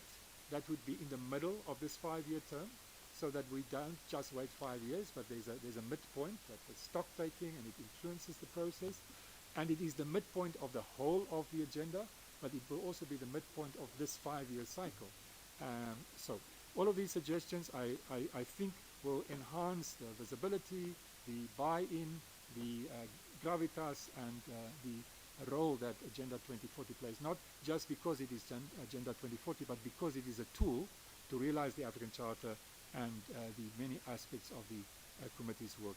So, Chair, I know that I was a little out of breath to get through all of this, and I probably went over my time, but you can see that it is a huge task and it's a huge report. But I hope that out of our discussion today, we will get some information and a sense of how the issues are seen by the committee. And as I say, I commit then to rework the version I have shared with you in the light of today's comments, and you'll have a clean version then maybe in a week's time or so. So that is the immediate proposed action forward. So thank you very much.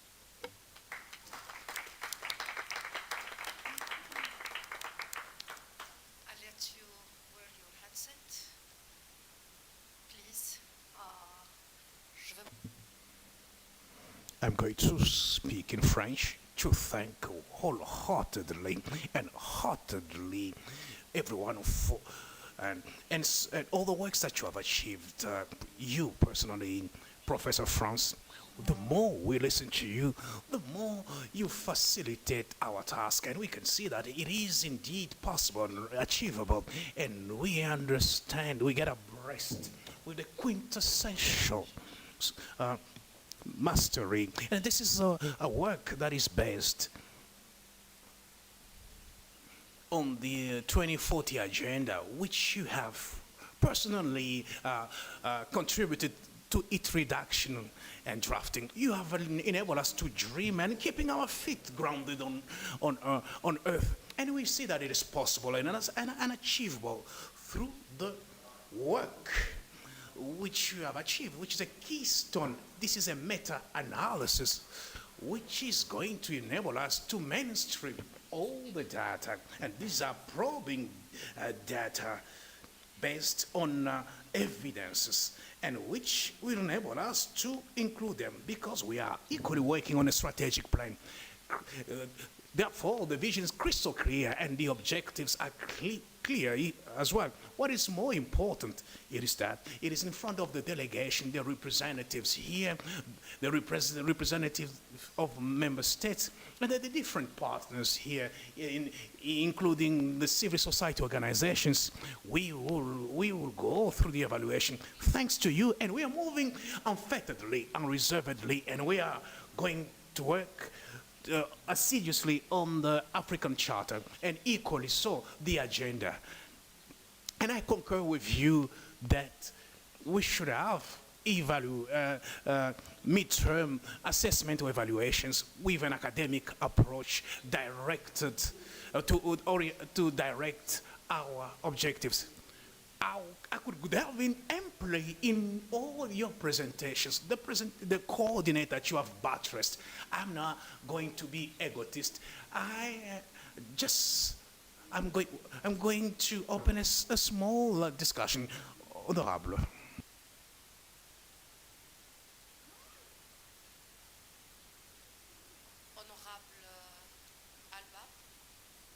Honorable Abab, you have the floor.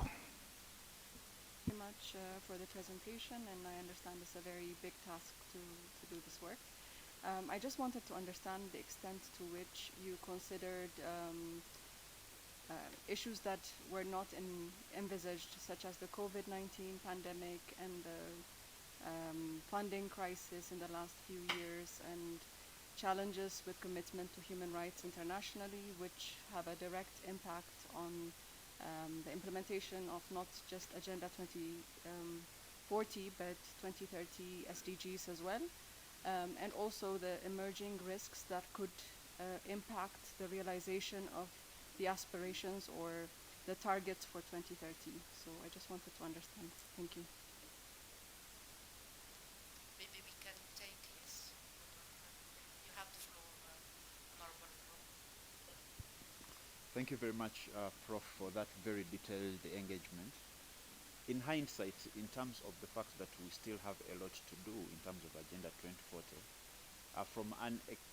from an outsider's perspective, do you think there are some aspirations that should have been added to the 10 that do not form part of the 10, or some that should have been collapsed with others? Because I can notice that aspiration 1 is very detailed and it speaks to all the other aspirations as well.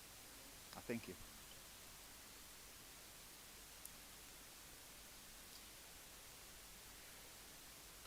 You have the floor, Professor. So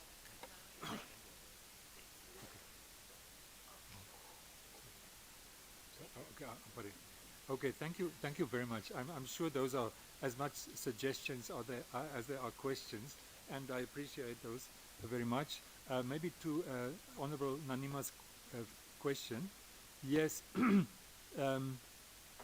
I do think so. I think the aspirations are quite broad, and probably one can fit into the aspirations whatever there is. But an issue that came really to my mind that today we hear so often is people on the move. Refugees, internally displaced. It is not highlighted. There's no specific of those aspirations that speak. I certainly realize that, and that I think is generally understood under aspiration 9, where it speaks of armed conflict and disaster. So disaster has the effect of moving. So that's at least internal displacement, but it's not quite migration. Migration, where does it really fit? So I think it's one of those cross-cutting things that will just have to appear when it is, but it has to be one has to be conscious of it. So thank you for raising that. We had become aware of that issue. For me, it is people on the move, migrants, and so on that are not in one captured in an aspiration as such. But the aspirations themselves are also, some of them are quite narrow. I suppose if you look at aspiration 2 or 3, the registration. But I suppose at the time, if I think back, it was also like, that is such a priority, it's such a transcendental issue. Once you have registration, it affects all the other rights. So maybe in retrospect, I think it's a very light aspiration. Right? Registration is relatively light compared to health, that encompasses so much, is so complex, so multifaceted. But perhaps they are just by the very nature of the aspiration. Some will be a little bit more specific and discrete, and some are really, really speaking to intractable problems, right? So some are doable. In the end, if we really assess aspirations 1 to 10, I think we'll find that some could have been achieved, but some can just not be achieved because they are deeply embedded in structural realities that are so difficult to address. But in one respect, I think we have made a small a change, and that is aspiration 2, which speaks of the frameworks. It says states have to adopt legislation and then also comprehensive codes and have institutions. But in a way, each of the aspirations speak to legislation and to institutions. So the idea with aspiration 2 then is that it speaks to the framework, the broad, not the specifics. So if there's a specific law on child marriage, that will be discussed in aspiration 7, but it's about the systemic issues that are being dealt with in aspiration 2, the bigger picture, legal reform as an endeavor within the state, if that makes sense to you. So definitely there was a small rethinking already, but I don't think, as much as the action steps can change and need to change because they were always by 2020, now 2025, now 2030, so it's logical that they will change. The aspirations cannot change. I think that's been adopted by the AU, so we are stuck with the aspirations themselves, but we can interpret them broadly and creatively. As to Honorable Albab's question, yes, I think there was always the issue of, that's 2015, right? That's some time ago. So there are new issues that we really thought we tried to deliberately include would be like climate change.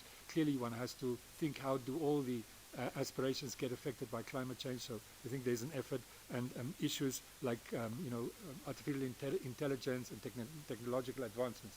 But to the more political kind of contextual questions of, let's say, the environmental, the global environment, multilateralism is under threat, and global financing crises, I think those will have to be taken into account as part of the context. But I have to maybe think through exactly how that will be translated into, and maybe it could be translated into when one looks at the specific action steps or targets, that one keeps more in mind those challenges in terms of how to formulate targets that are perhaps more contextual and speaking to the realities of the time. But COVID-19 was already factored in comprehensively in the previous assessment report. So the remnants of that, I think, need to be filtered through into this report as well. So perhaps that can still be strengthened as we complete the work. Thank you very much. Thank you very much. So we will thank just the representative of Kenya, and it will be, I think, yes, you need to enter Kenya, okay.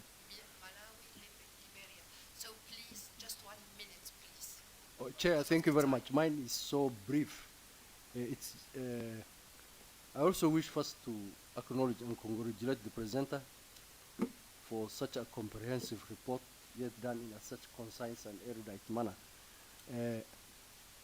As the report was being mentioned, I heard there was 4 countries which had appreciated age increase for children in their acts. We also in Kenya have again that the age for criminal responsibility now is 12 years, but it was not one of those 4 countries mentioned.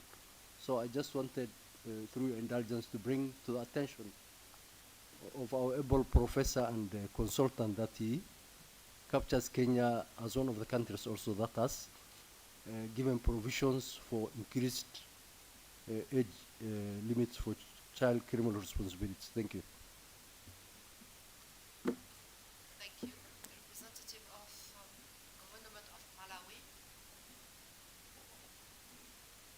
Yeah, Malawi before and after Liberia. All right, thank you so much, Chairperson. And I think also thanking the professor for their elaborate presentation. I have 2 comments to make regarding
is Kamel Topa. I'm the Deputy Minister for Children at the Ministry of Gender, Republic of Liberia. I want to say thank you to the professor and also stand on all the established protocols. I read the aspirations that he listed, but we have issues I didn't see. I don't know if there's a room for it to be added at some point, which is children in street situation. It's a serious matter. Liberia is struggling with that, and I know many countries represented here have similar issues. So I'm hoping that before we leave here, or at some point in time, we can be able to share with each other some ideas as to how we can tackle children in street situations at the end of this conference, or at some point maybe it can be added to the aspirations. Thank you.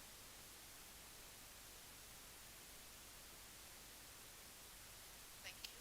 So before I give the floor to Dr. Ayano, I just want to mention that it's very important.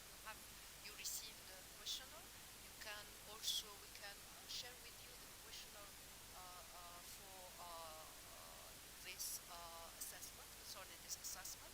And please, all the delegations and the representative of the government help us to replay to this questionnaire so we can have more and more inputs, and we can at the end have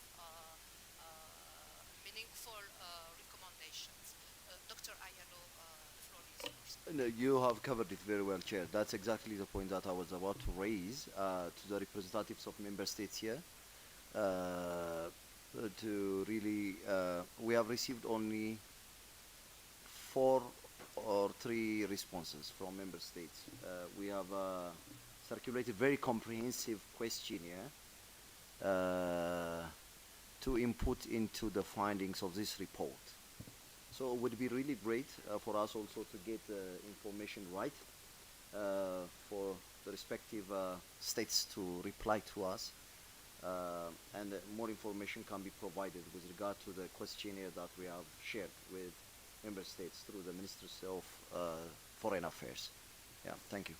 Thank you, Dr. Ayano. So we will share with them in this session the questionnaire, and after that, it's possible to replay now when we have our session, or they can after through the diplomatic card.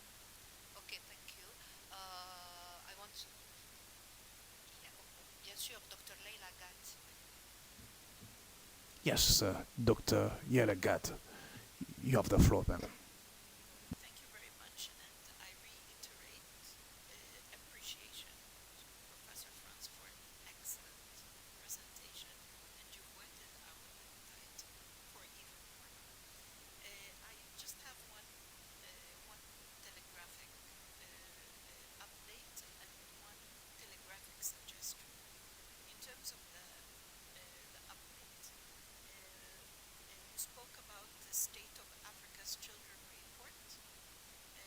We are finalizing the first edition of the State of Africa's Children report in collaboration with the African Union Commission.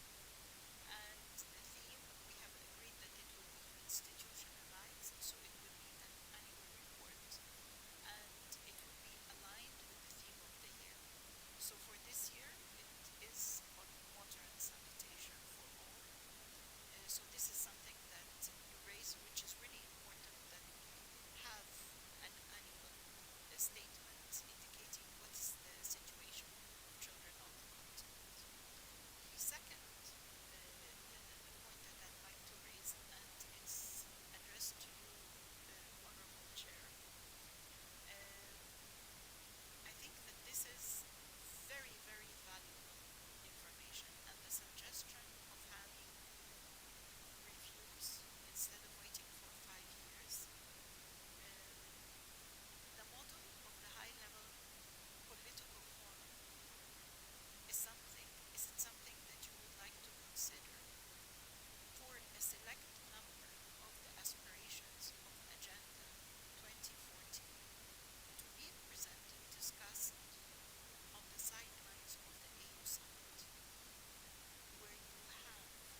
seems like a challenge. Acknowledge. Thank you for your recommendations. So maybe I want also to take this opportunity to thank you a lot because you are the UNICEF who support this assessment, and we thank you a lot for what you are doing as a support for the community. I give the floor to Professor. The floor is yours. Thank you very much. Yes, indeed.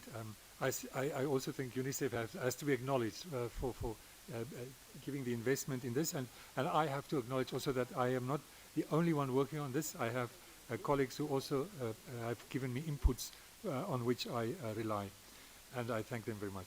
So in terms of Kenya, yes, let me just reiterate, I will definitely go back. Maybe it's a matter of not capturing it in the presentation, but please, I think it must be very clear, and we should make it clear in the report, that when we highlight examples, those will be examples of what happened in the last 5 years. So if a new law was adopted or a new policy, so I'm not sure, I'll come and speak with you, but if Kenya adopted and changed its law, so it moved in the last 5 years, it will be explicitly mentioned. Otherwise, it will not be explicitly mentioned, but it will be part of the baseline. But I think that is just to explain, and I'll definitely look at the detail we have.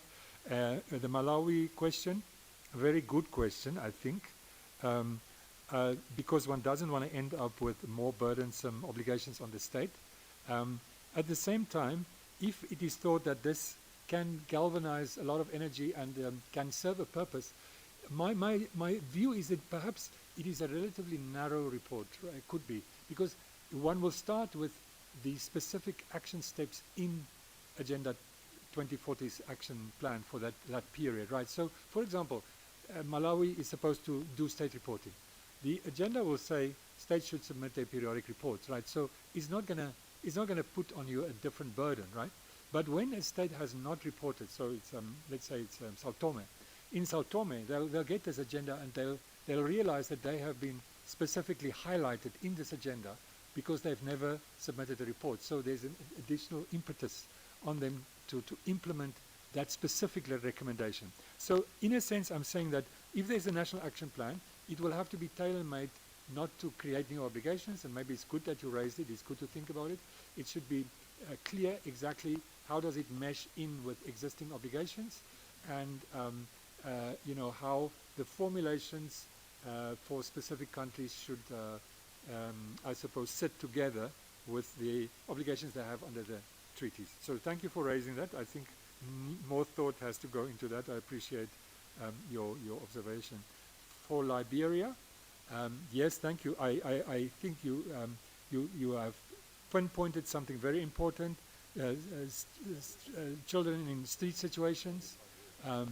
It definitely appears in the report under, I think, aspiration 7, but your intervention will make me go back and make sure that we deal with it in a comprehensive and thorough way.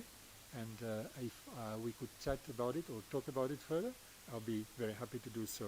And as far as Leila's intervention, I think it was primarily for the chair, but you also informed us that there will be an annual status of African children report from now onwards.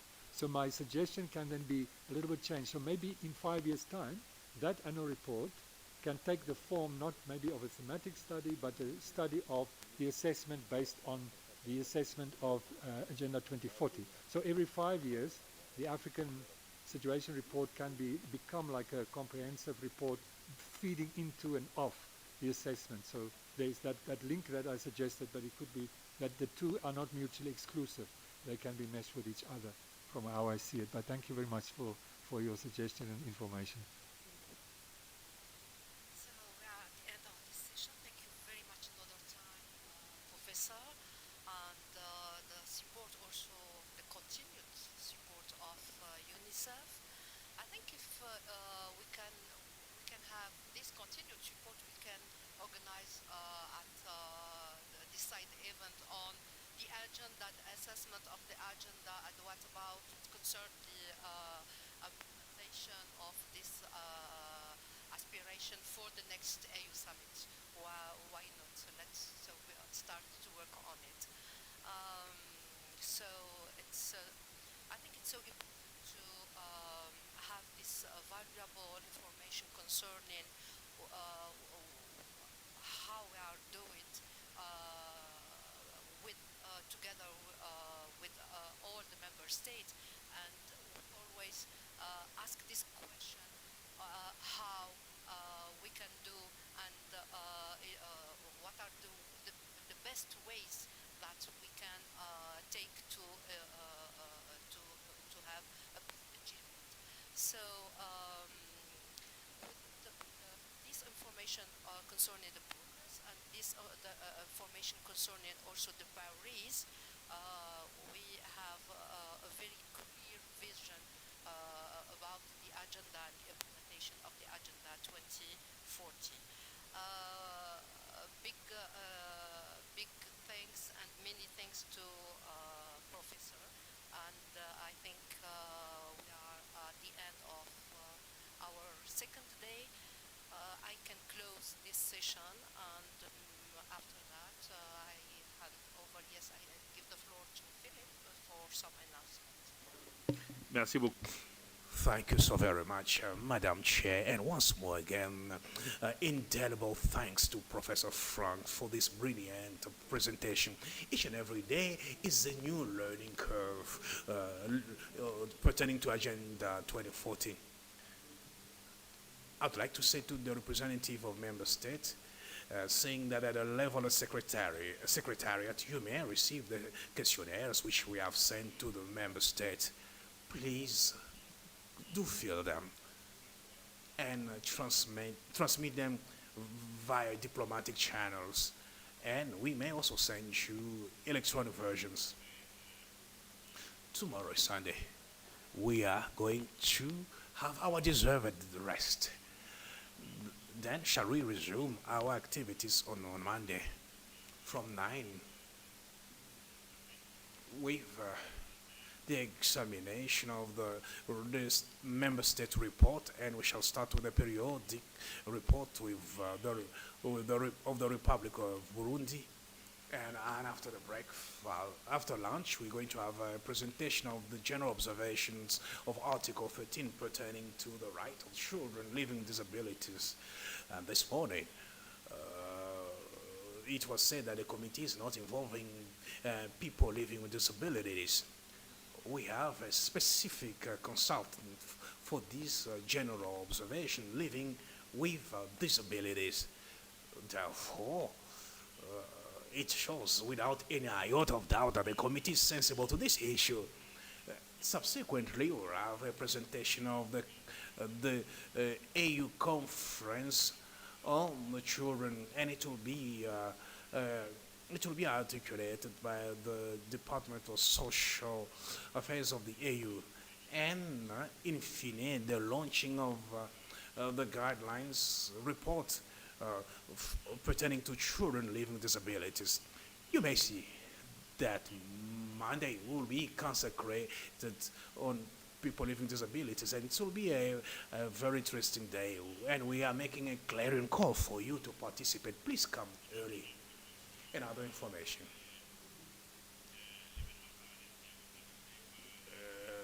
Deals with the side event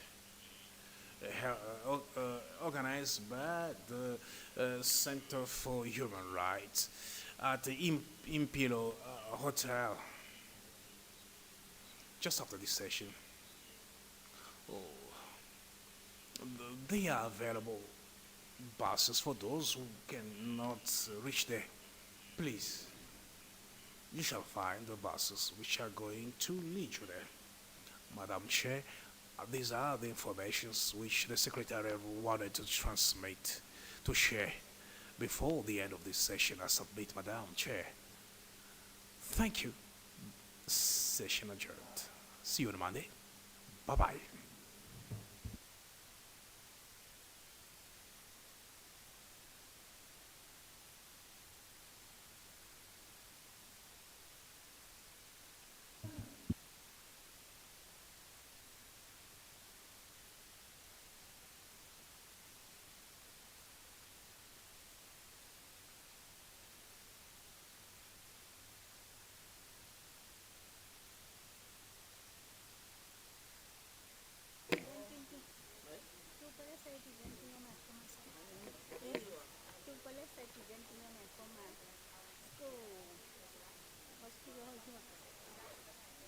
One of the university I went to is University of Pretoria, and kind of was a master's academic, so that directly the child translate clinic, really convenient man. Let's answer to them.